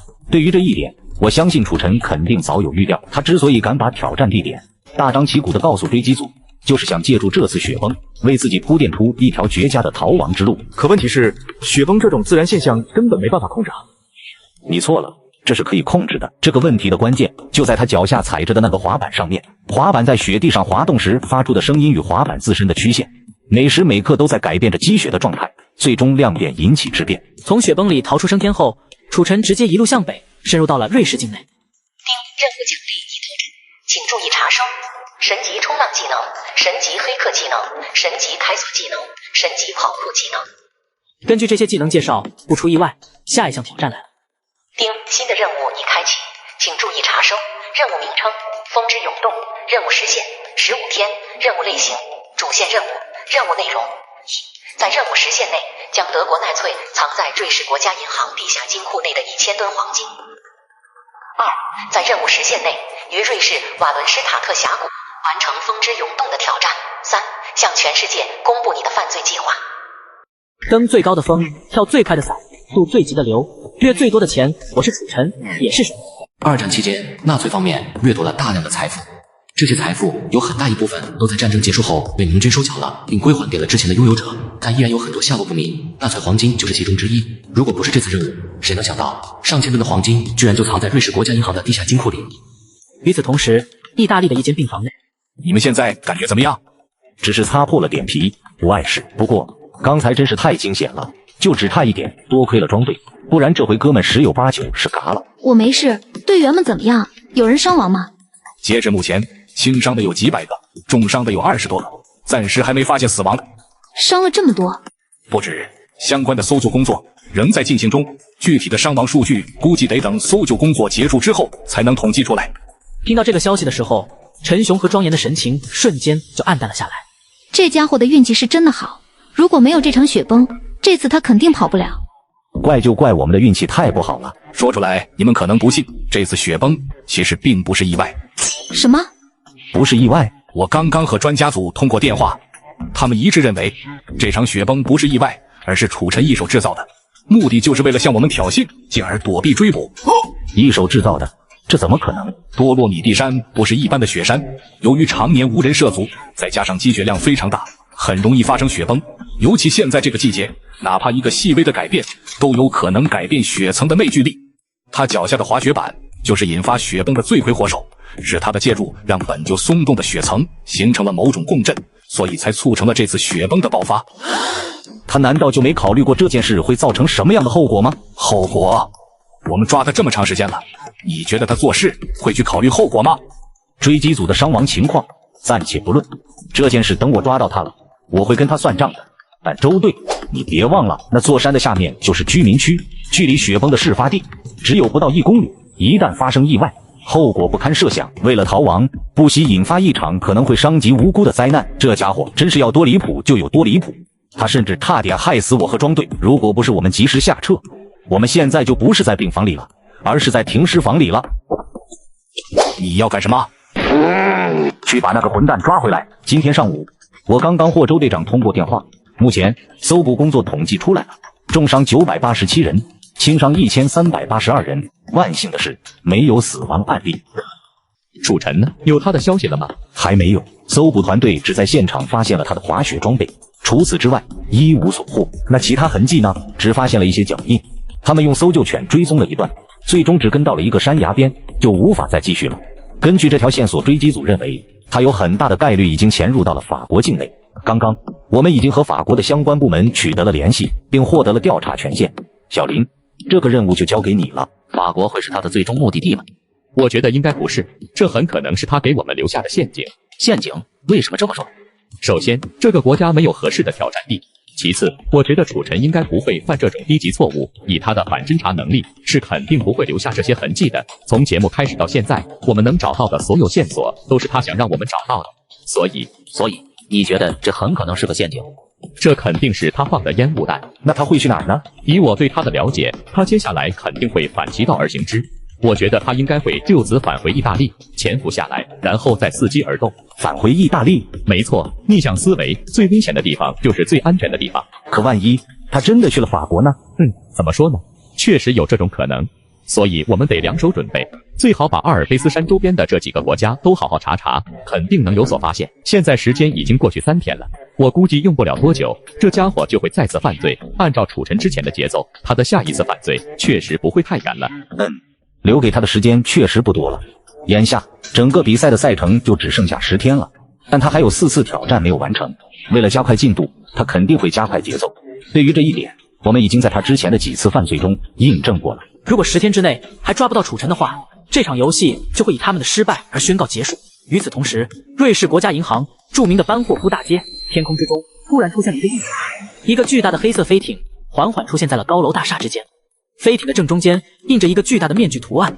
看到这一幕，所有在班霍夫大街上驻足的游人纷纷抬头看向天空。